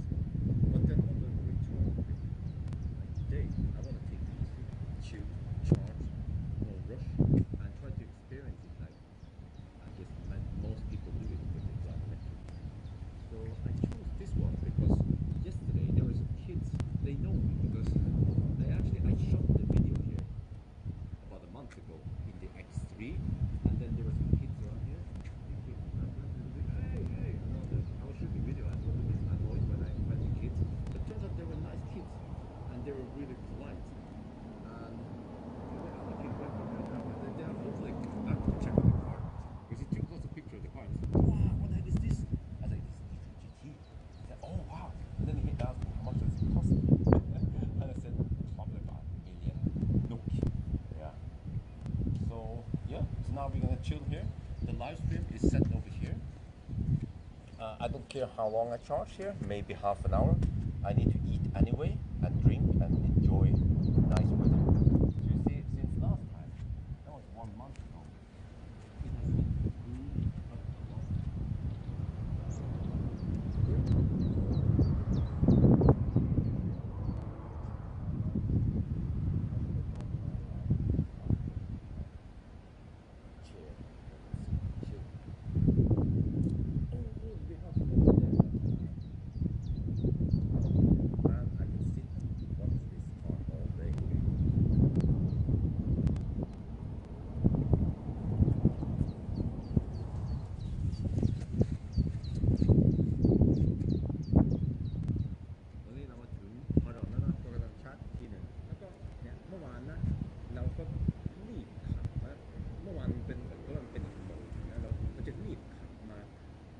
ที่มือเราหน่อยก็จะดูว่าเราขับเร็วแค่ไหนใช้เวลาน้อยสุดชาร์จเร็วบ้างแล้วก็ไปเลยแต่ว่าวันนี้ขากลับนี้เราไม่อยากจะรีบเราจะเดินทางสบายๆจอดชาร์จชิลหน่อยก็ได้ไม่เป็นไรก็เราจะเดินทางเหมือนหลายคนอาจจะเดินทางเขาไปเที่ยวแล้วก็ไม่ต้องรีบมากก็ได้แต่ที่นี่ก็ดีว่าอากาศดีสบายอุ่นสบายเลยผมก็ชาร์จไม่รู้ชาร์จนานแค่ไหนก็ได้ครึ่งชั่วโมง45 นาทีแล้วแต่แล้วก็เมื่อวานนั้นมันมีเด็กแถวนี้อย่างที่เขาเห็นรถเขาโอ้รถอะไรเนี่ยโดยเฉพาะเด็กผู้ชายมันมาหาอะไรเนี่ยรถเดียวแล้วก็ผมเจอเด็กตั้งแต่ผมเทสบายBM iX3แล้วก็ผมก็ถ่ายวิดีโอที่นี่นะที่เดิมนั่นแหละแล้วก็มันมีเด็กมาแล้วมันก็ตะโกนแล้วตอนแรกผมก็มันน่ารำคาญแต่ว่าตอนคุยกับเขานิดหน่อยนะก็รู้สึกว่าเขาก็politeนะแต่เขาก็บอกว่า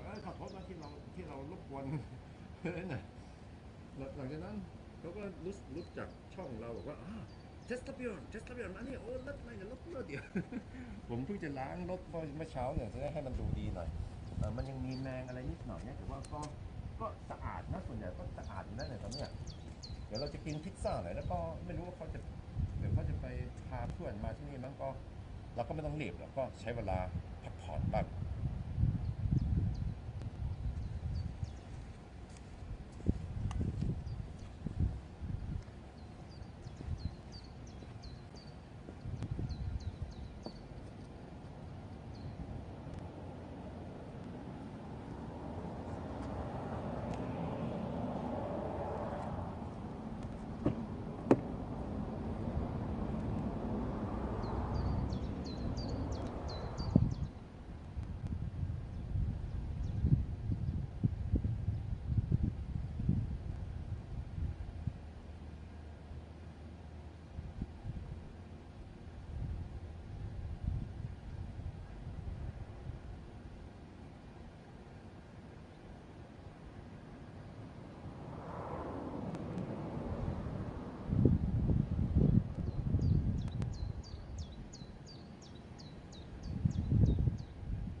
I have 3 slices left.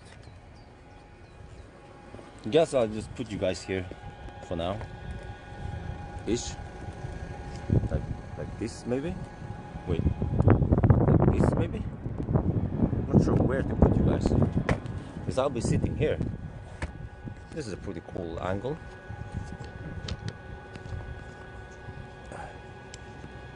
Wait, no. There. Okay. Then we grab a pizza and then we fix it like that.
Okay.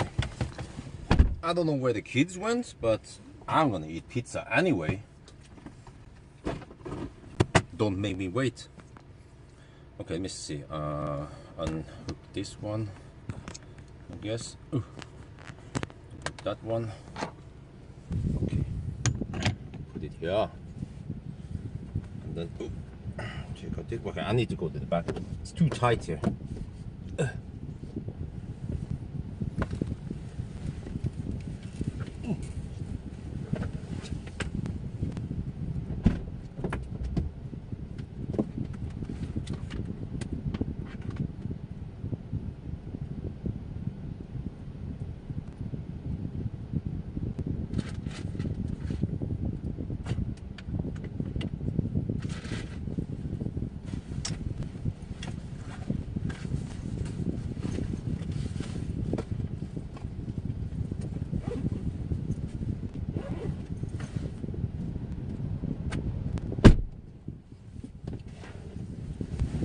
Okay, I need to put some shade on it. Wait, let's see.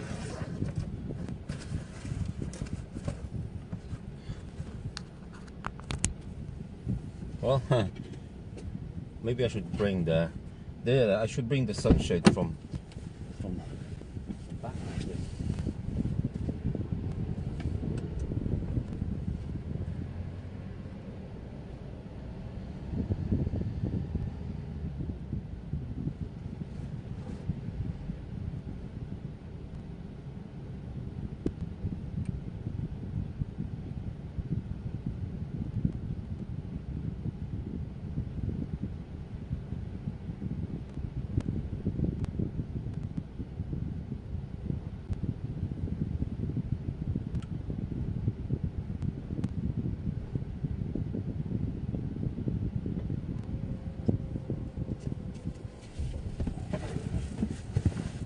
Sunshade for the win.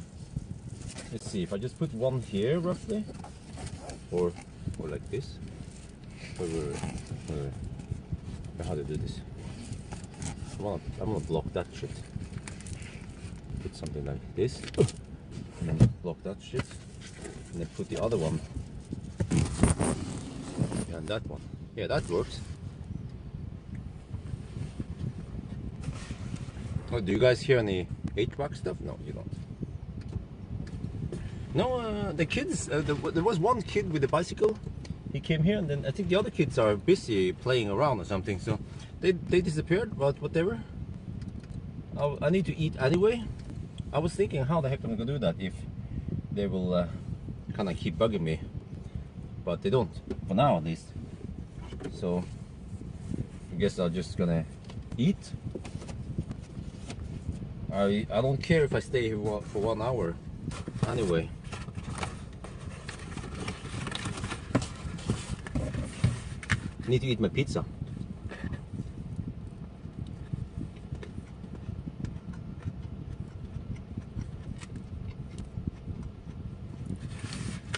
No, they're not my kids, technically speaking.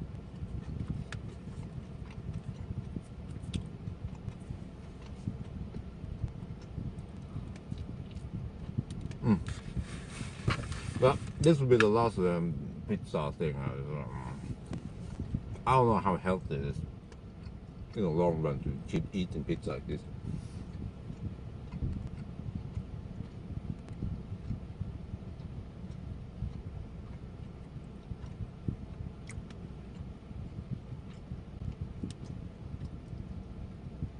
Why is it not working?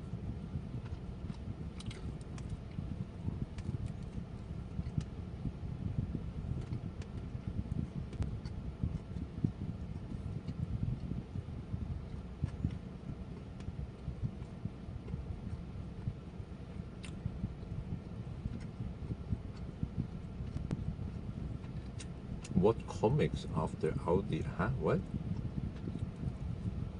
What comics?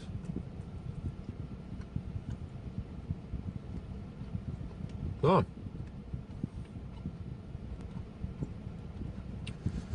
I did that shot in front of the car. It's nice.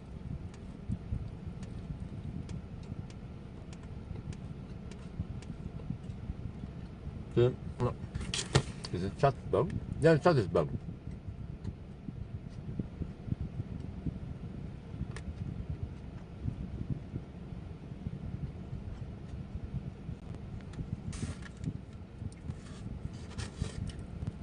It didn't automatically scroll. I thought you guys didn't say anything.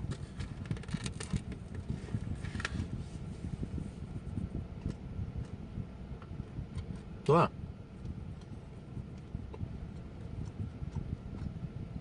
No rush, but eventually I have to go home, right? And do the charging test also. Oh.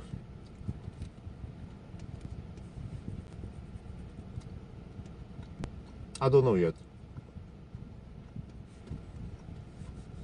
Next week.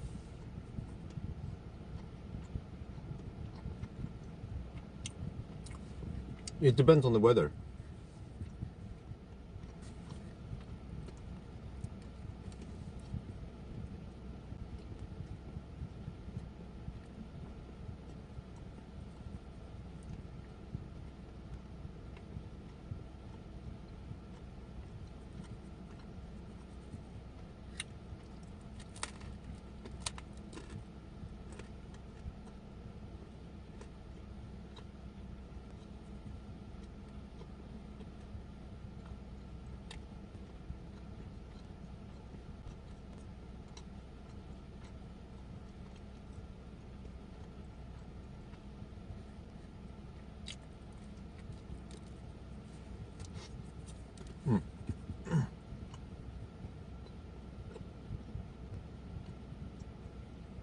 Now I'm going to be so sleepy after this.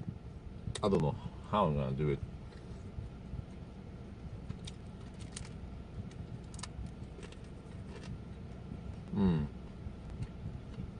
But we still need to charge a little bit more. I think I need 70% or something. Next stop will be clutch.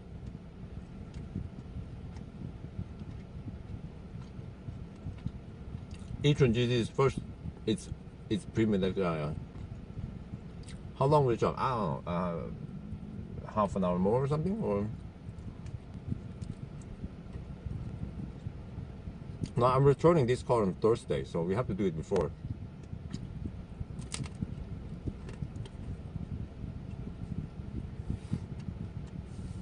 Oh, the autopilot, it's okay. It does worse things. Try to run into the ditch sometimes. Hug the middle lane.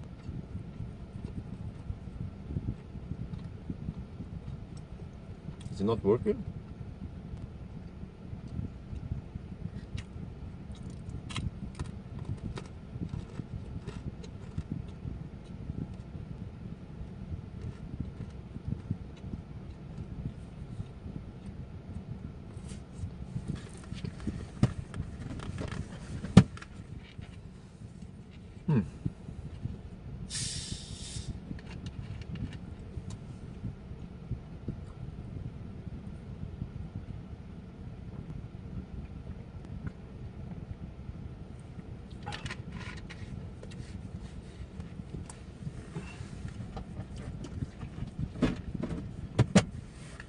Well, I'm glad I brought the Asa kit at least.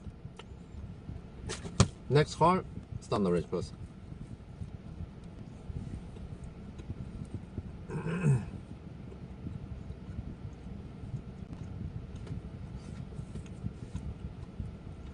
Last night, 3-4 hours, roughly. It was very unpleasant.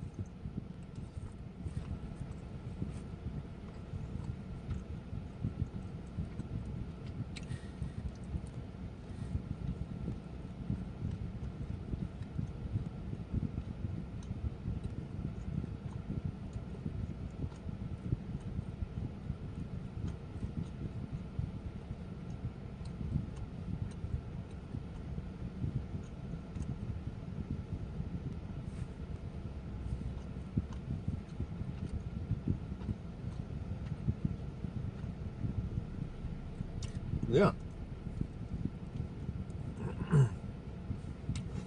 Well, it's 2 already. 2 in the afternoon.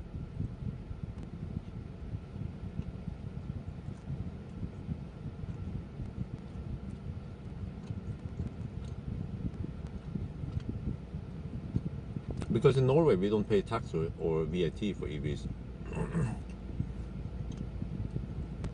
Full flat, I haven't tried.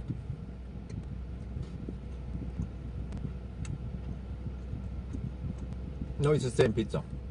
Same as last time. Is he charging? No?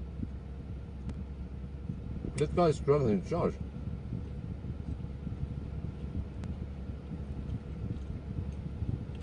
It was just one kid, and he disappeared. He asked about the price of the car.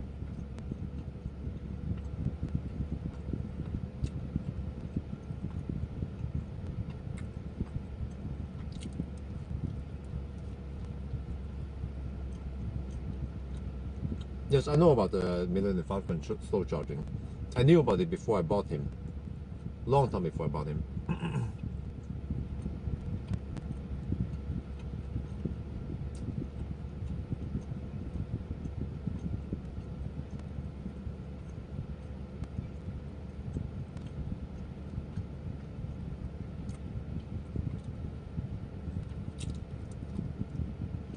New house? No news for now. We are just waiting to. We need to sign papers tonight or tomorrow morning.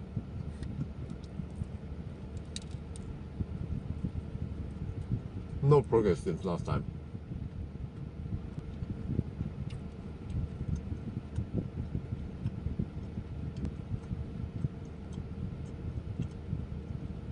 Well, let's see. Navigation. Next stop, Klatt, is 226 kilometers away.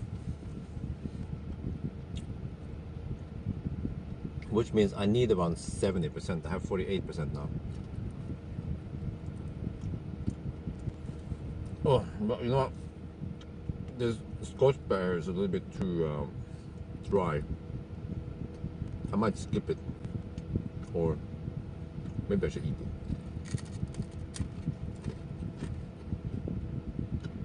Just big garage.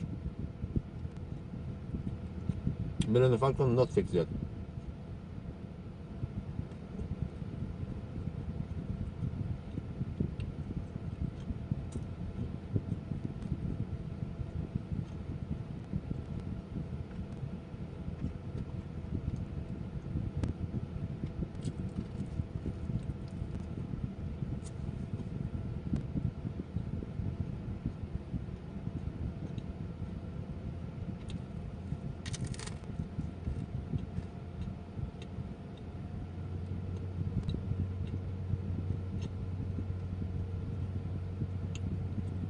Yeah, cool seat? Nope.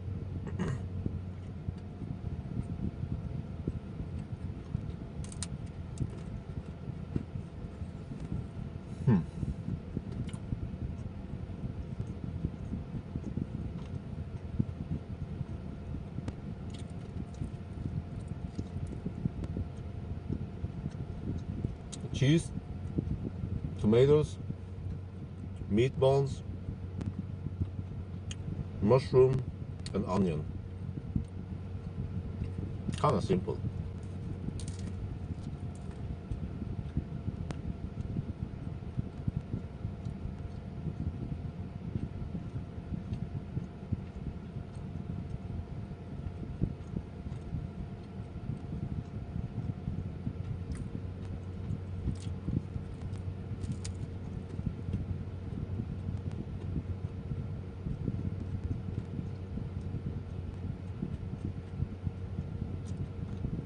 Fatso, huh? What?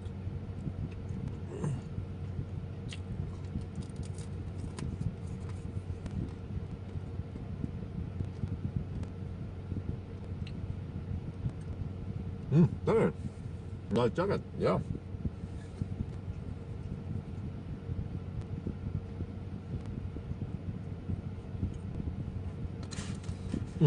Last piece. How was the sleep? It was terrible. That's why I look so tired today. I got only 3 or 4 hours of sleep.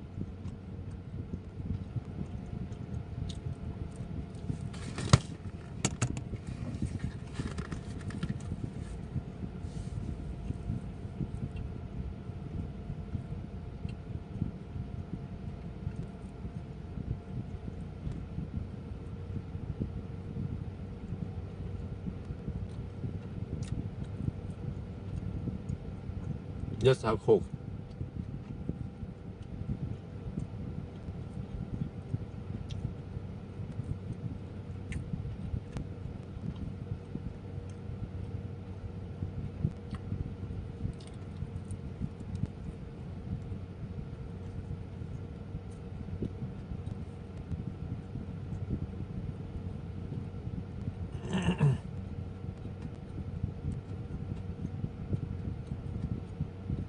It's very tight back there, and I had an engine noise constantly running from this car.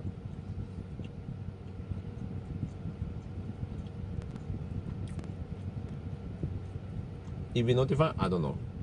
No, actually, no. I don't think. No, it does. I don't think so.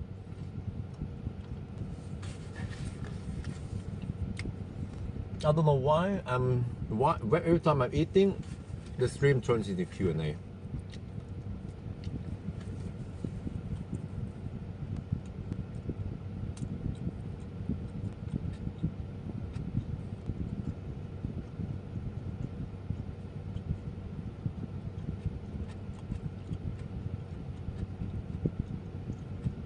Favorite old timer? What? Huh?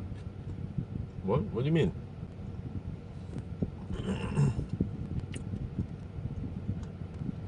Yeah, thank you.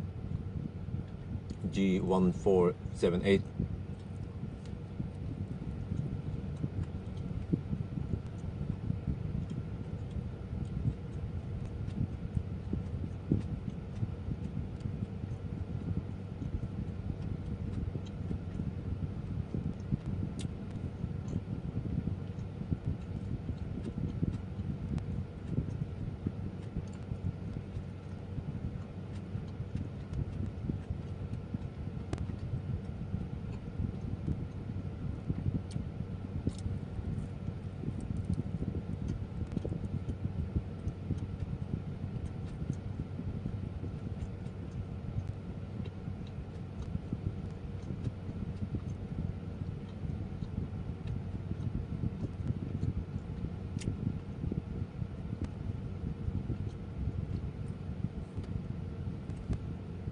Well, that guy next to me still hasn't started charging.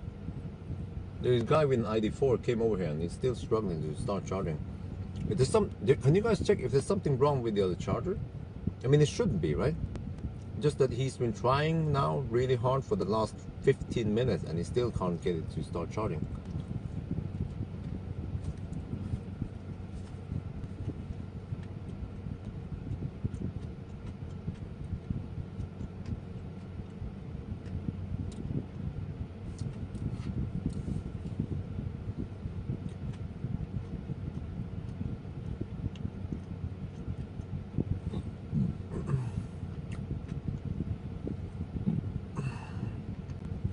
I must help him. Well, it's a guy. I don't help guys. I only help young virgins.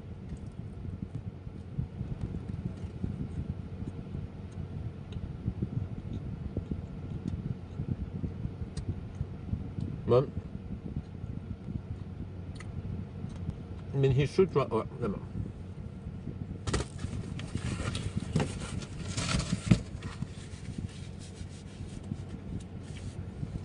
I don't know if you guys can see anything of that, but you can't.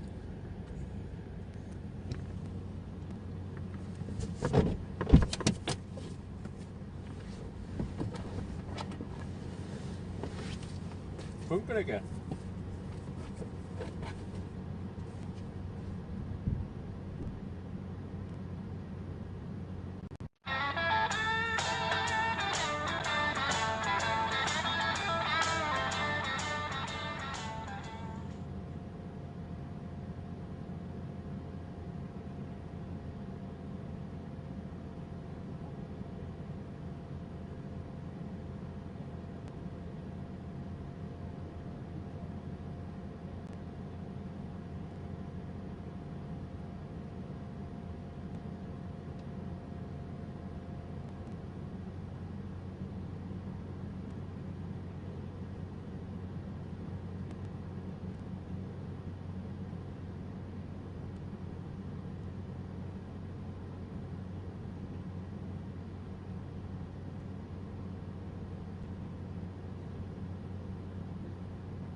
rabbe ute. Men vet du Og det han sa.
du skulle ønske at du hadde litt mer kraft. Ja. Det blir sånn, her nå. Sånn, så skal du gå og spille på 100%. Ja.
It was a nice chat I had with the guy.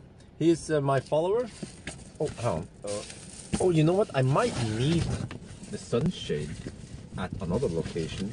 So let me just keep it easy accessible here. Had a nice chat with him. Oh,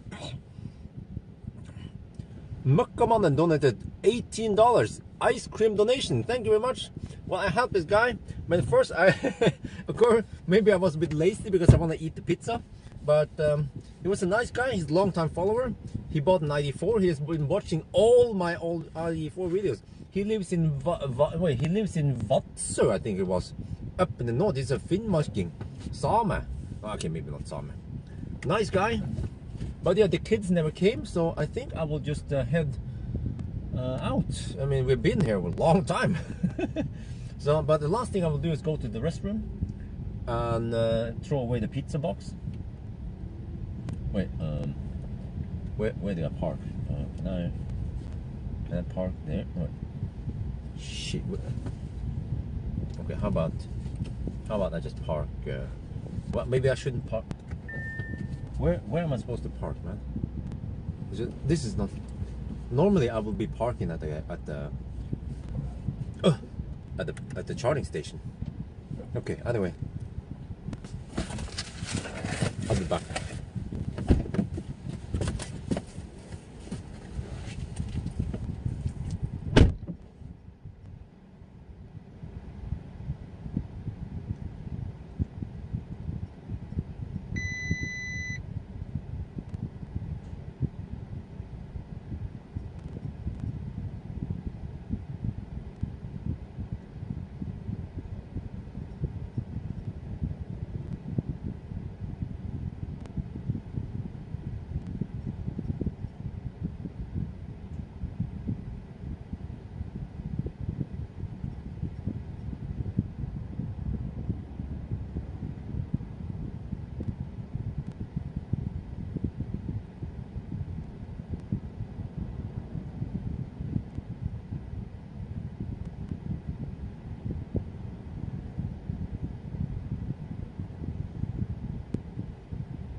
Okay, let's kick ass and chew bubble gum, and I'm all out of ass. Wait, this one goes there. Oh, guy with a trailer and boat. Another guy with a trailer. Oh, freaking RV. Hammer overload coming. Wait, I need to reset something here. Okay, drive select. No, wrong one. Let's come around. Efficiency has been engaged. Off we go. So that was a nice drive. Oh, do we have regen here? No?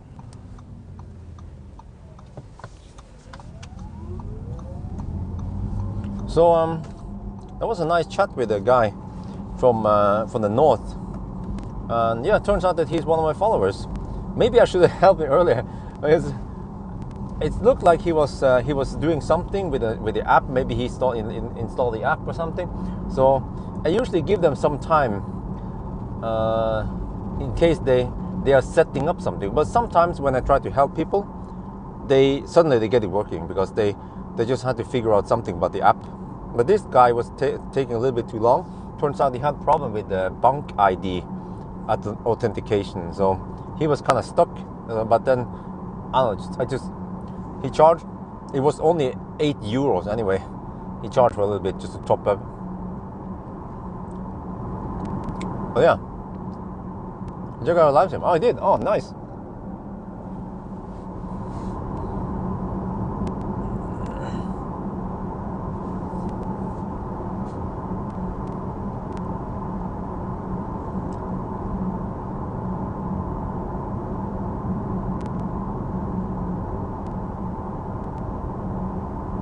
Yeah, well, man, we talk a lot about stuff. He's from I don't remember. He was he's in the north, Finnmark, you know.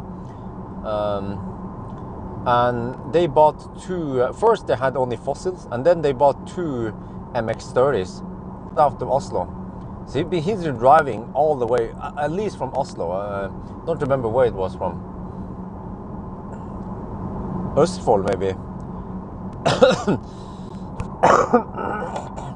Route planner. He had the Me Charge card working, and he's been using not the Me Charge, the charge, the V Charge. I mean, so he's been using Ionities and Fortums and whatever on the way up here, no problem. It's just that I guess it wasn't set up for Circle K, but this is the only Circle K charger that he ran into. Most of the trip here, it will only be Grønn Kontakt and Fortum anyway, and it will most likely work for him. So his next stop would be Mo i Rana.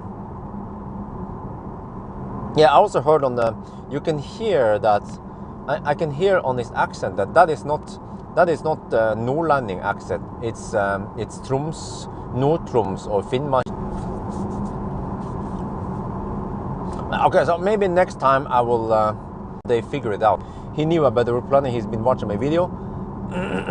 Oh shit.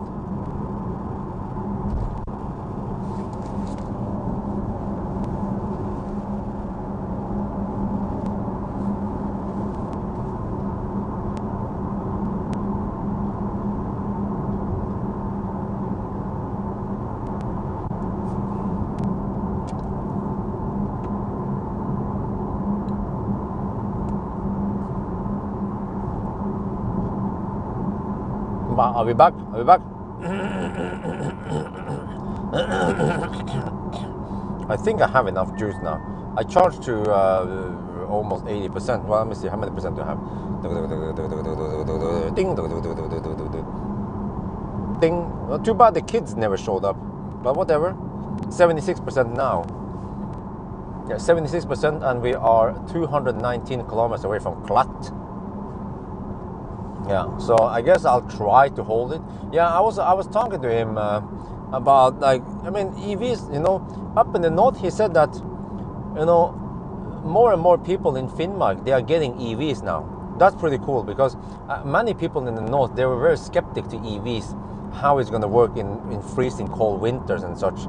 But that guy, he's been watching all my ID4 videos, every single one of them, and then he decided to buy ID4.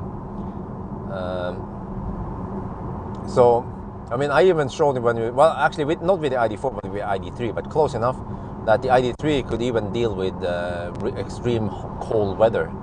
Well, it was kind of thirsty though, but at least it could do it.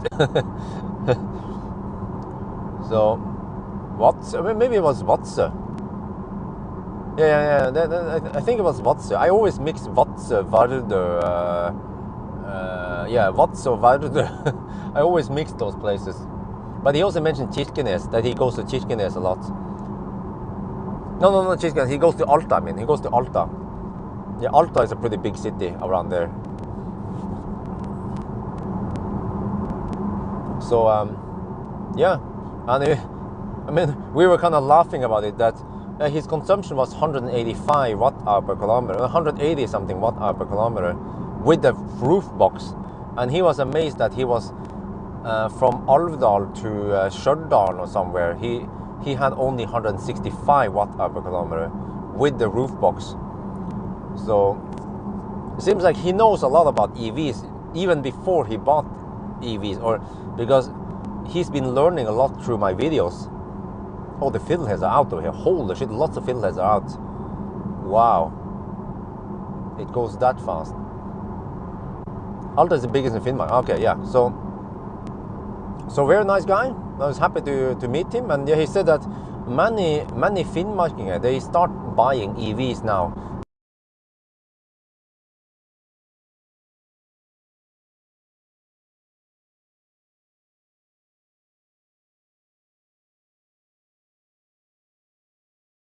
Trip to North Cape, but maybe it's not that bad. He said it was not that bad last year. He didn't see queues everywhere, but some key points like Alvdal, of course.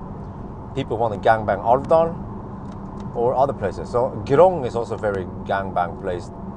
Yeah. Lots of dropouts. Oh shit. Maybe the bitrate is too high.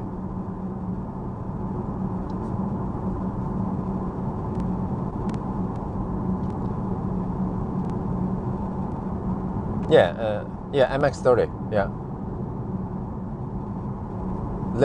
No, but they used MX-30 for local trips, and it's perfect. It's superb for them, and I agree. It's a nice car for it's a nice city car. It has head-up display, it has nice interior, and it's pretty cheap. Okay, it charges slow, but who cares? That's why I didn't even bother doing 1,000 kilometers with it. I did go to Yale, but that was kind of painful.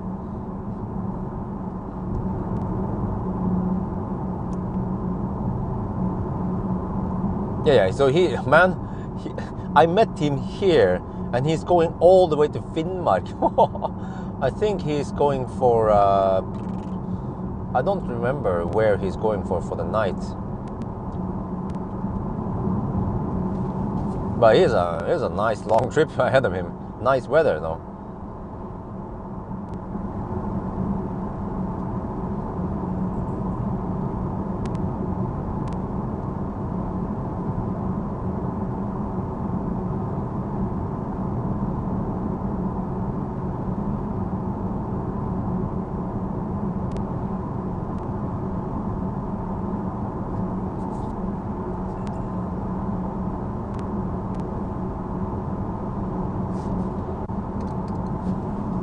You know, I still wonder why there is no seat memory in this car. Well, at least I haven't found it. I looked everywhere and I can't find seat memory.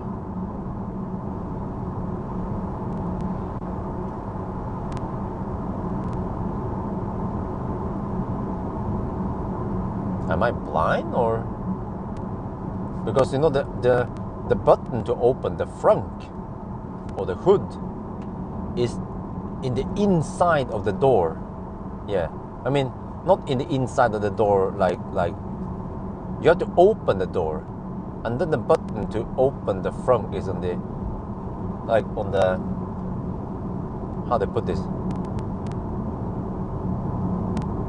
on the back inside of the door.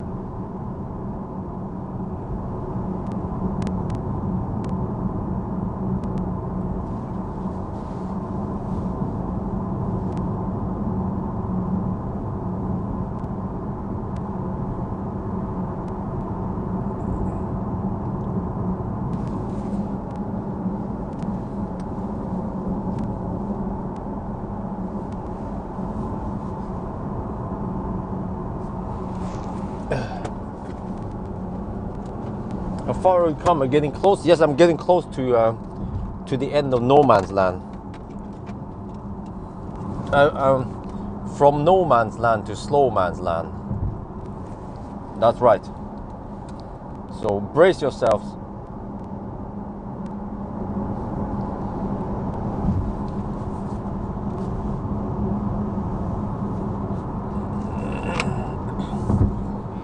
Well, is it true? I mean, can you guys please help me? Where is the seat memory in the Audi?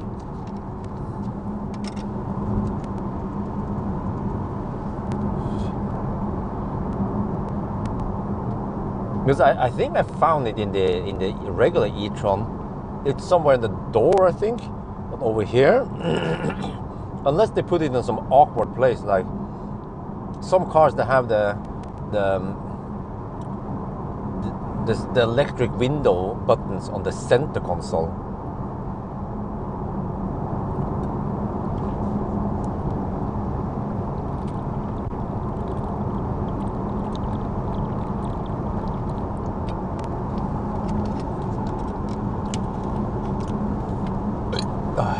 Skål. Yeah, you know what's funny? You know what's funny? I'm gonna tell you what's funny. The guy with the ID4, his name is Bjørn. Yeah. I just remember now. His name is Bjørn. Wait, wasn't it? No, Bjørn and Bjørn. Yeah. Yeah, his name is Bjørn. That's the guy with the ID4.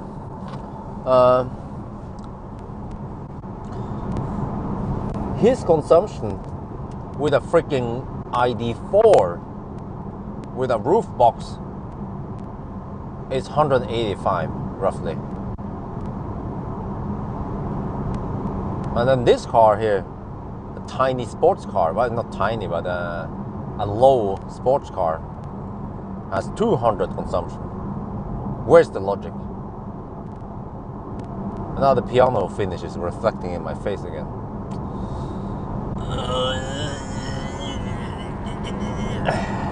I be so fucking banya. You know, when the car annoys you, then how good is the car, right? Reflecting in my face now. At night it was fine.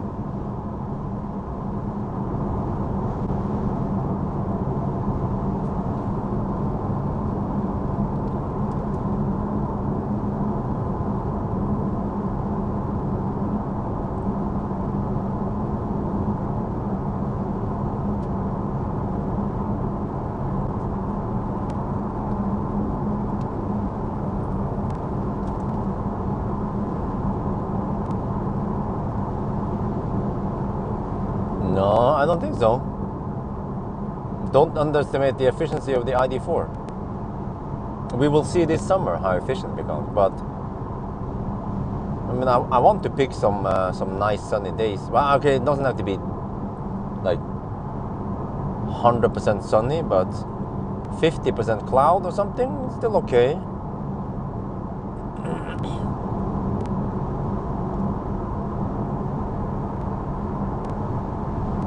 Oh, wait, what mode am I in? Efficiency mode, okay. Well, I'm in efficiency mode. I've been using efficiency mode the whole trip now. It's the oh yeah, you know what? The wheels. You know when I measured Tesla Model S, it was around 15 watt-hour per kilometer difference in the 21-inch versus 19-inch wheels. So it's around there in that ballpark. And also, if you see Porsche test I did, the Taycan test, the ones with the fat wheels, they are thirstier. So you have to expect 50, maybe, I don't know, 15, 20 watt-hour per kilometer difference because of fatter wheels. Which means that under ideal conditions, I could be as low as 150 watt-hour per kilometer with this car on the range test. And maybe lighter wheels will also be better for twisty roads or whatever. There's something weird going on these roads that causes the consumption to be higher. I still haven't figured out what the heck it is.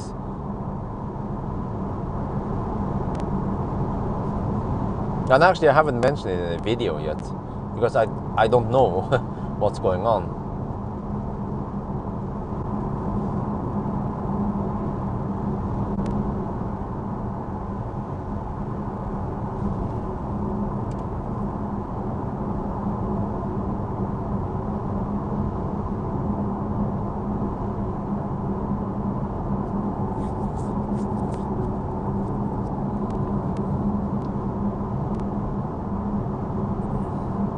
Right, can I make it to Klet? I think I can. The Finnmark guy drove for sure through Sweden, huh? What? No, he's going the Norway route.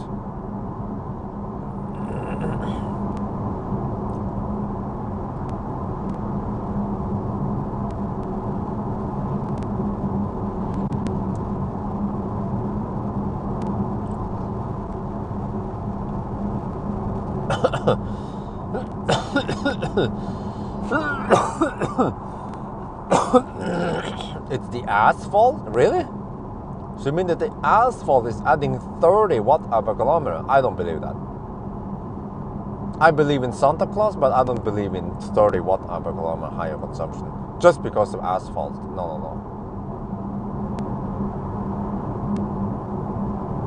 The asphalt might add or remove 5 watt-hour per kilometer is my gut feeling.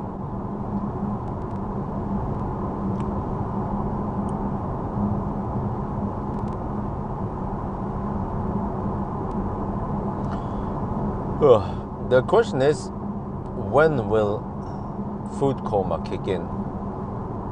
Yeah.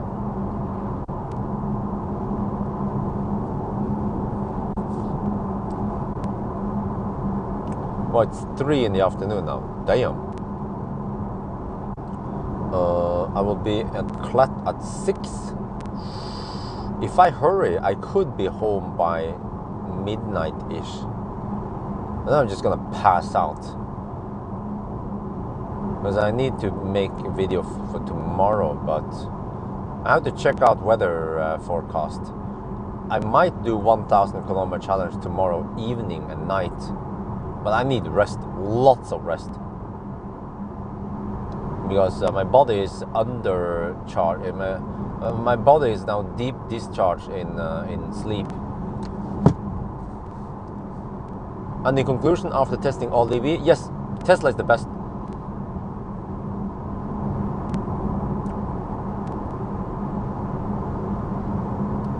Food coma depends on insulin. Okay, wait, so what do you mean? So if I also had lots of sugar, the sugar rush will give me food coma, right?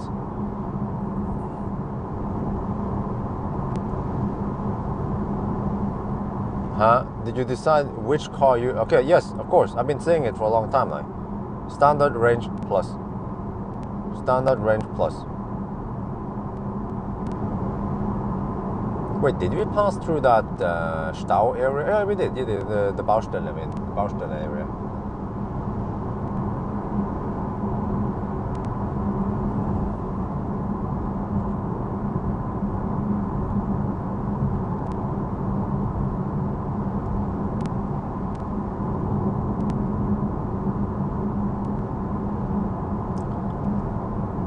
Well, I mean, I guess no big deal. If I'm really sleepy, I can just, I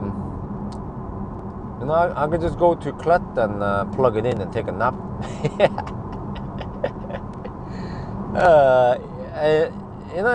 If I do that, I mean, before I even manage to recline the seat, then the car will be ready. Like, what the heck, dude? Come on, give me a break.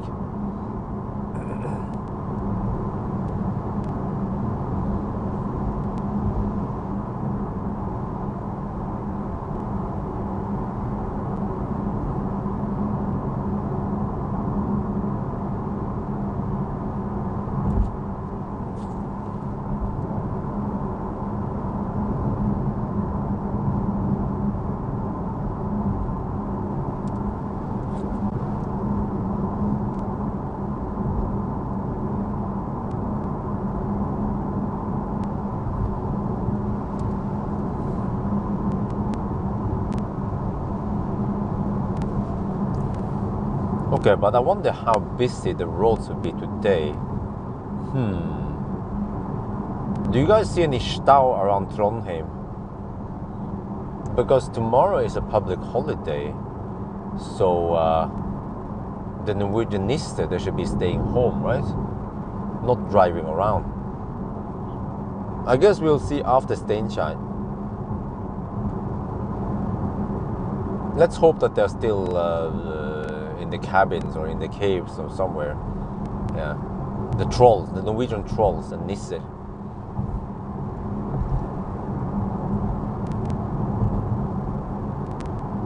We actually have many different nisser in Norway. We have fjøsnisse, fjotnisse, and I don't know, skjævsnisse maybe. Yeah, there's many different variants in the nisser.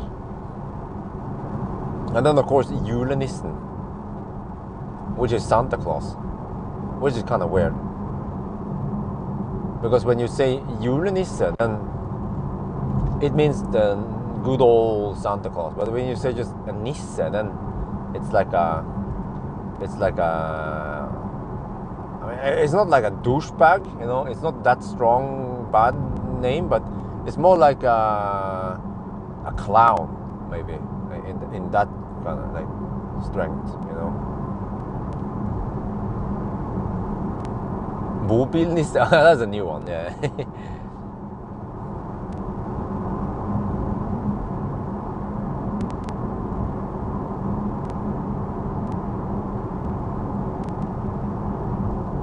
And then we also have many different variants of kook. Like in the north we have tullkook, and we have hestkook, and we have kook in computer. And but the funny thing, apparently kook in Danish means actually, what does it mean? Do we have any Danes here? Kook in Norwegian means penis, but kook in Danish means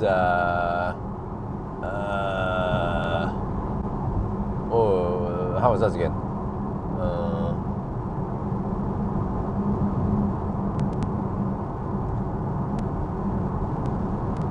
Maybe issue. I'm not sure.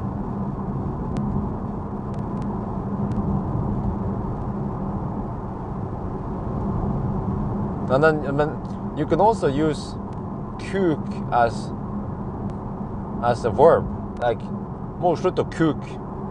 Yeah, you know, stop digging around. Yeah, that's basically what it means. Stop digging around.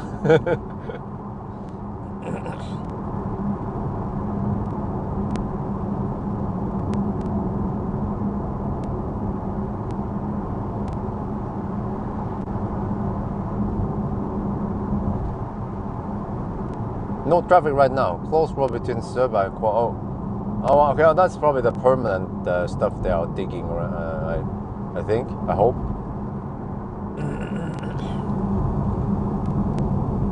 No mention of memories. What? Really? You know, I thought maybe it was saved on the profile, so I quickly made a Bjørn profile thing, local profile. There is no seat memory thing. So that is the weirdest thing ever.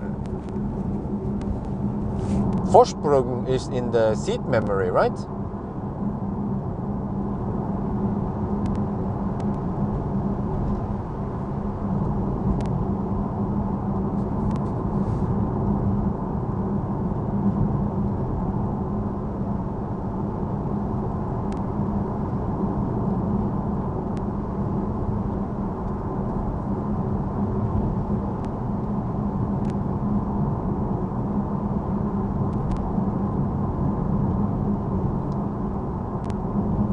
Okay.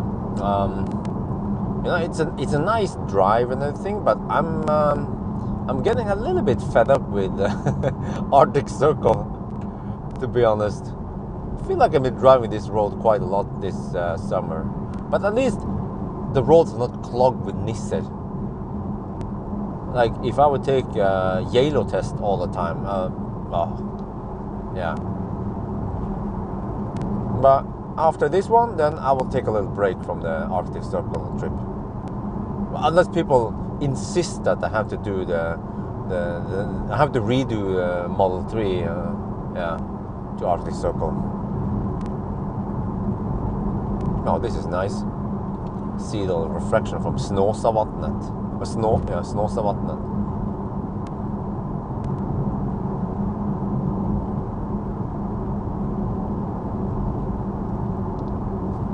Seems like a nice day today.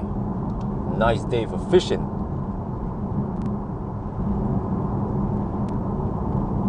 Or not? I heard that the rainy days are best for fishing.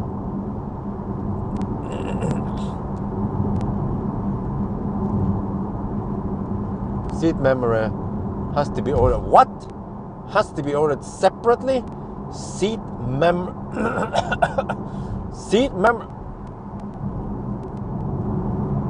So seat memory doesn't come with blinker package. Shit. Holy guacamole. Is that even allowed? Or there's a Toyota.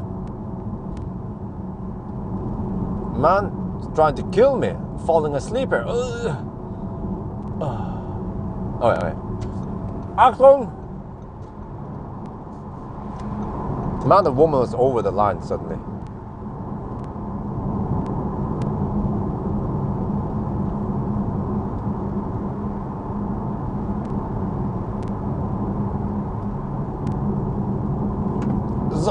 Oh yeah. Oh.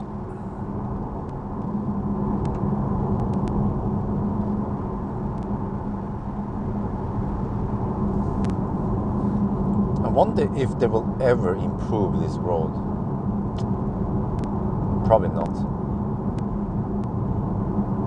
I think parts of Norway will most likely not be changed in the near future. Not in my lifetime. Yeah, that's what I'm thinking.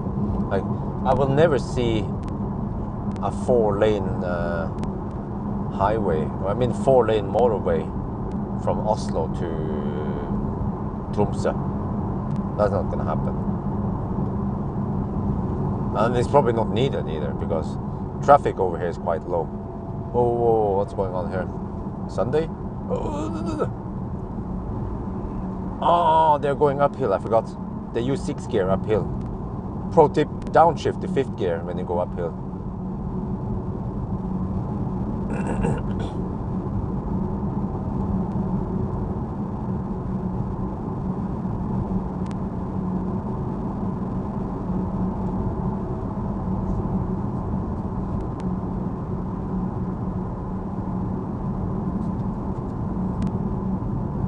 Bjørn, you should make a gaming channel. Why? How about I make a Q&A channel? Wait.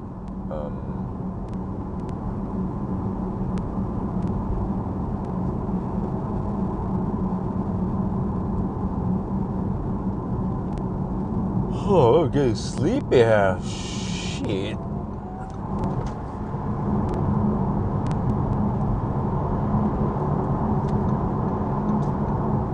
Just keeping the battery heated. Yeah, that's right.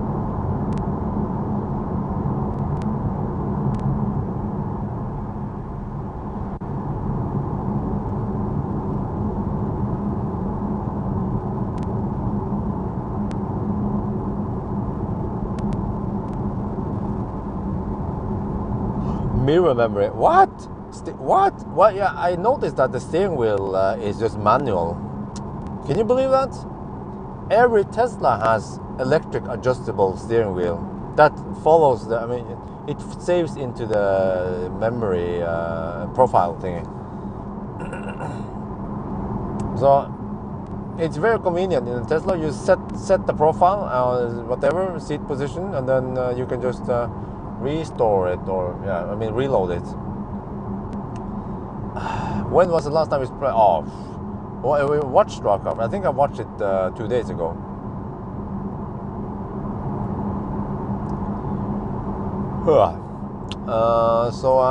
Yeah.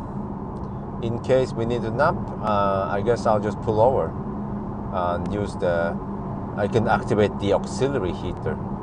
It runs for an hour, and then the auxiliary heater shuts off.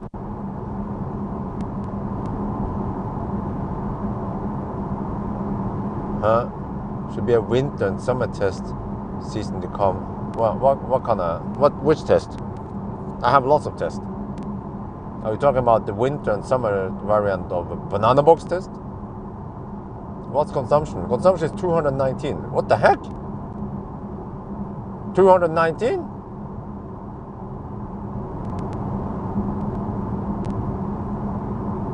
Wait, I am in efficiency mode. Yeah, I'm in efficiency mode.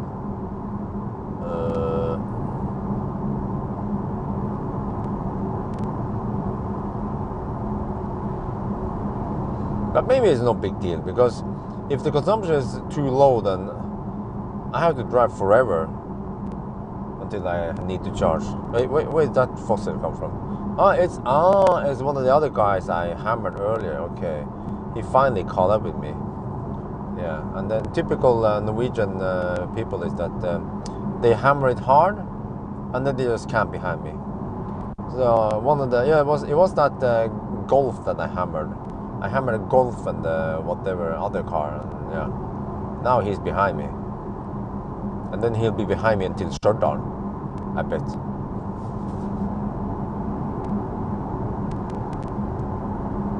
Well, it's 217 now, but we are kind of in the semi-highlands.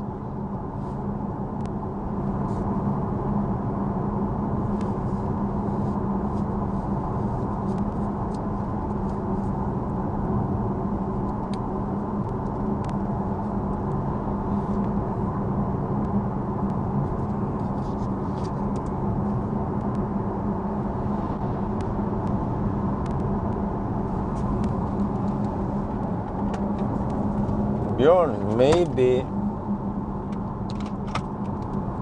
check the tires at next stop.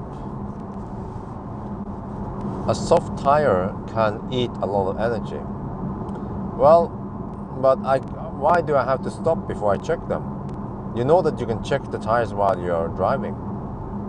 And let me check again.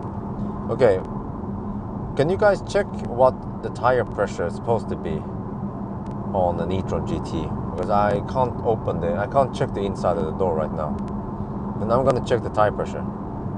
It was 2.8 earlier. Car, settings and service, tire pressure, display tire pressure. Okay, we have 2.8 bars on all 4 tires. Is that good?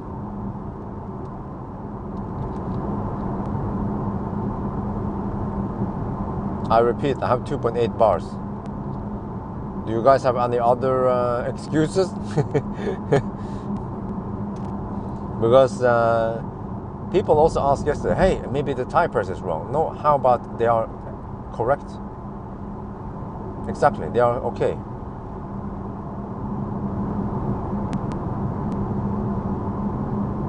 You know, it's funny, because if there's something wrong with Tesla, like panel gaps, well, that's Tesla. It's supposed to be like that.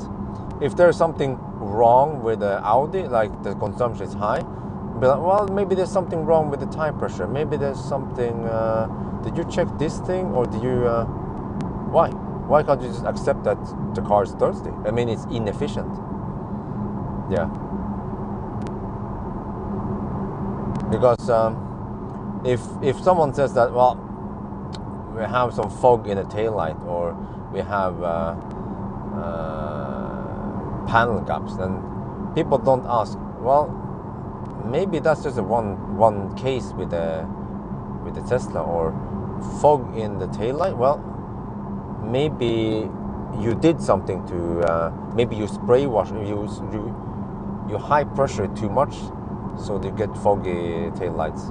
You know, people always try to figure out what could be wrong with a non-Tesla, but they never try to figure out what could be wrong with the Tesla.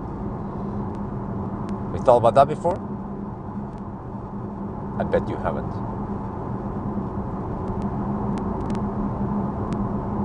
It's a nose-leather car. No, really? But it's just a nose cone. There is no fat grill here. Like the EQC actually has a proper grill opening compared to the EQA. EQA only has a plastic nose cone.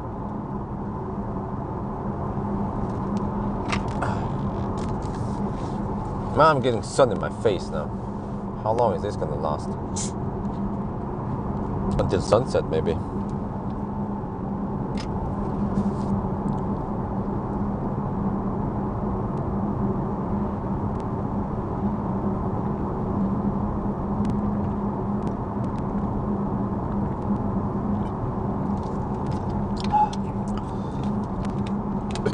Well, I've been talking about this. I've been talking about this yesterday and today. What is that? During the range test, we had about 170 consumption, doing 90 kilometers per hour. Over here, we do about 88 only, and some places we only do 70 something, or even lower, like through Haran. So the average speed here is lower than the 90 test, but the consumption is 30 watt-hour per kilometer higher. Why?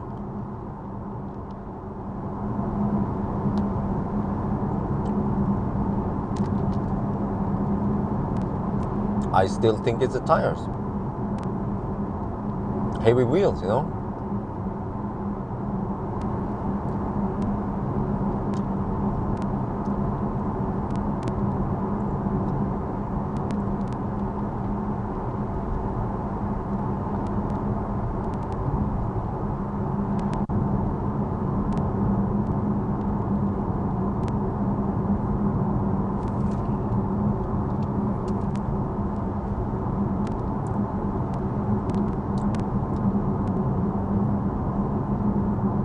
In the hills. Oh, the up hills, right?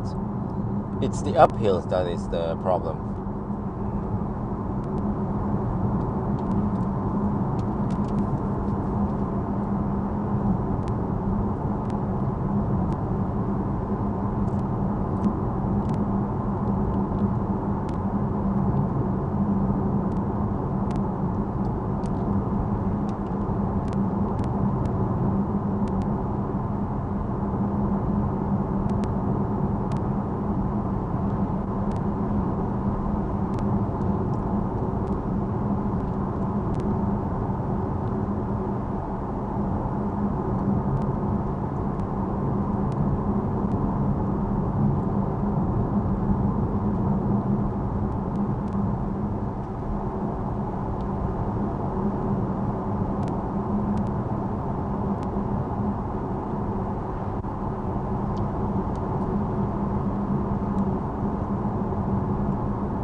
Okay, I think we're getting close to a resting area. I need to pull over and take a nap. Hopefully I can do a 15-minute power nap, but I guess I'll set the clock half an hour ahead.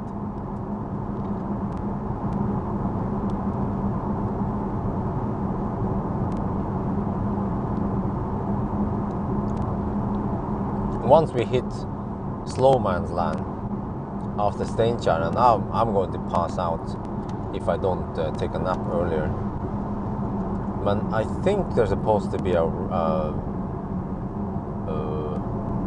resting area. Oh, I don't remember if we passed it or not. But if I remember correctly, it was right on the south end of Snåsavatnet.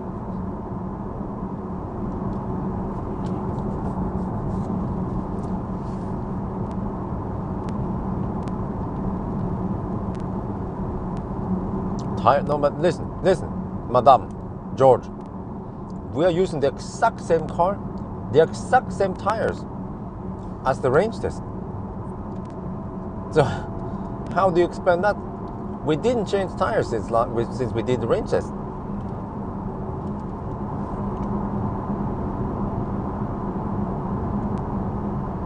Nine hours and 40 minutes.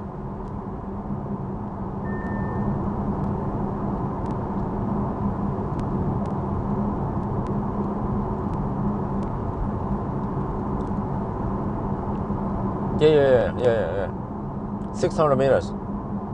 There's a resting place thing here. I'm gonna stop there. Shoot a little video.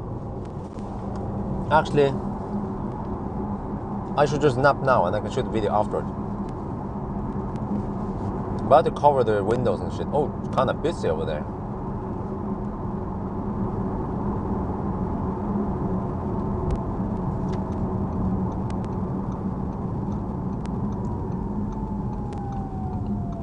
Ooh, sounds like a tram. Let me see. I need to place the. Let me see. Okay, I don't want that noise from the road. But then the seat is like that, so I need to place. Wait, is this also part of the resting area thing?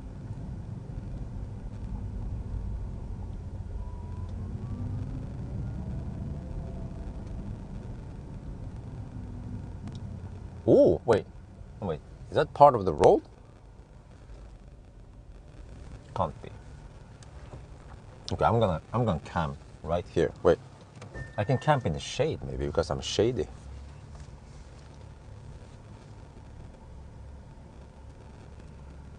How about? Because I think I want to camp facing downwards a little bit, but then I might be in the way for other cars. Wait, well, how do I do this, man? It's so hard.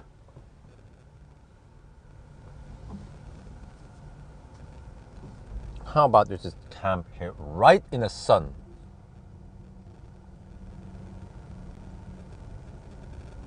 Or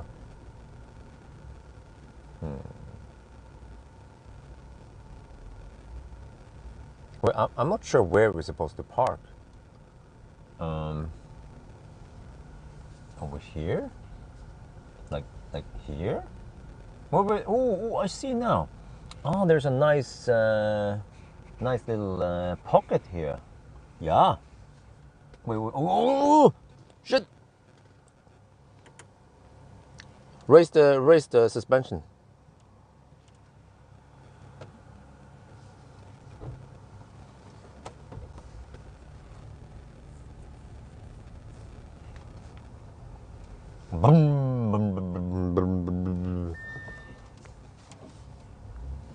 No, I was wondering where I'm supposed to camp, but I think we're supposed to camp in here. And I feel like I need to take a little dump soon.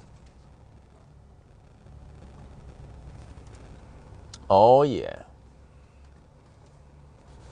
In the woods.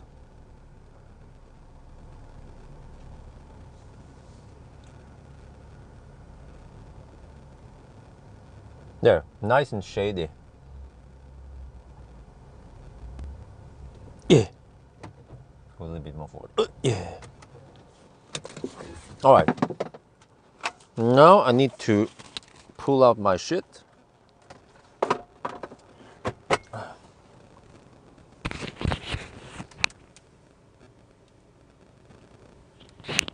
I need to keep the car alive for as long as I can. So I will buckle up behind myself.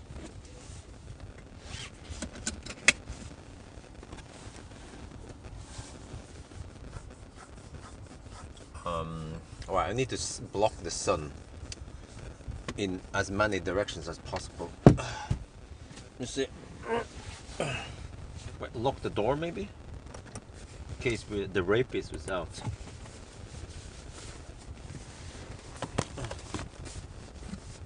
Set the clock. Set it to around 50. Let me set it to 16 hours.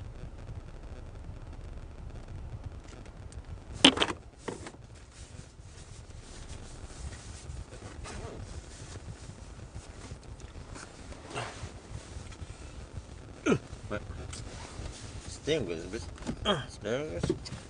Okay, let me see your back.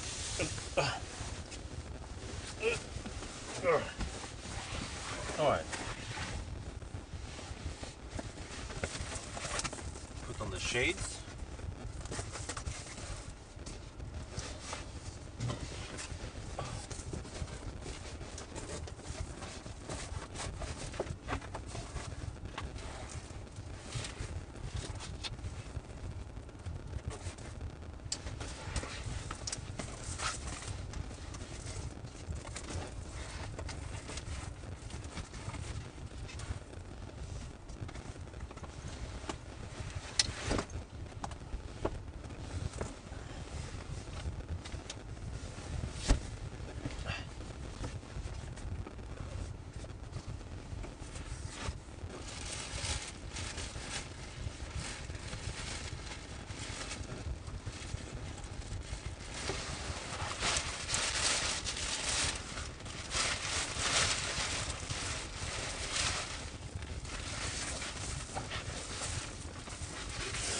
I have to somehow try to block the front windscreen part.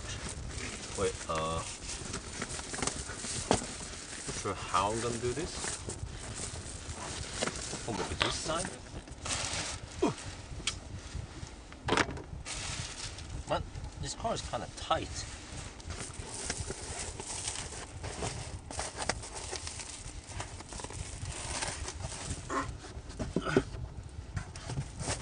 There you go.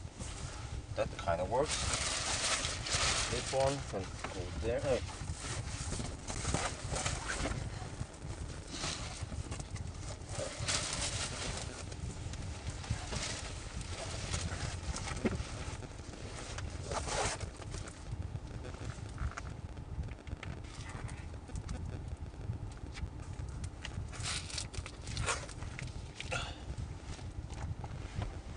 Huh? Is it nice and cozy in here?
How the heck?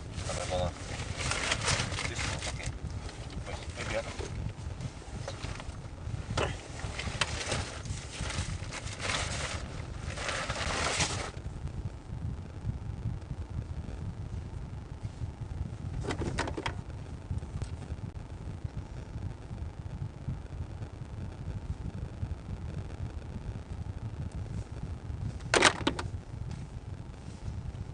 Oh wait. I'm out. Oh, this is the best way. This is way better than any Red Bull. What if I get... Okay, off.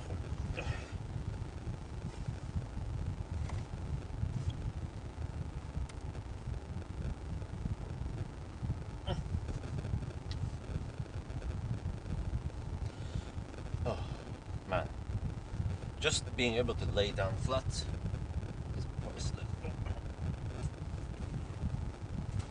Yeah, just lay down flat here. It's priceless. Everyone who has traveled with an airplane knows that. Oh, okay. Good night.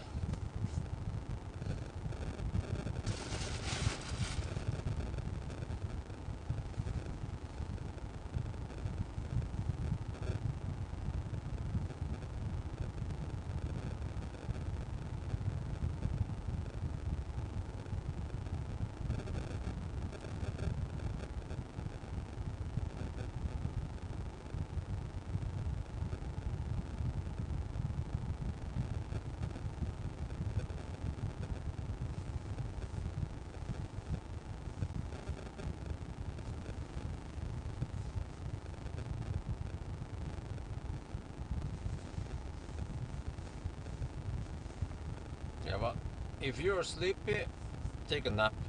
Even if it's in your seat, if you don't have sleeping equipment, just take a nap.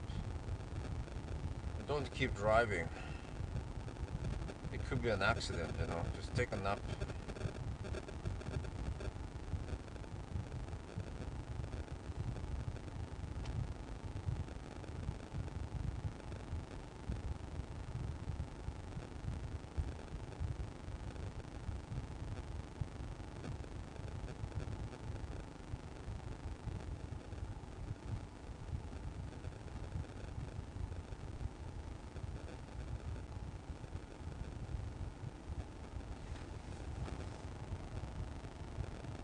Shit, I just remembered something.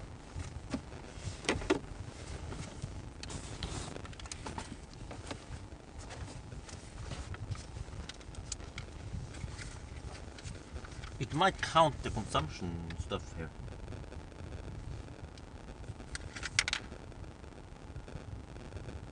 Nap time. Start. I don't know if it counts the consumption. It might do that.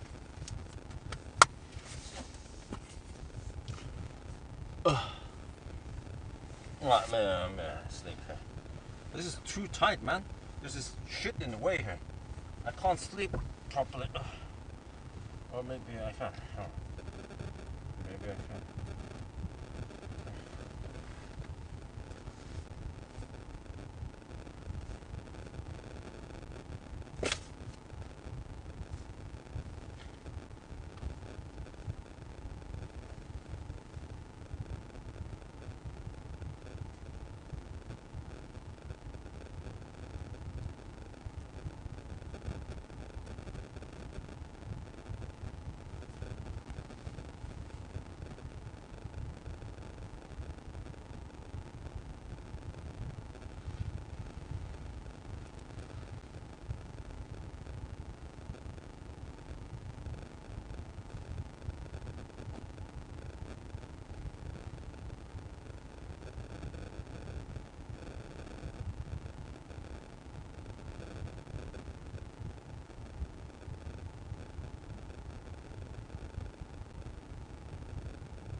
Oh shit, I remember.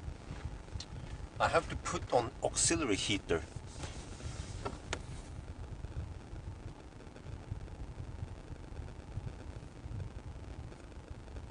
Oh, come on.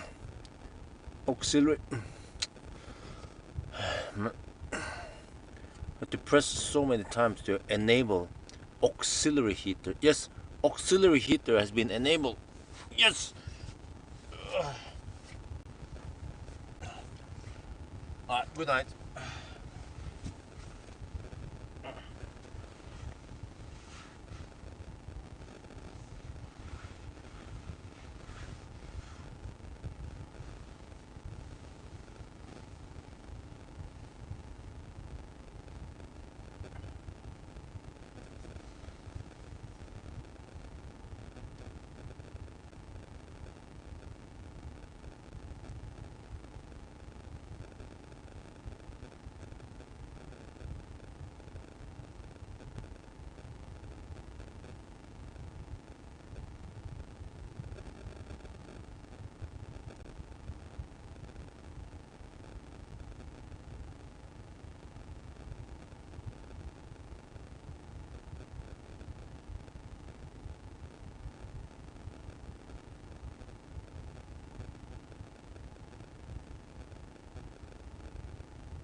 mobile phone is still in the vehicle.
That's way too early.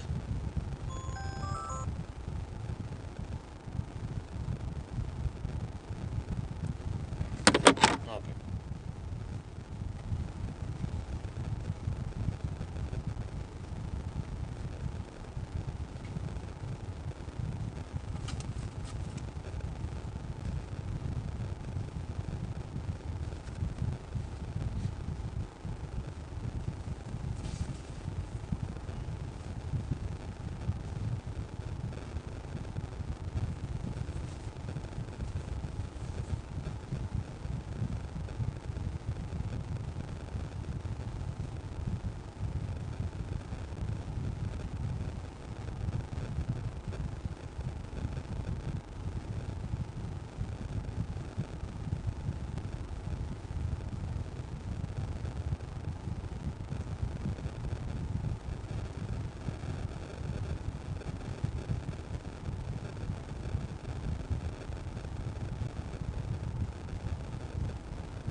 Your mobile phone is still in the vehicle.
ABC, or be sleeping.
Your mobile phone is still in the vehicle.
It was like yesterday. I folded the seat, I set up the bed and everything. I disappeared for a long time. And you can see here that, look, so you see we drove 63 kilometers because the trip meter was still counting. I think I slept over an hour, maybe 1.5 hours, I don't remember. But I guess that's good. I needed to sleep. And also the streaming phone overheated. Yeah. But anyway, okay, off we go again.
ตัวนี้ได้พับหมดแล้วแต่ว่าตอนแรกเราก็เอาเบาะพับลงแล้วก็เอากางฟูก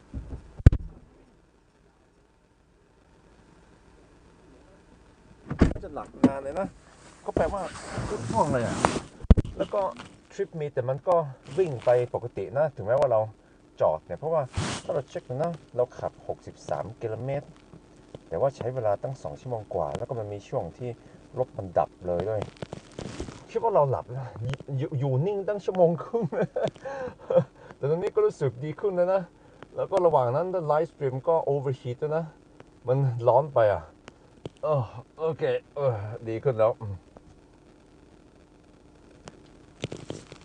Like how long was I gone, man? You guys know? But how many percent is the battery? 60, I guess.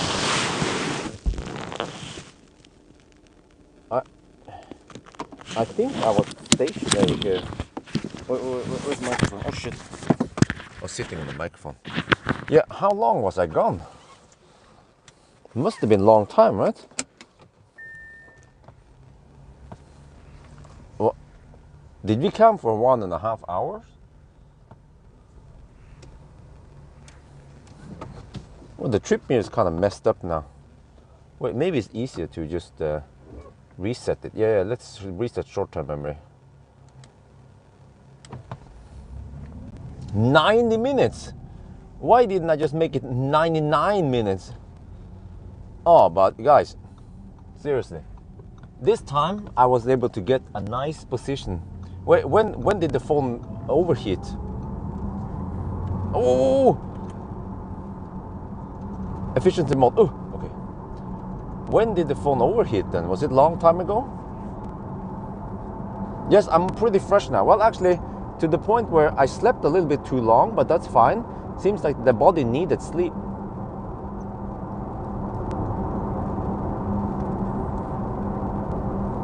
I mean, my body apparently needed sleep, so I just kept sleeping and sleeping.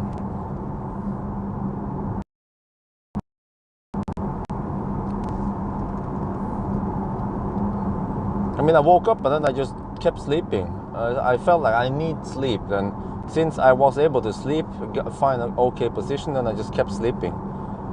No, we weren't charging, but that doesn't matter at all, really. Because this car charges so fast. Once we are in Klett, we will charge like a boss. Because I need to stay fresh tonight, because I have to try to record a new session at Dal. So I got work to do. But I think I managed to sleep around 1 hour, which helps big time for me.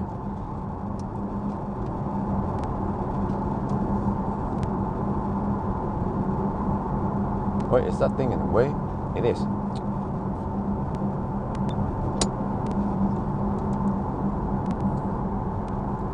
Stream phone died about 20 minutes ago. Oh. I think the noise stopped. What? No, but it Streamlabs overheated.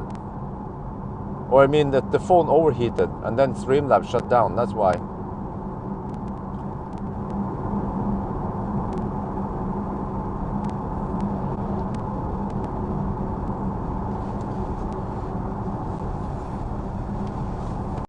Body better be able to push. No, we have plenty of you to stay awake with coffee or some shit.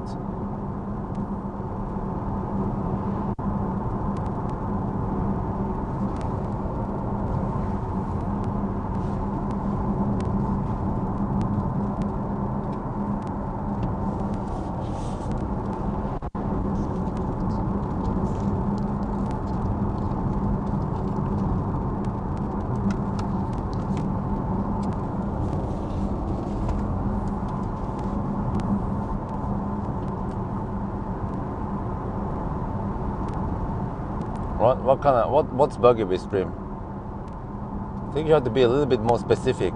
Buggy is not too specific. Last time I checked.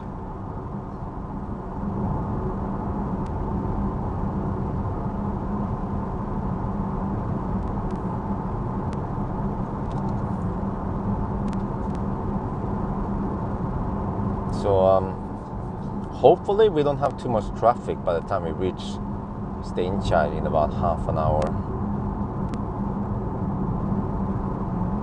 If have no dropouts. Okay.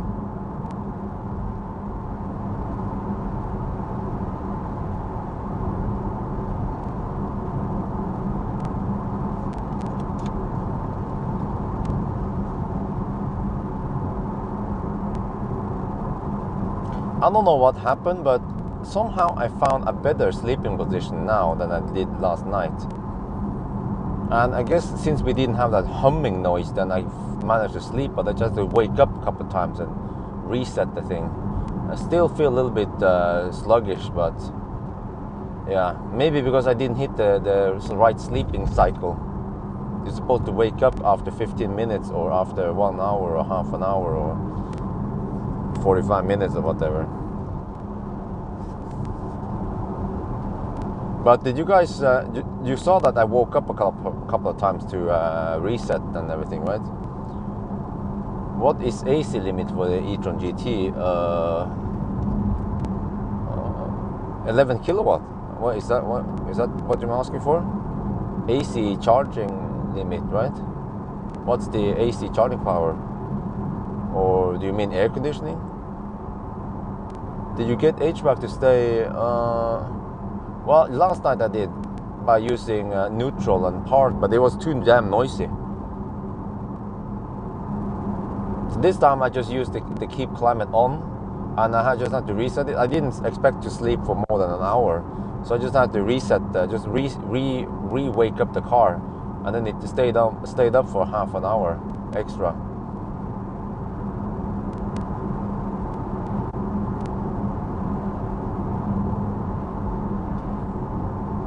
Oh, is that guy driving on the road? I mean, dude, why are you not using the bicycle lane, you moron? Well, I mean, you don't have to, but still, there was a nice bicycle road there that he could have used instead. They just even recently paved it, and he's then bicycling on the road here. Okay, it kind of ends here. Okay, that's understandable. Still, I would still use the bicycle road if I can. The bicycle and pedestrian road as far as I can, and then swap over to this one when I have to.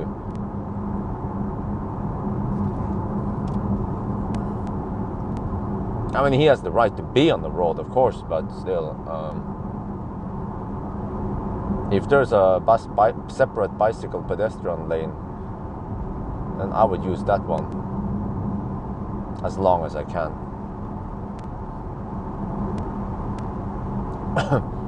Whoa, that's a little bit close, man. I mean, I have to brake. Holy shit, freaking fossils overtaking. Jesus, man. Normally I don't bother braking because I see that people can make it, but that woman wasn't very fast in the fossil. You guys see that overtake?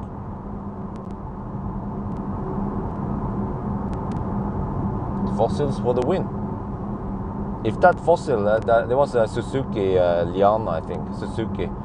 If it had more horsepower, it would finish the overtake faster. You see, more horsepower saves life. This car seems not to be. Yeah, exactly. It's not. I mean, for napping, yes. Like an hour, okay. Oversleep, no. I mean, sleep over, no. What video came 20? What is it? Desync already? Okay, are we back? Or are we black?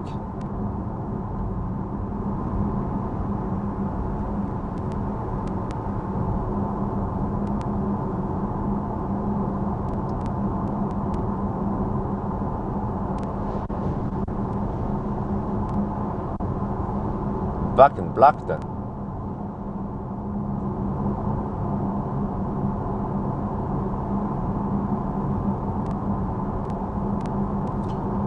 I hope I don't need another nap tonight. Well, I guess we'll see.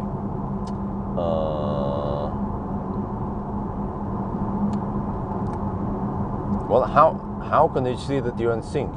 You know, usually I could be driving for hours and you guys wouldn't notice that we are not in sync if we have it like this.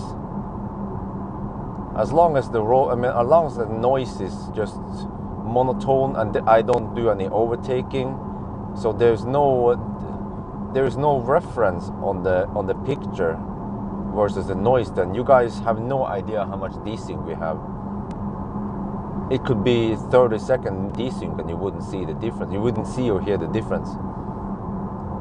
Ah, okay, the lorry. Ah, yeah, you can use that one as a reference.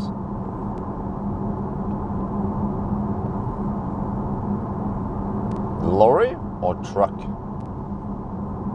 Yeah.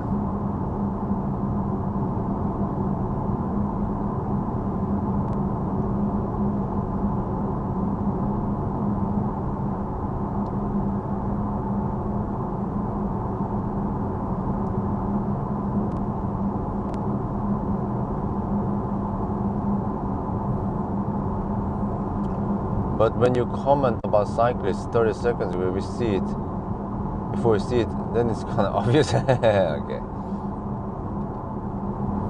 Also, the sound comes before the picture. Is that how it is when it's desynced?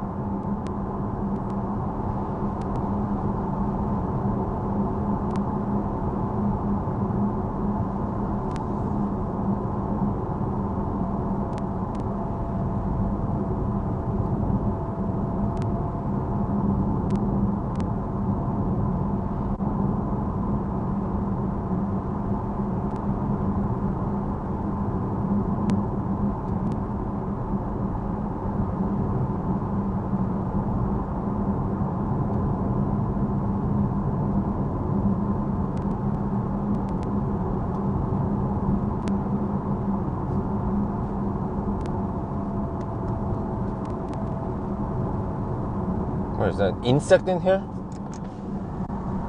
Let it out.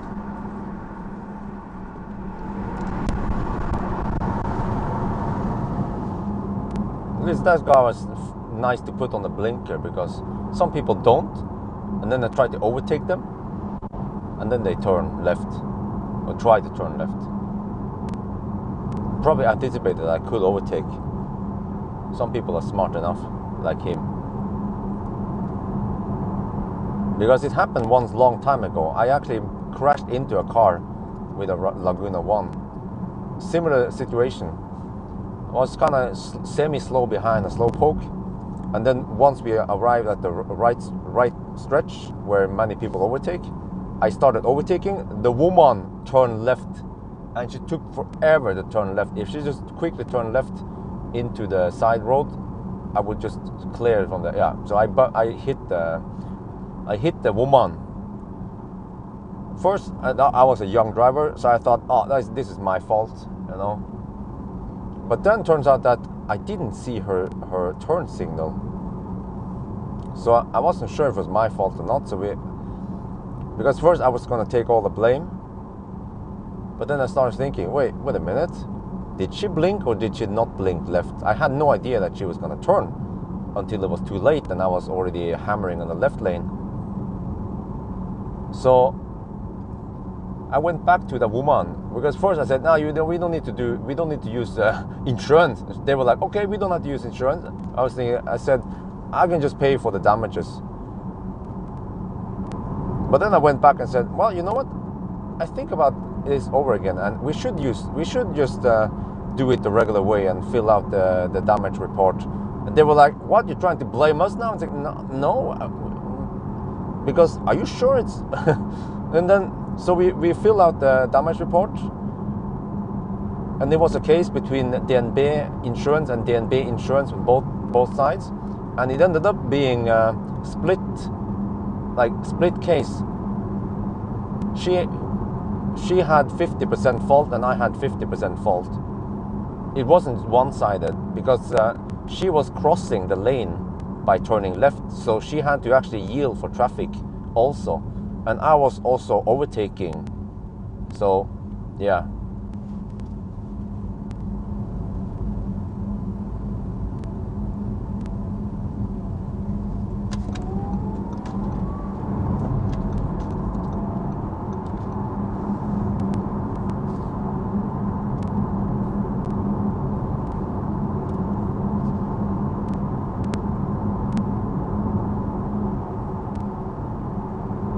Yeah, like what is a bonnet? I heard people say bonnet. What the heck is that? An indicator. And boot. Boots is something you wear on your feet, right?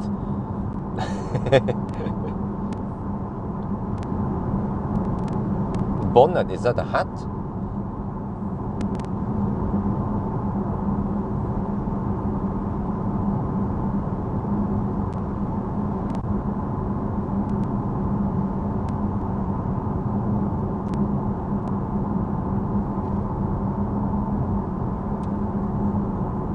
So I wonder if this higher bit rate causes problems, because we are now at 1.5 megabit per second rather than 1 megabit per second. But if you guys think that the stability is about the same as normal, then I guess we can use 1.5 megabit per second.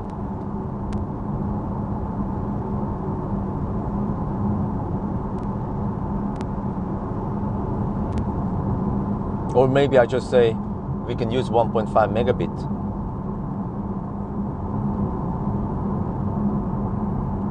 But wait, 1.5 megabit is just an amount of data.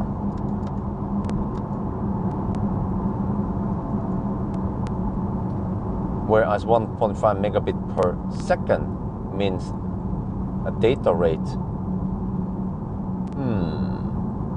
It's not the same as kilowatt hour.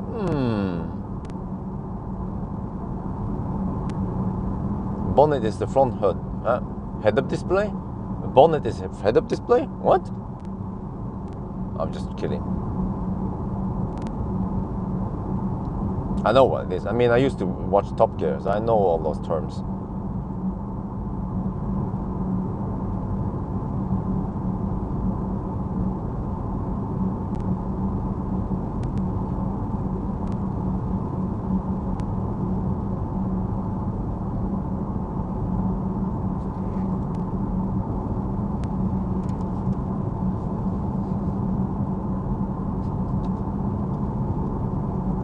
Where is what?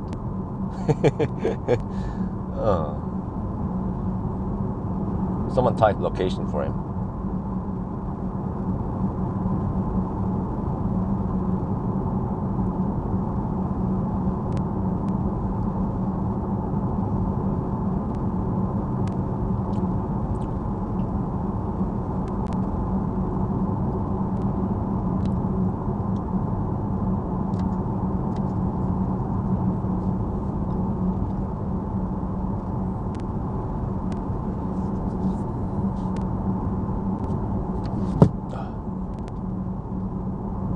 Well, we are on the 60 kilometers per hour zone land again.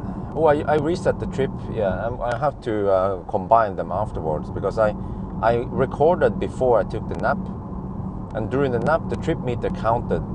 The consumption went up and the average speed went down. So I have to take two part trips and calculate them together to find out the average for this one. Oh, wait. If we get over to the smooth asphalt, I need to record that.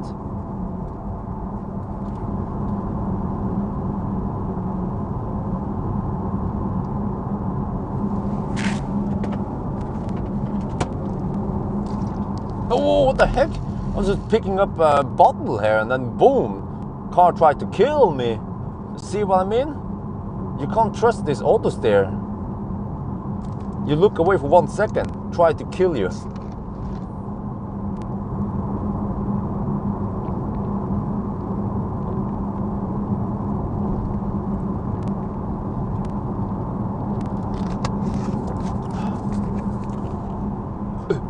I have no idea how long it will be.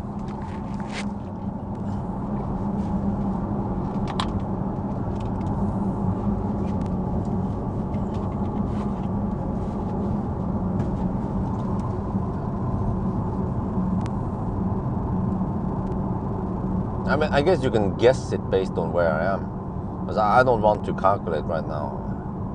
My head just woke up.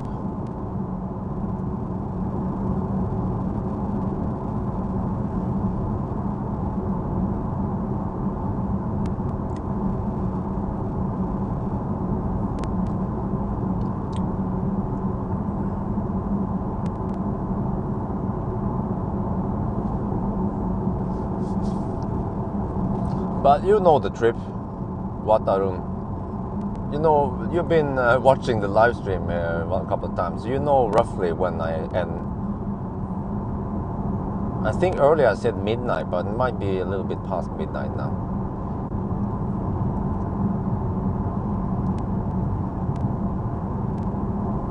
And we have reached slow man's land. From no man's land to slow man's land.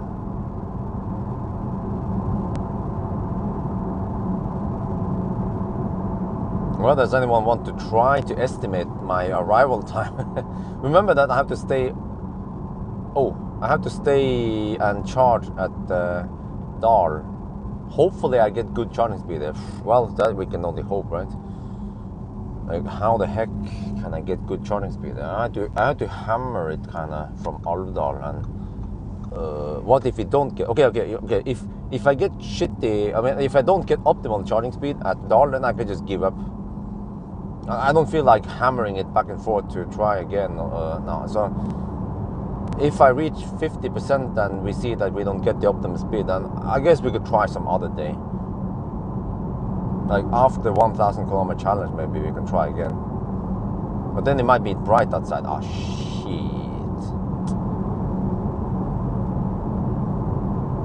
I could try maybe Sira.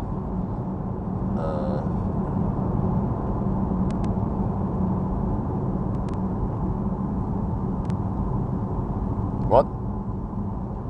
Speed depends on mobile coverage. Oh, you're talking about, okay. I wasn't paying attention.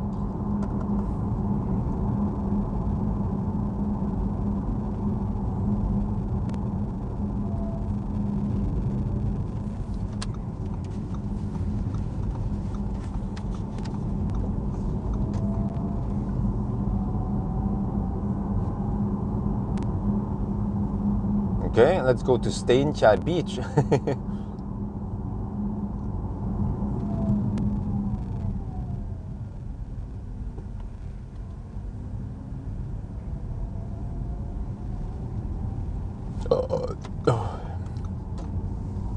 Wow, Mercedes GL350, that's a humongous car.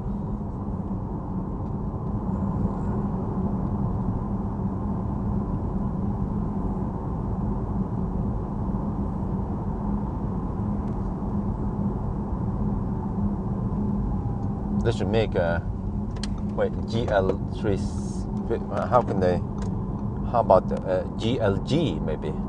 Is that how it'll be? Or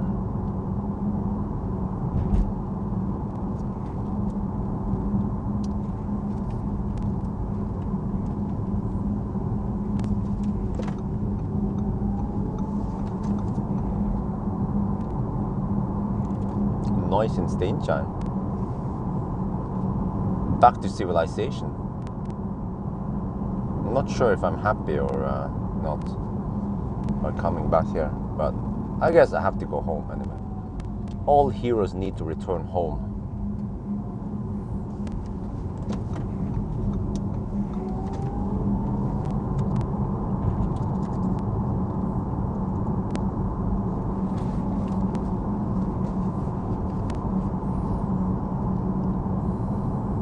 How many banana boxes will fit in it? Well, yeah, that could be a lot. Or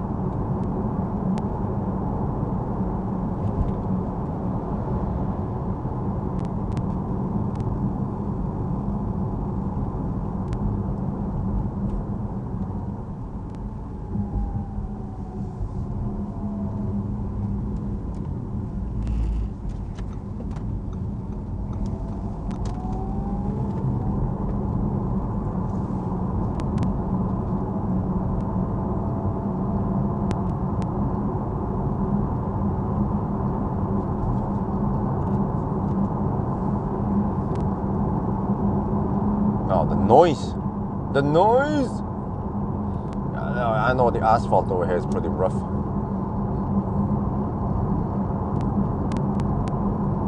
Man, can't wait to get back to Tesla again. It's going to be so silent in there.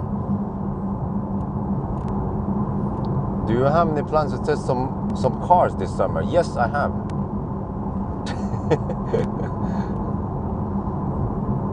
Is this 80 zone? Yes.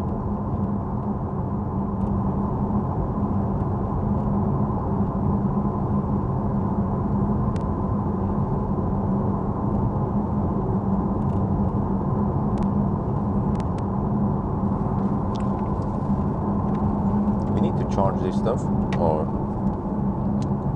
maybe a little bit. Maybe.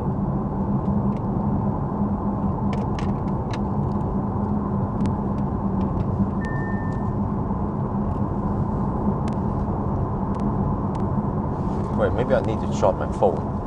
Check here. Yeah, I'm at 69% of my phone.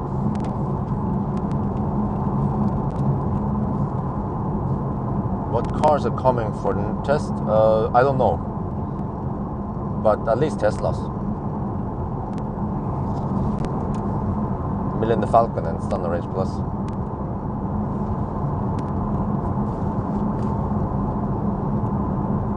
Inderøy.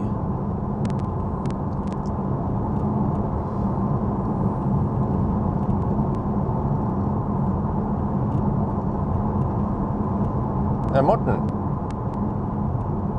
can you check something for me, please? Can you check weather around Oslo? You know, the regular 1,000 kilometer stretch? I'm planning on doing 1,000 kilometer challenge at night next week. I have to return the car on Thursday morning. So I have to find a suitable day where the weather is nice at night. Like between, I'm planning on starting around 8 to 10 at night and then finish, 6 or to 8 in the morning or whatever. So which day would be suitable for me to do 1,000 kilometer challenge? Which day will have the least rain?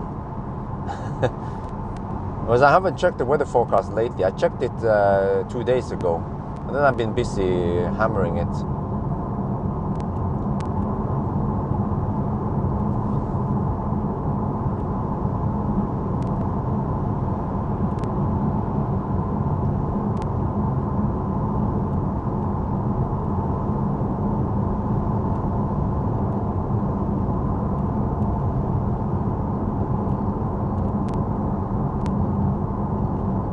Yeah, temperature is usually lower at night, correct?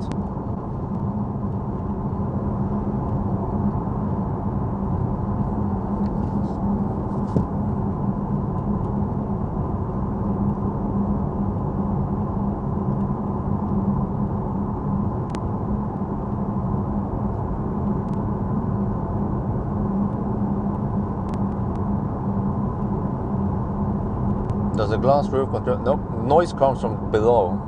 From beneath. You will see soon, once we hit some fresh ass, you will see how quiet it suddenly becomes. It's the wide, massive tires that is the fault. Still suitable for one, huh? Yes, of course.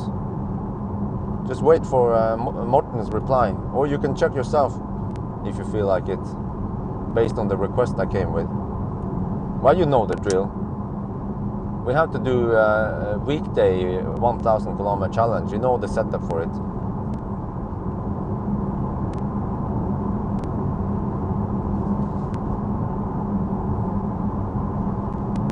Why wouldn't it not be suitable for a 1,000 kilometer challenge? That is the question. Because of the noise?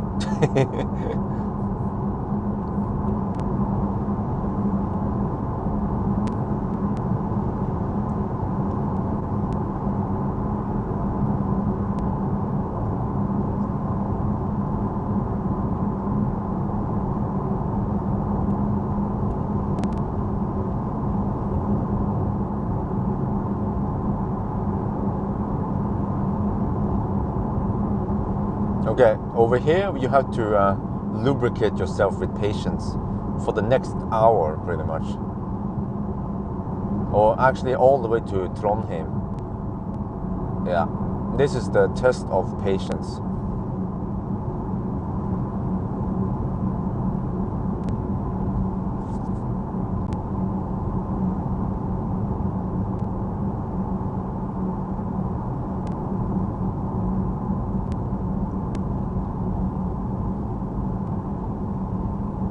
But this guy seems to be very slow, so I might want to hammer him.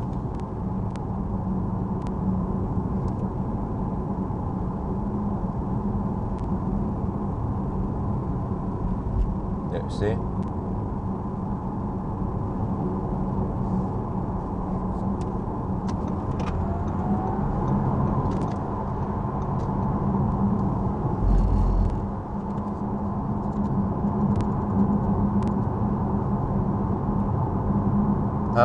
Monday night looks rain-free. Oh, really? Wait.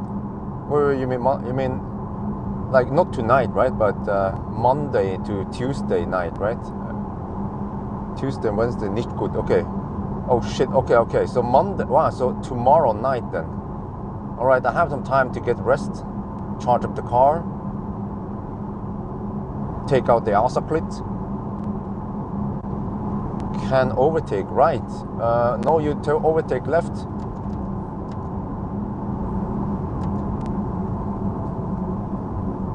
Oh, did you mean can overtake, comma, right?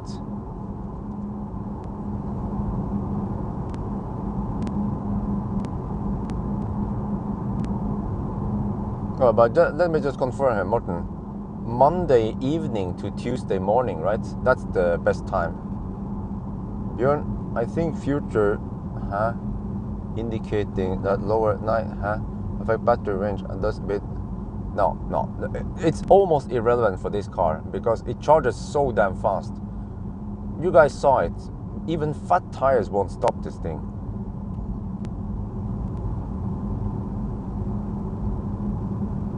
And remember one thing though, that you guys tend to forget, which is that at night, in general, you have no left lane huggers. So we could be saving actually minutes by not getting stuck behind left lane huggers, because that part is kind of hard to measure.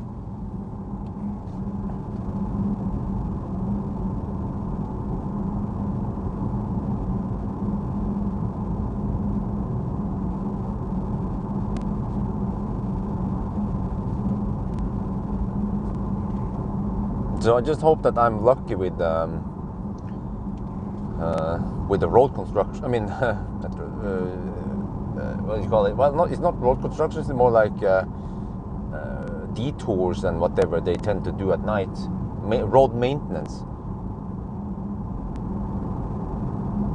Yeah, exactly. It's 800 magic. 800 volt magic. Whoa. It's just noticed the speed went up here. Speed limit. Not paying attention.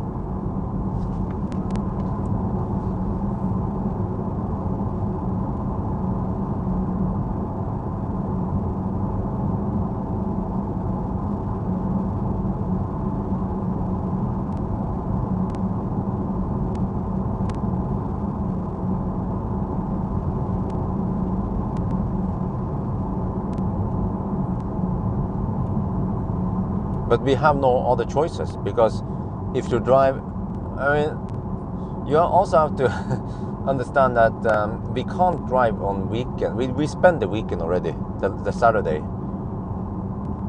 So we have to do it at night. Then we have to find the best night, which is supposedly tomorrow night. We don't have too much rain, or maybe a little bit rain, or I don't know, we'll see.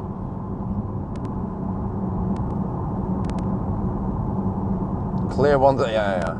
We don't want any, like, if I can choose between slightly low temperature with slightly high consumption versus no traffic, let me think. With this car that has the 800 volt architecture, I think I will take low traffic and slightly higher consumption. Because I will be averaging around 200 kilowatt on each charging session. That is just insane. Can you imagine that? You average 200 kilowatt on the charging sessions, and you have the consumption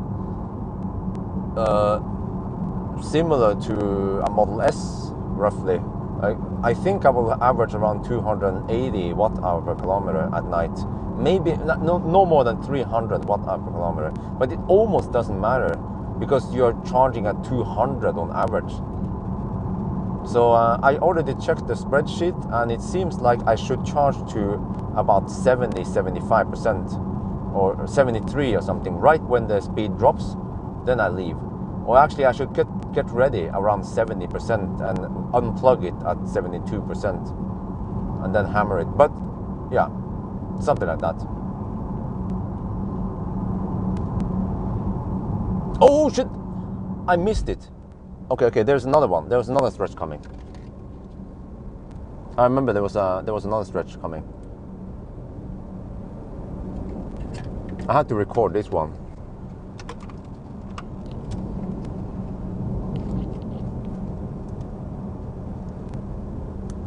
Oh, auto steer is suddenly not working now for obvious reasons.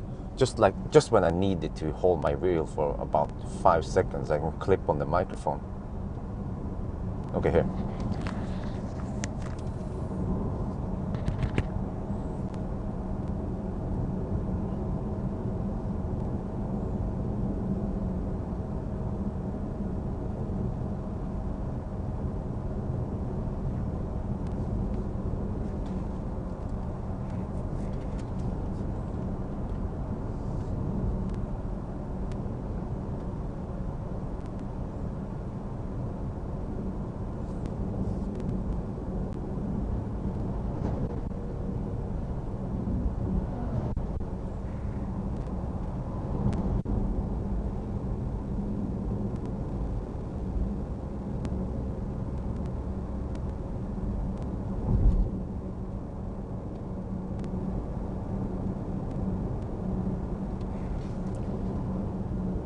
โอเคตอนนี้เรากำลังขับไปทางใต้นะแล้วก็เราเจอถนนที่เขาเพิ่งจะลาดยางใหม่นะเนี่ยแล้วตอนถนนมันสมูทอย่างนี้นะรถเงียบมากเลยสังเกตไหมมันโคตรเงียบเลยนะเพราะว่าที่มันเสียงดังที่นอร์เวย์เพราะว่าถนนมันยังไงดีอ่ะมันไม่สมูทอ่ะแล้วก็เราใช้ยางที่มันบานแล้วก็ใหญ่แล้วรถนี่มันอาจจะเก็บเสียงไม่ดีก็กลายเป็นเสียงโคตรเสียงดังเลยนะถ้าเทียบกับที่เมืองไทยถ้ามันเป็นไม่ใช่เป็นยางมะตอยมันเป็นเขาใช้ปูนที่ถนนนั่นมันจะเสียงดังแล้วเราอันนี้ก็พอๆกันเลยนะถนนนี้สมูทมากเลยเดี๋ยวเราอาจจะไปถึงที่มันเป็นที่เก่านั่นเนี่ยเดี๋ยวผมจำไม่ได้แล้วมันเป็นโซนนี้แหละเดี๋ยวเขาจะเปลี่ยนเป็นโอเคพอดีว่าใช่เขาจะเปลี่ยนแล้วก็ที่เก่าเขากำลังจะลาดยางใหม่แต่ว่าเขาเพิ่งจะขูดถนนแล้วมันจะเสียงดังมากเนี่ยโอเคแล้วอันนี้เราขับแค่60 กิโลเมตรต่อชั่วโมงแล้วเนี่ยแล้วมันยังเสียงดังขนาดนี้เลยนะ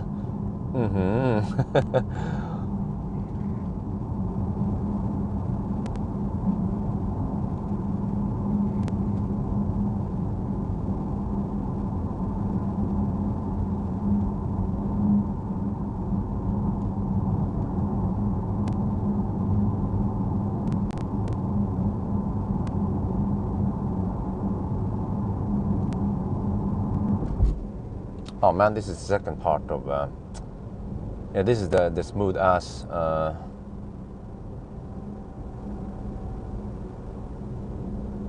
but I have to wait until the noisy part again, because that part was a little bit too noisy because they just scraped it. Oh, holy shit, these guys are driving slow now. Yeah, this happens every Sunday. So ideally, I would like to travel back and forth here on a Saturday. I wonder if I can do that. No, it takes 12 hours. There's no way I can hammer back again same day. Well, actually, no, there's no. We are now somewhere. I don't know where the heck we are. Somewhere in Trøndelag, yes. And you see over here, they just paved the road. Okay, huh? Oh, listen, this is regular. Okay, it's a little bit noisier because they just scraped it, but here we go. Oh, smooth black asphalt. Oh man, the car just became so quiet now. You see the difference because we are using those fat 305 low-profile tires. This is how quiet the car is supposed to be if you had if you had higher profile tires.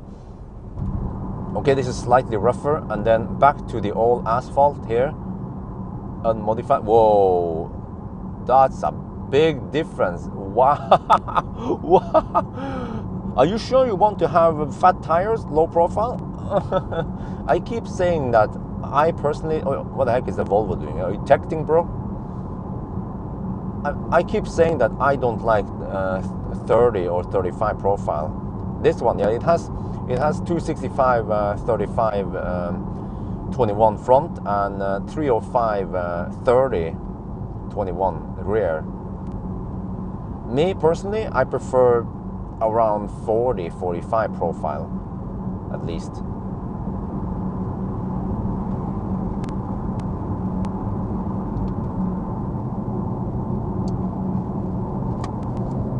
Why do they drive slow? Because they are Norwegians. Why do they drive under the speed limit? Because they are Nisse. There's actually one slow poke as far as I can see right now.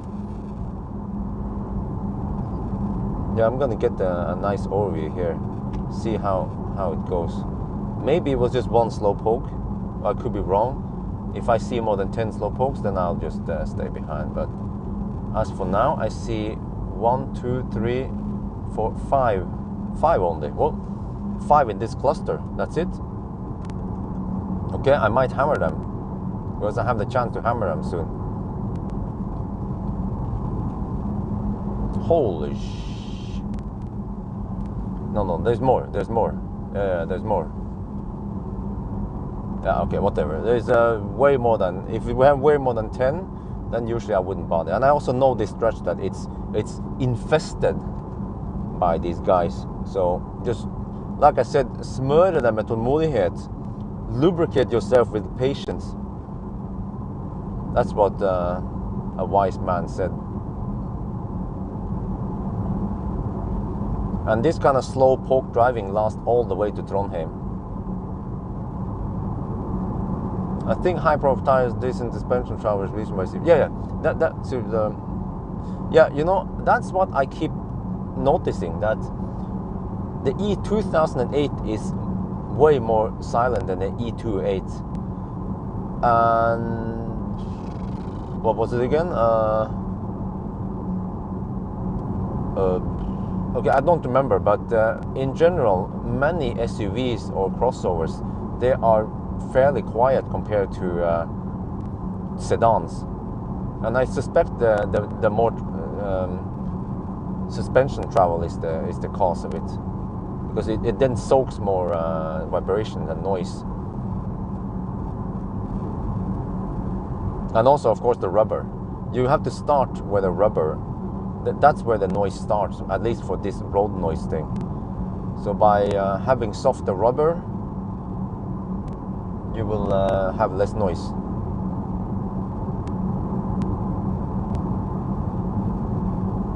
You see, even in an Audi with really noisy tires, then even the Audi can't block out the rumbling. Well, unless they totally forgot about soundproofing, that could also be a reason. But would be nice to try some, I don't know, 19-inch. See how that one was, right? Didn't I do a noise test of Taycan? I did a noise test of Taycan with a 19-inch.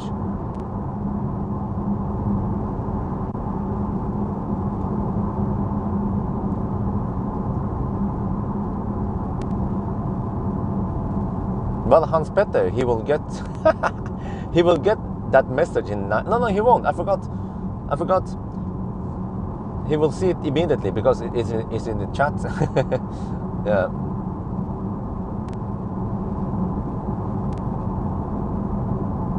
e-tron 50 stuff. Those are two completely different cars. We're talking about a nice. Well, I'm not sure if I should call this a sports car. Yeah, I could almost call this a sports car. A nice, sexy GT versus an ugly SUV with shitty range and high consumption, poor efficiency. You're not comparing apples to apples. The only thing common with those two cars you mentioned is that they are just happen to be Audis.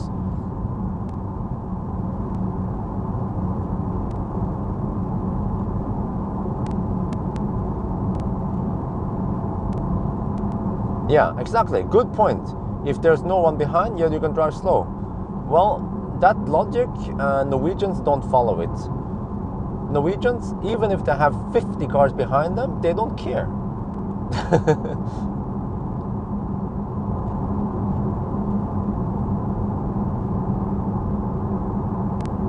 But in all fairness, this car, I mean, it's expensive, but it's a nice car. Also nice looking.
Okay, oh, now we're getting 179 watt-hour per kilometer.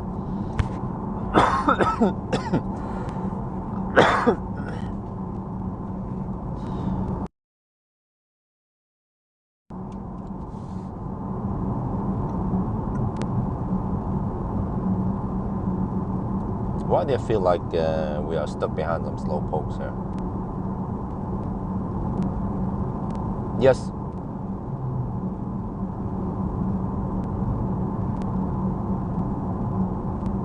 I can say yes, Charles.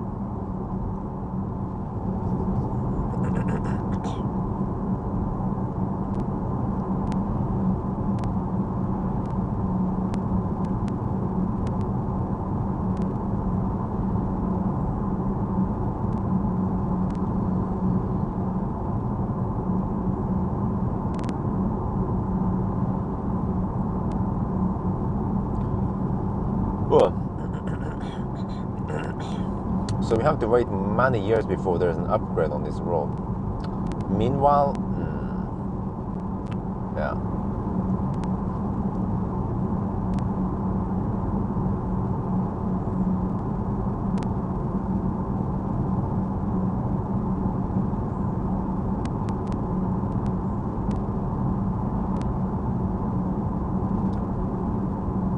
But you know, this will most likely never change because press cars will always have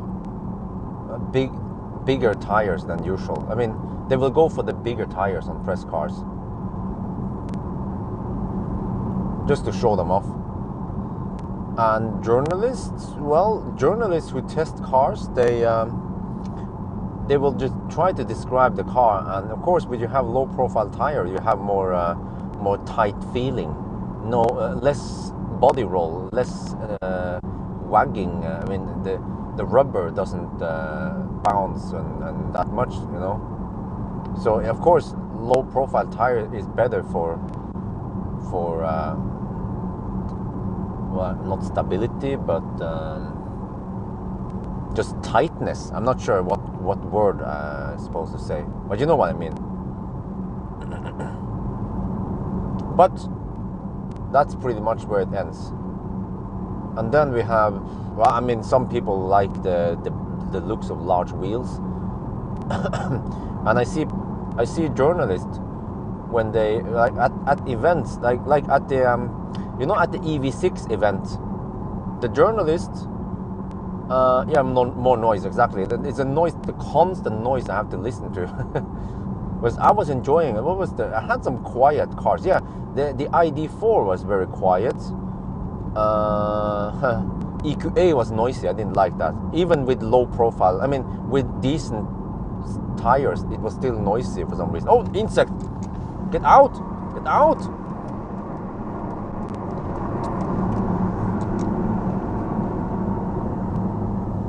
Well, you know, I noticed that at the EV6 Kia EV6, I wouldn't call it event, but well, when they allow journalists and influencers to check out the car, I was in a group with two other guys.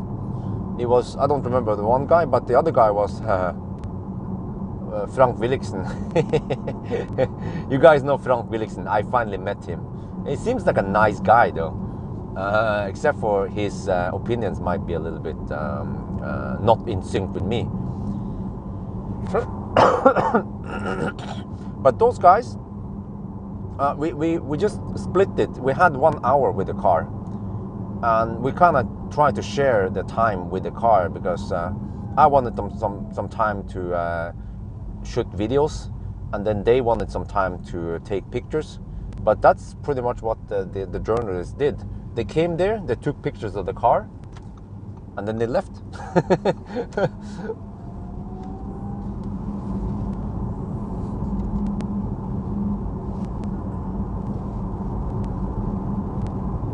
.55 profile. Oh, well, in most cars though, I go for around 45. I think. Yeah, I think for MC Hammer, the 18-inch, there were 235, 45, if I remember correctly. I think the highest one I usually go for is 45 or 50 profile. I rarely go 55 or above.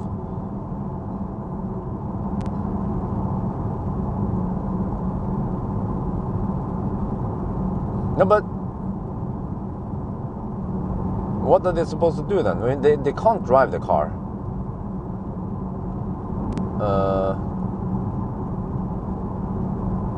But I didn't see them knock on panels or open the trunk. Well, I mean, they opened the trunk and stuff, but I think they didn't measure trunk area or whatever, like with a laser, like I did. So they mostly just took a picture of the interior, took a picture of the exterior, maybe took pictures of some key elements like middle console or something like that, and then they just left. I was like, huh? Are you guys done? Yeah, they were there. They needed around 5-10 minutes to take some photos, and then they just left, and I had the car for myself for the remaining half an hour. So I was like, oh, danke schön, yeah.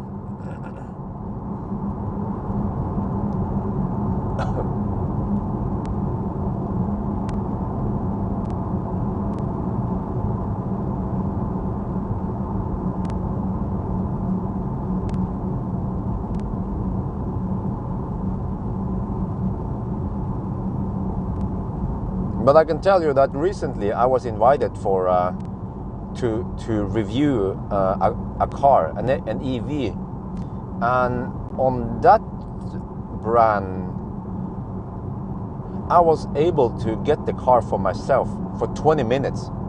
So I was like, okay, I know roughly how the car is beforehand. I know roughly what I'm going to test, what I'm going to knock on, what I'm going to open and stuff. And then I could only focus on shooting it in English. No, wait.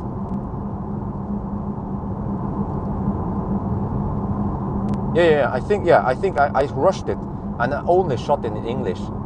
Wait, or did I shoot it in Thai also? No. That was only in English. Yeah, I had to rush it because I realized that shooting two languages will take a long time. So only in English, and I rushed it, and I managed to cover most of the interior, the headroom, the knocking on wood or the knocking on panels, whatever. So that one I shot it earlier this week, but I'm under embargo until the 7th of June. Until the 2nd of June, 1 minute past midnight. Then I can post the video.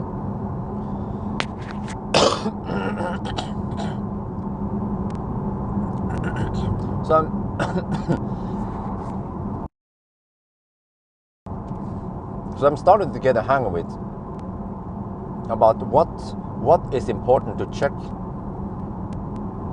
and what people are looking for when they watch an interior review, like the EV6 or whatever.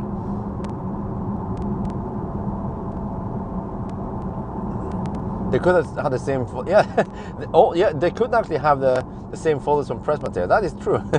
Oh, there's this slow Volvo. Holy Jesus, man, go! You have people behind you. We can't overtake you. Why is the Volvo driving 60 kilometers per hour in the 80 zone?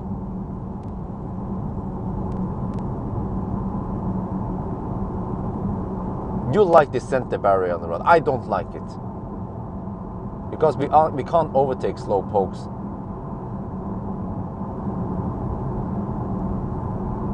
Like that Volvo.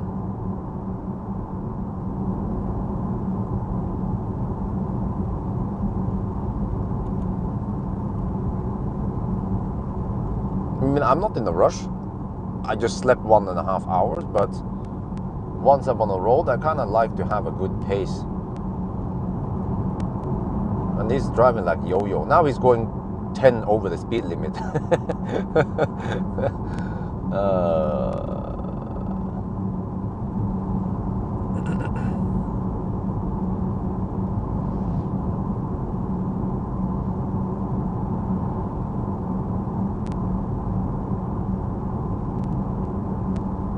Oh, he pulls over.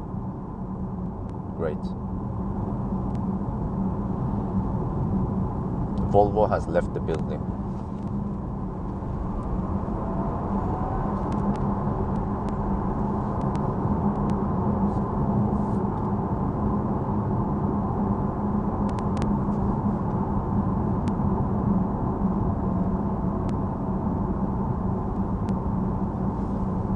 Well, and then there's another slope. Okay. All right. Let's see. Oh, it's too late to hammer now. Yeah, this is the problem with this stretch. Wait. Is there another opening?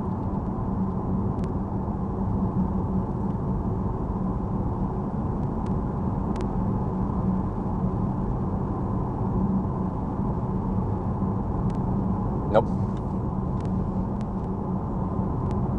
I have to wait till Skogn. Yeah, Gråmyr and then Skogn. Yeah.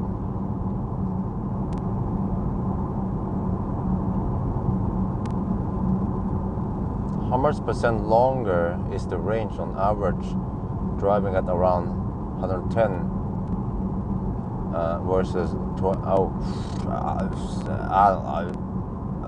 try a better route planner maybe.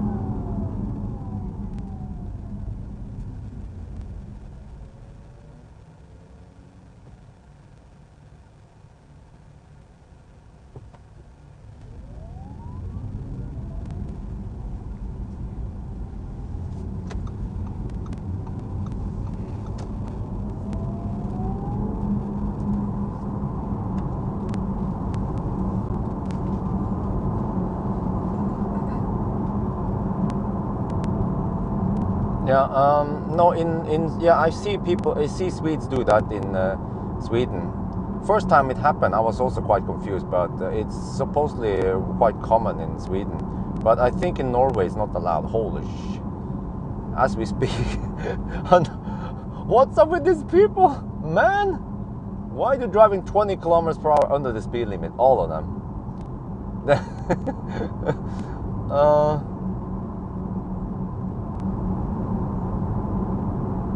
Can you guys just drive normal at least?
Actually, you know, I actually don't know if they know that they're holding up traffic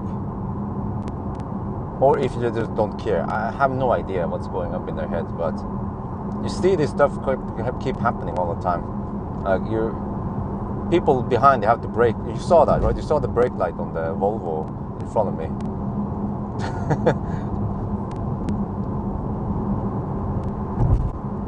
Just weird traffic flow, because you're supposed to accelerate and speed up, and then suddenly all the cars in front, they're braking, and you think maybe there's an animal or something, or no, it's just a guy in front driving a Volvo or something.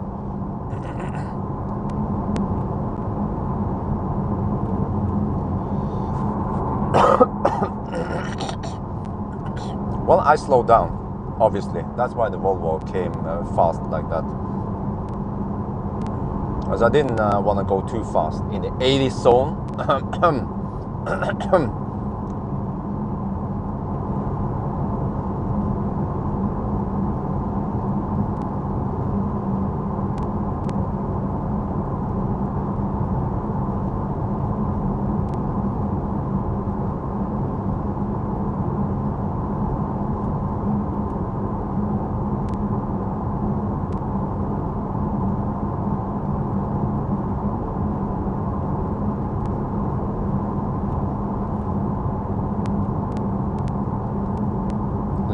I think there's something wrong with the tail light on this Volvo, because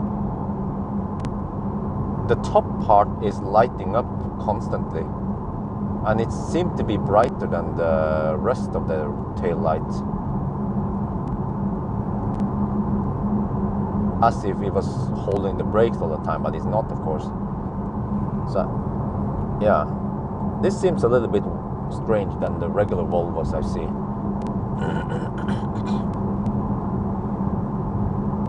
I think you guys can even see it.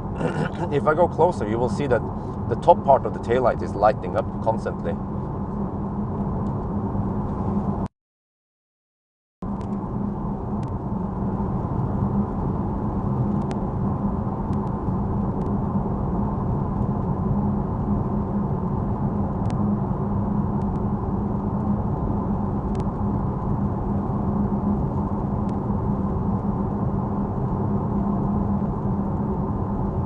They got the speed they want to. Okay.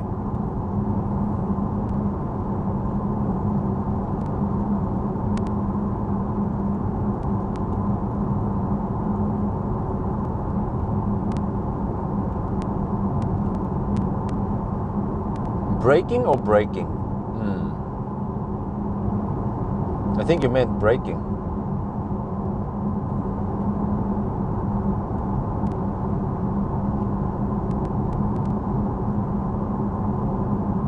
You know, there's not too much traffic here. It's just that the Skoda we have to get past. Yeah, soon we can hammer past them. Let me just put this car in. Sorry, let's put this car in dynamic.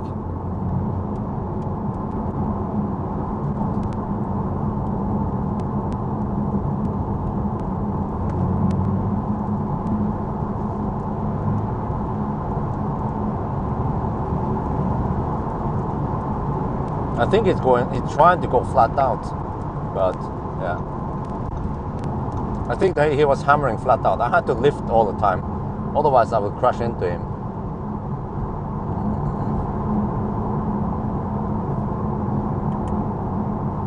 Of course, there's no way some Volvo diesel can outrun me.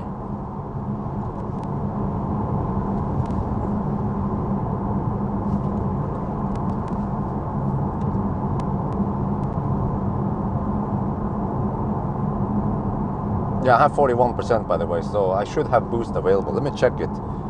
If I just drive like this. No, I have no boost there. Okay, if I switch to dynamic. Slow down a bit and then... Hey, I still don't have any boost. What?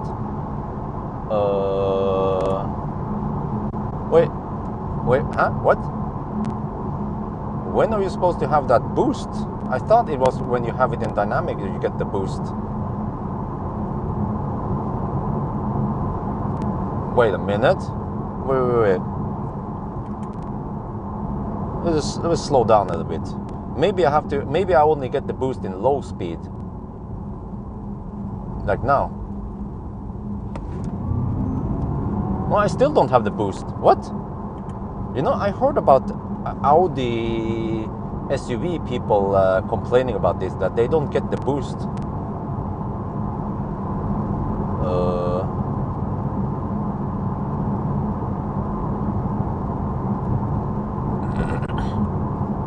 This is strange. Strange indeed.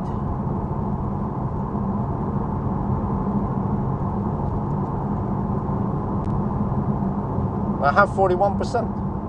Well, maybe the battery is not hot enough because I've been camping for 1.5 hours. But we've been driving for a little bit now, right? So, I mean, how hot does the battery have to be? Because, I mean, you can say that, Tesla sucks because you have to have hot battery and blah, blah, blah for the car to perform. Well, this car, I don't get the boost now. I want my 500 horsepower. Well, it's 522, I think. And without the boost, it's 460 or something. Yes, read my lips. I said it several times. I was in dynamic mode, and I still didn't get the boost when I floored it. You have to earn the boost. Oh, man.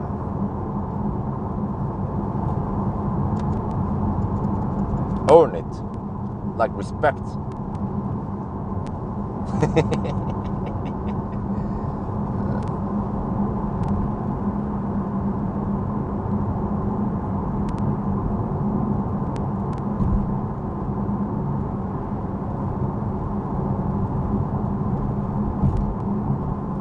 But no joke, MC Hammer is faster than this car. If you want to hammer it, MC Hammer goes like a rocket. Wham!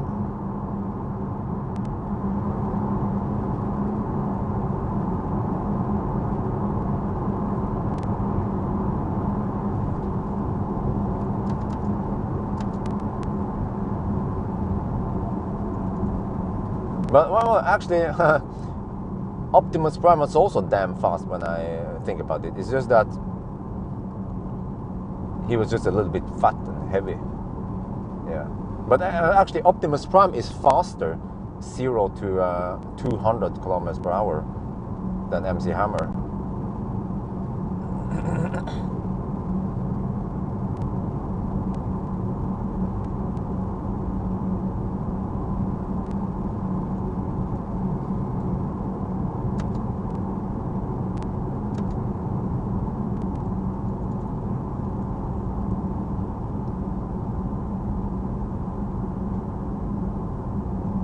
Yeah, you see, there's actually not too much traffic.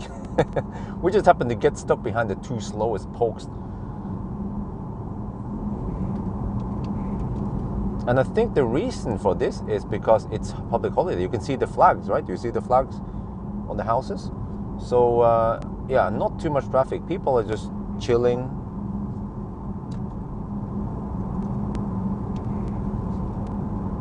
Will you buy MC? But I don't know really. Do I need to? Should I? I mean, why? Yeah, that's the question. Why? Like, how many cars do you want me to have, really?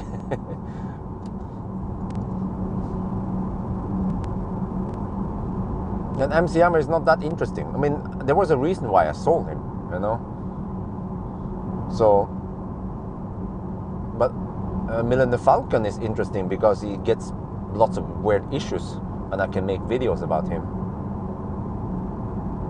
The Model S coming, yeah. Well, like I mentioned, oh look at this! I can just go full speed there, almost. The car slowed down a little bit, but like I mentioned many times before, the house has first priority. If I don't have enough money for the Tesla, no problems. I have Millennium Falcon. I can borrow cars from Marcus Biel also.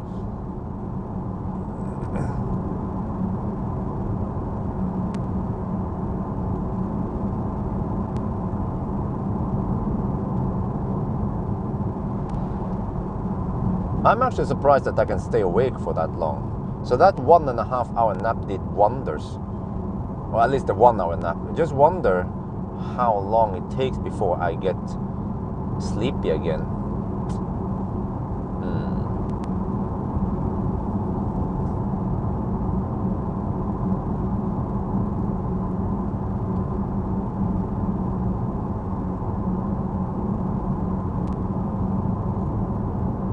Just stick with Model S. Which Model S? Millennium Falcon? The new Model S? You know, if I had the money, I kind of want the Plaid after all. But, yeah. But then, would be nice to try it out first, just to see how thirsty it is. Like, I don't know why I keep ending up with thirsty cars like Optimus Prime, and well, Millennium Falcon wasn't that thirsty. But also MC Hammer for some reason seems a little bit thirstier than the average Model 3.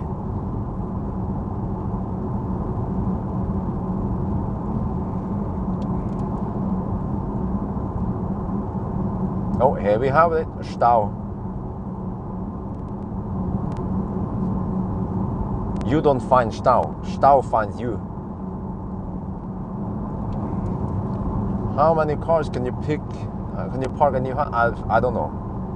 Hopefully 4, 2 in the garage, and then 2 or 3 outside the house, maybe. But then they will not have protection.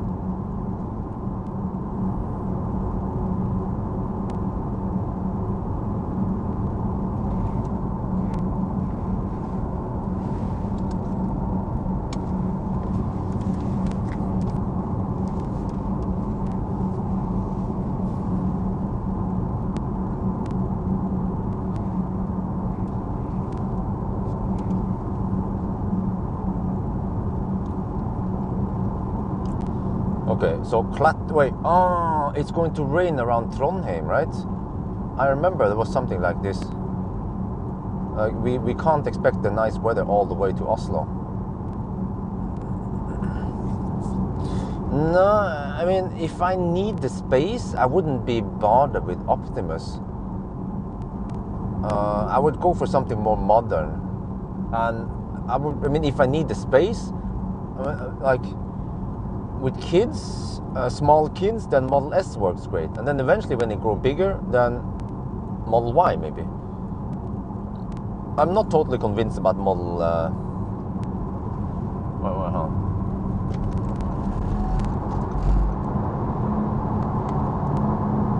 About Model X.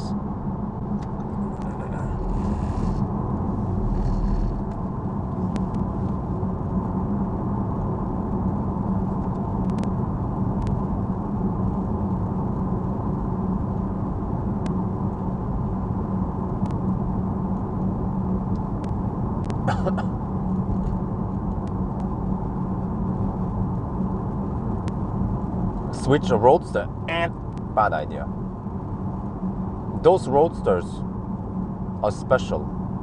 You would not want to switch it for something else. Trust me. I mean, people suggest, well, you can, why don't you exchange one of the Roadsters for a Model S Plaid? Well, dude, the Roadster is more expensive than the Model S Plaid. That one is already a bad idea. And then, so what? If we switch one and then you get one Roadster, no.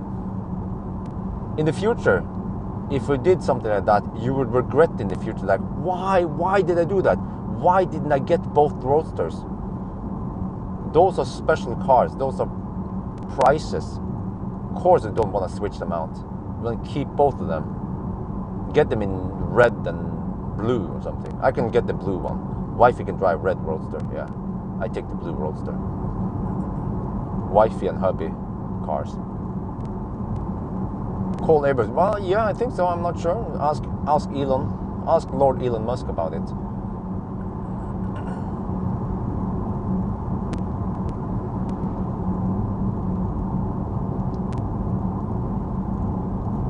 No, like I said, Model Y is not out of the question. What, didn't I mention it 2 minutes ago? That I would probably get Model Y instead of a Model X. Because Model Y is newer tech. Oh man, you guys are lagged. Oh, I think that's a problem. You guys are 30-second lagged.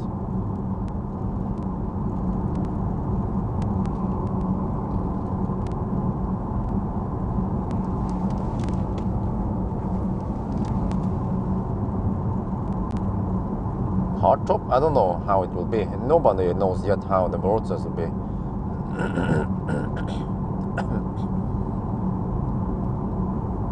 Well, I can probably take it on a company and avoid too heavy tax on it. So it will be company cars.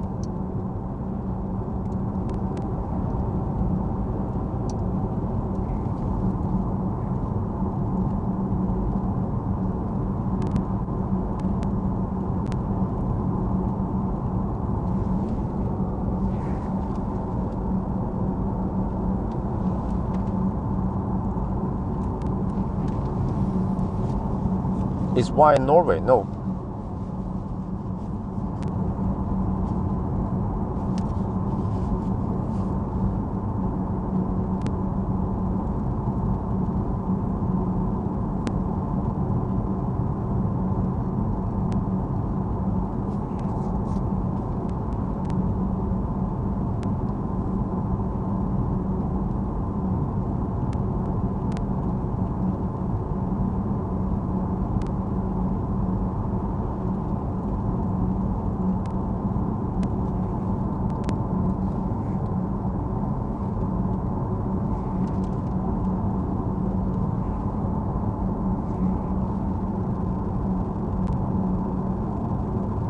Wow, on the rough tarmac, something vibrates in here, creates a little bit of rattling, and I can't tell if it's from the cameras, my cameras, tripod, or the car's interior itself, because I just have so much stuff in here.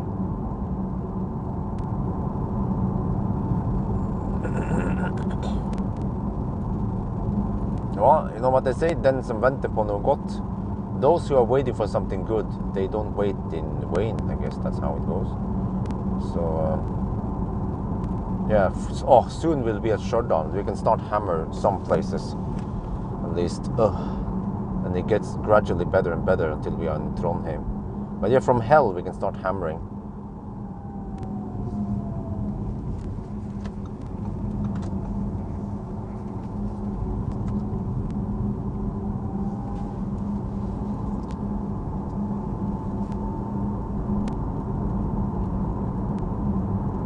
No, she will not be a what do you call it, production assistant.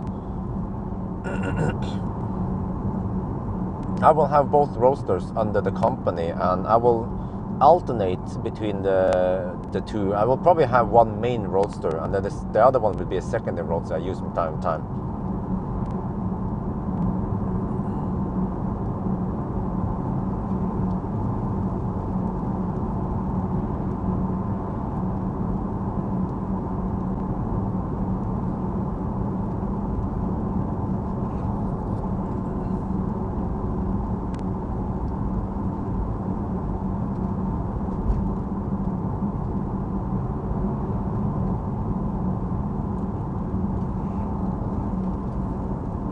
But I mean, you can imagine this car here, the e-tron GT, turns heads. People are, wow, it's a cool car. Can you imagine once Roadster is out? Every time, everywhere I go, especially at fast chargers, every time people go like, wow, what the heck is that thing? Whoa, yeah, Roadster, Tesla, you know.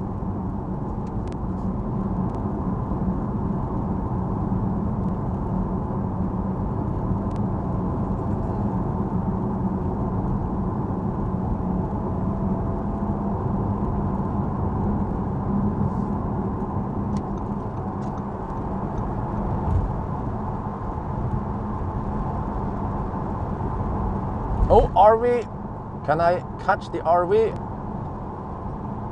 We'll try.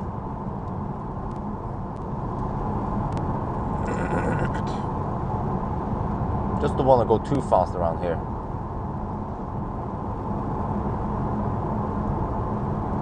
And to try to project the distance.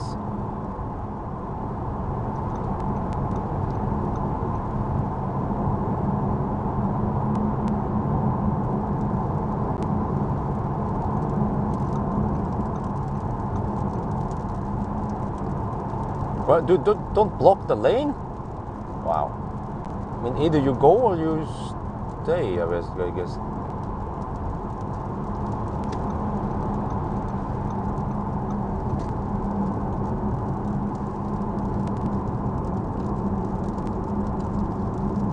Well, here comes the rain. Welcome to Trondheim, Bartebyen. Well, okay, not yet, but soon. I thought I needed to clean the windscreen anyway.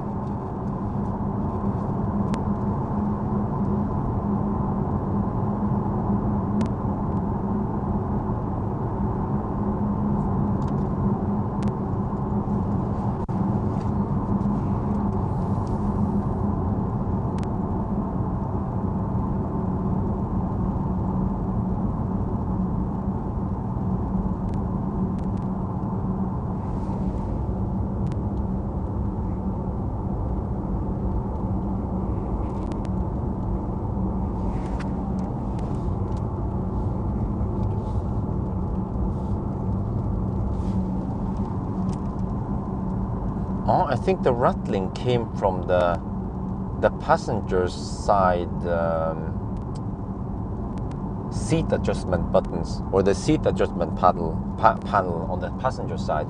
I pushed it. I remember it earlier, or yesterday, or the day before. I just pushed the that passenger side a little bit, and then the rattling disappeared. Because that kind of high frequency rattling can drive me crazy on rough roads like this. Well, here comes the free windscreen cleaning while you're driving, huh? See, I don't have time to stop and clean the windscreen. Not with this car, I just have to keep driving.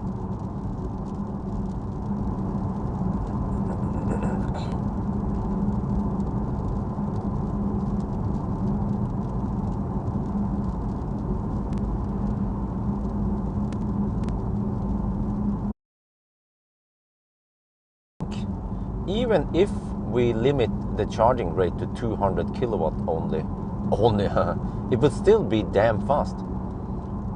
And I guess you could measure it. I mean, 250 kilowatt or 260 is of course blistering fast, but in many cases I can't keep up with the car. So I think even 200 kilowatt is plenty enough for this one. I think even 150 fairly flat would be very nice. So maybe, I don't know if there could be a setting maybe, like you set it to 200 kilowatt and it remembers. And then the times when you just wanna, I don't know, go fast, get home fast, then you can switch it to 200, or you can switch it to maximum speed.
Well, no, actually, it does mean that you have to leave right away. Let me explain why. If you charge too much, you will end up with too much juice on the next one, because there are situations where you have to visit the next one, like you know, Alvdal, like Klett Alvdal. So if I charge too much at Klett, I will not arrive with 10% in Alvdal. I might arrive with 20% or 25%, and then that will actually ruin the charging session. Why? Because you start with higher state of charge, and you can then not get the maximum speed from the bottom, and then you will not heat up the battery enough. This applies to Tesla, it also applies to other cars. So what you want to do is arrive with 5%, ideally, with hot battery. Because as you charge up the car pretty fast, you heat it up, and you will get a nice and flat curve. If you start with 25-30%, you will have a lower temperature, and you will not get the same flat curve. It takes some years before you understand this. It took me many years before I understood it.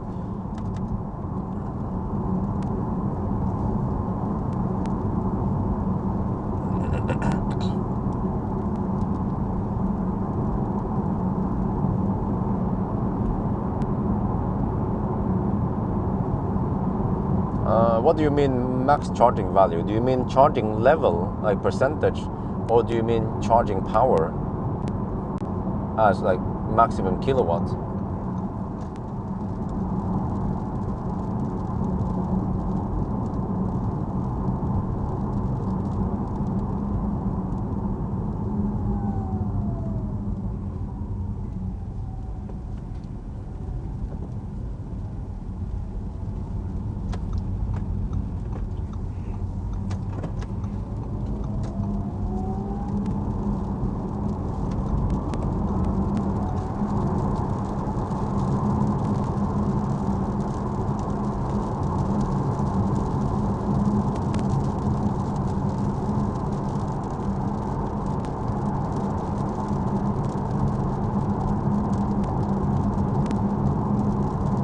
Oh well, at least I get to clean the windscreen, right?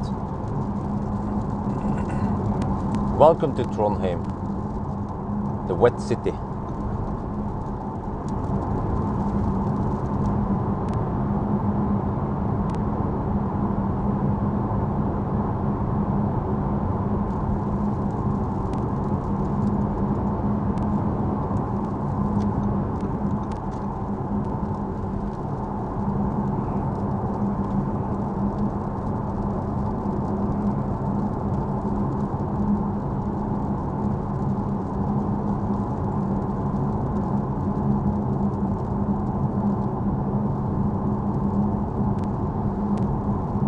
Yeah, most cars, they can set charge limit to a certain percentage, but most cars, they have it in 10% increments, but then Tesla at least allows you in 1% increments.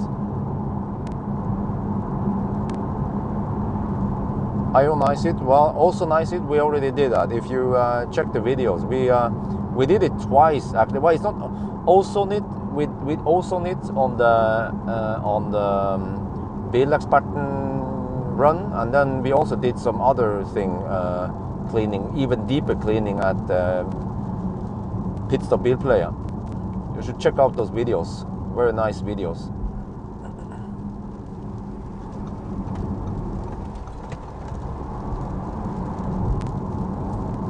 And you will also get more details about what happened with Millennium Falcon, or what was done with him, and the before and the after. That's pretty awesome. Uh-oh. Mitsubishi Outlander. Oh shit, in the hell tunnel. Hell no.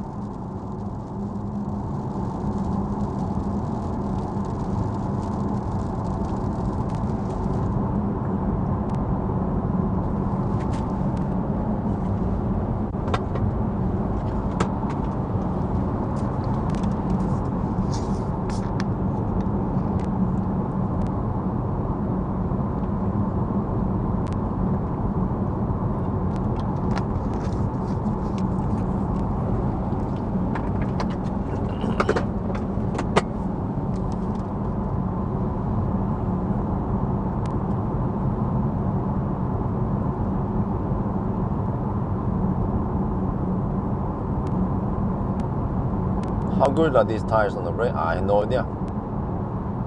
I guess we might find out.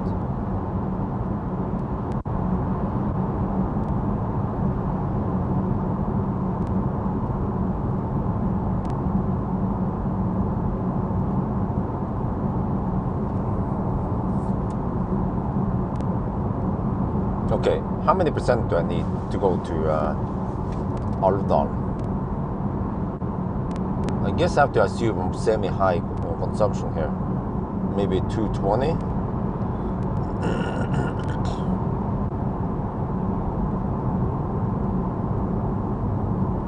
Okay, so I need what? I need 55% only. And then I'll arrive all of it 10%. Yeah, 55% should be plenty. What the heck? I have 34% now. Okay. I guess I'll just go to the restroom. Then come back and drive again.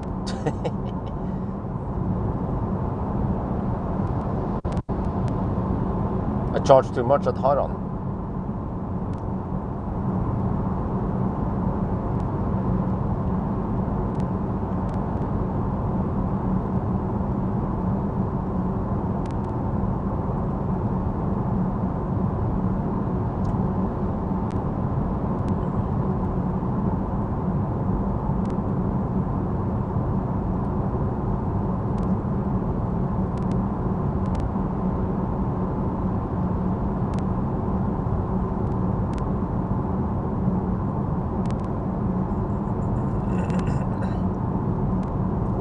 UN Tech, nope.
Wait, so it's supposed to rain like this, right? Around Trondheim.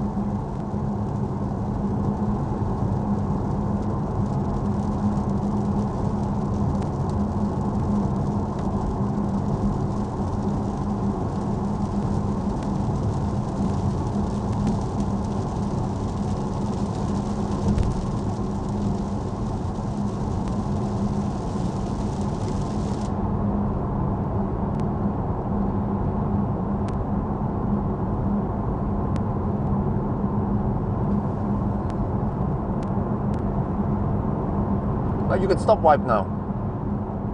Stop it. There. Double jump. No. Always be wiping. Okay, it stopped. Yeah, I feel like we have less traffic than normal. But it's 7 now, though. Oh, 7 already? Shit. Gonna be home late. I also have to do that extra charging session.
how long is it supposed to rain? Oh, wait, I think what? When I checked the weather forecast 2 days ago, I saw that it was going to rain pretty much all the way to Oslo, wait, or at least near Oslo it would rain more, right? Or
oh, we have an Ionic in front of us. Oh, okay. Let's get ready.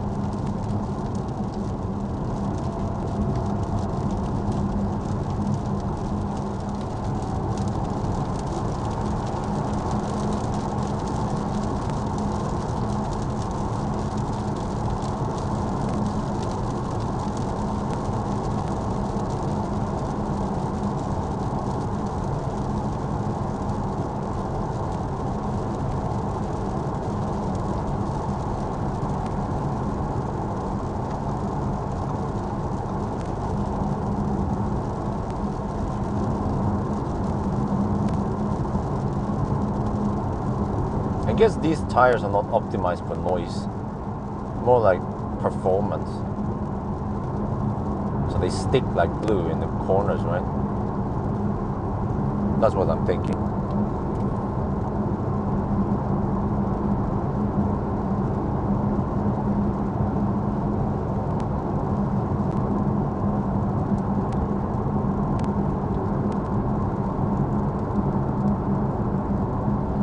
The new road is taking shape. Well, they need to build a new bridge here.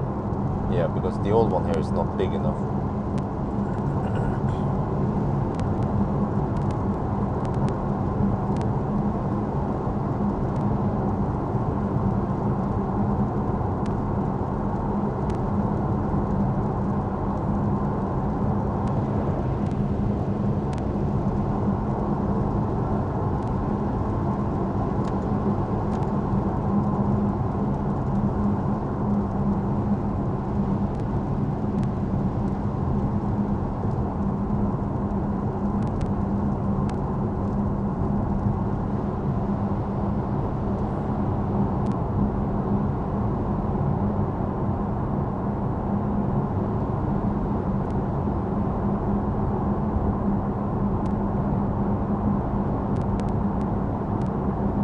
Okay, 29%. And we still have 23 kilometers left, so I guess I'll be in the low 20 something. Yeah, wait, 4%. No, 4 kilometers per the river. Yeah, I'll be at around 20% at Klet. Missed a donation. Oh, Big Knut donated $5. I love watching your streams. You're a funny guy. Thank you very much. I missed that one, sorry. But thank you for the donation.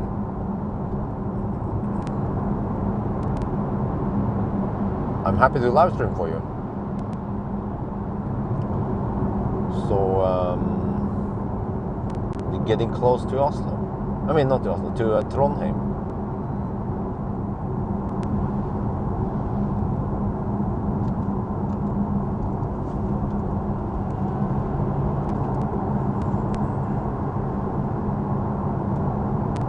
Around the radar shows more rain around North Oslo, but many places around Trondheim is not okay.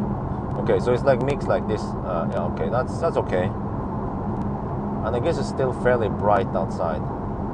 But we might hit some darkness around Oslo. Oh yeah, I might record adaptive headlights tonight.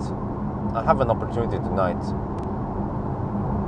Oh man, I guess I have to get ready for 1,000 kilometer challenge tomorrow. Well, I might as well leave the Asaklit here. Yeah. But I need to buy some supplies because those charging stops, man, they're gonna be short. I have to get my food ready. Drinks and everything, just have it ready in the car. Maybe bring some buns or whatever I can chew on, because those charging stops will be only 15 minutes.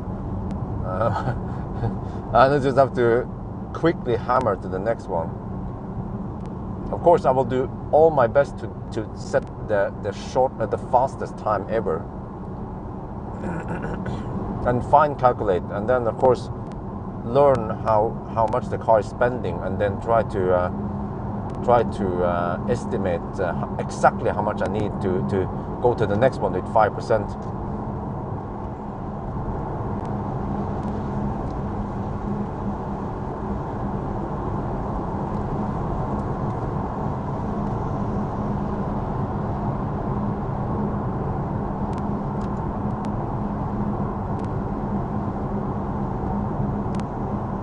I don't have time for taco salad. You crazy, man? What is this, interval?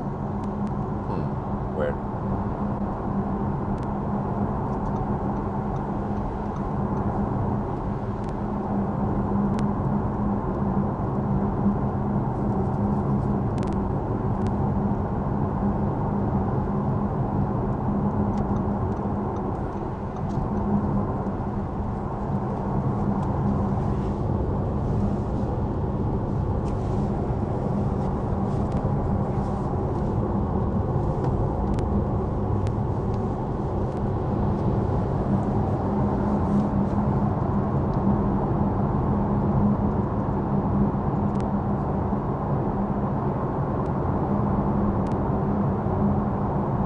Oh, I don't remember the GT RS, how that one was.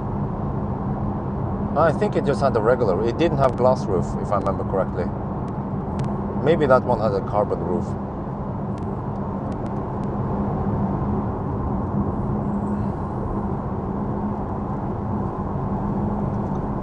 What did? Huh? Was it visible in the video?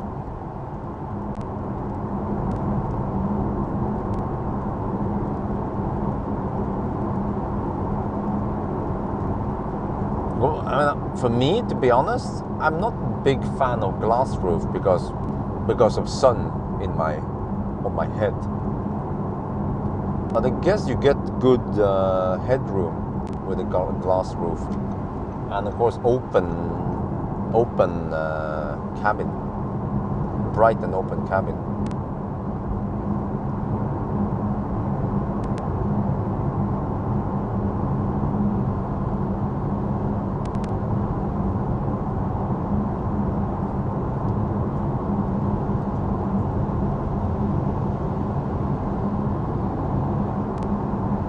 Part 4. Let me see. 19. Yeah. We might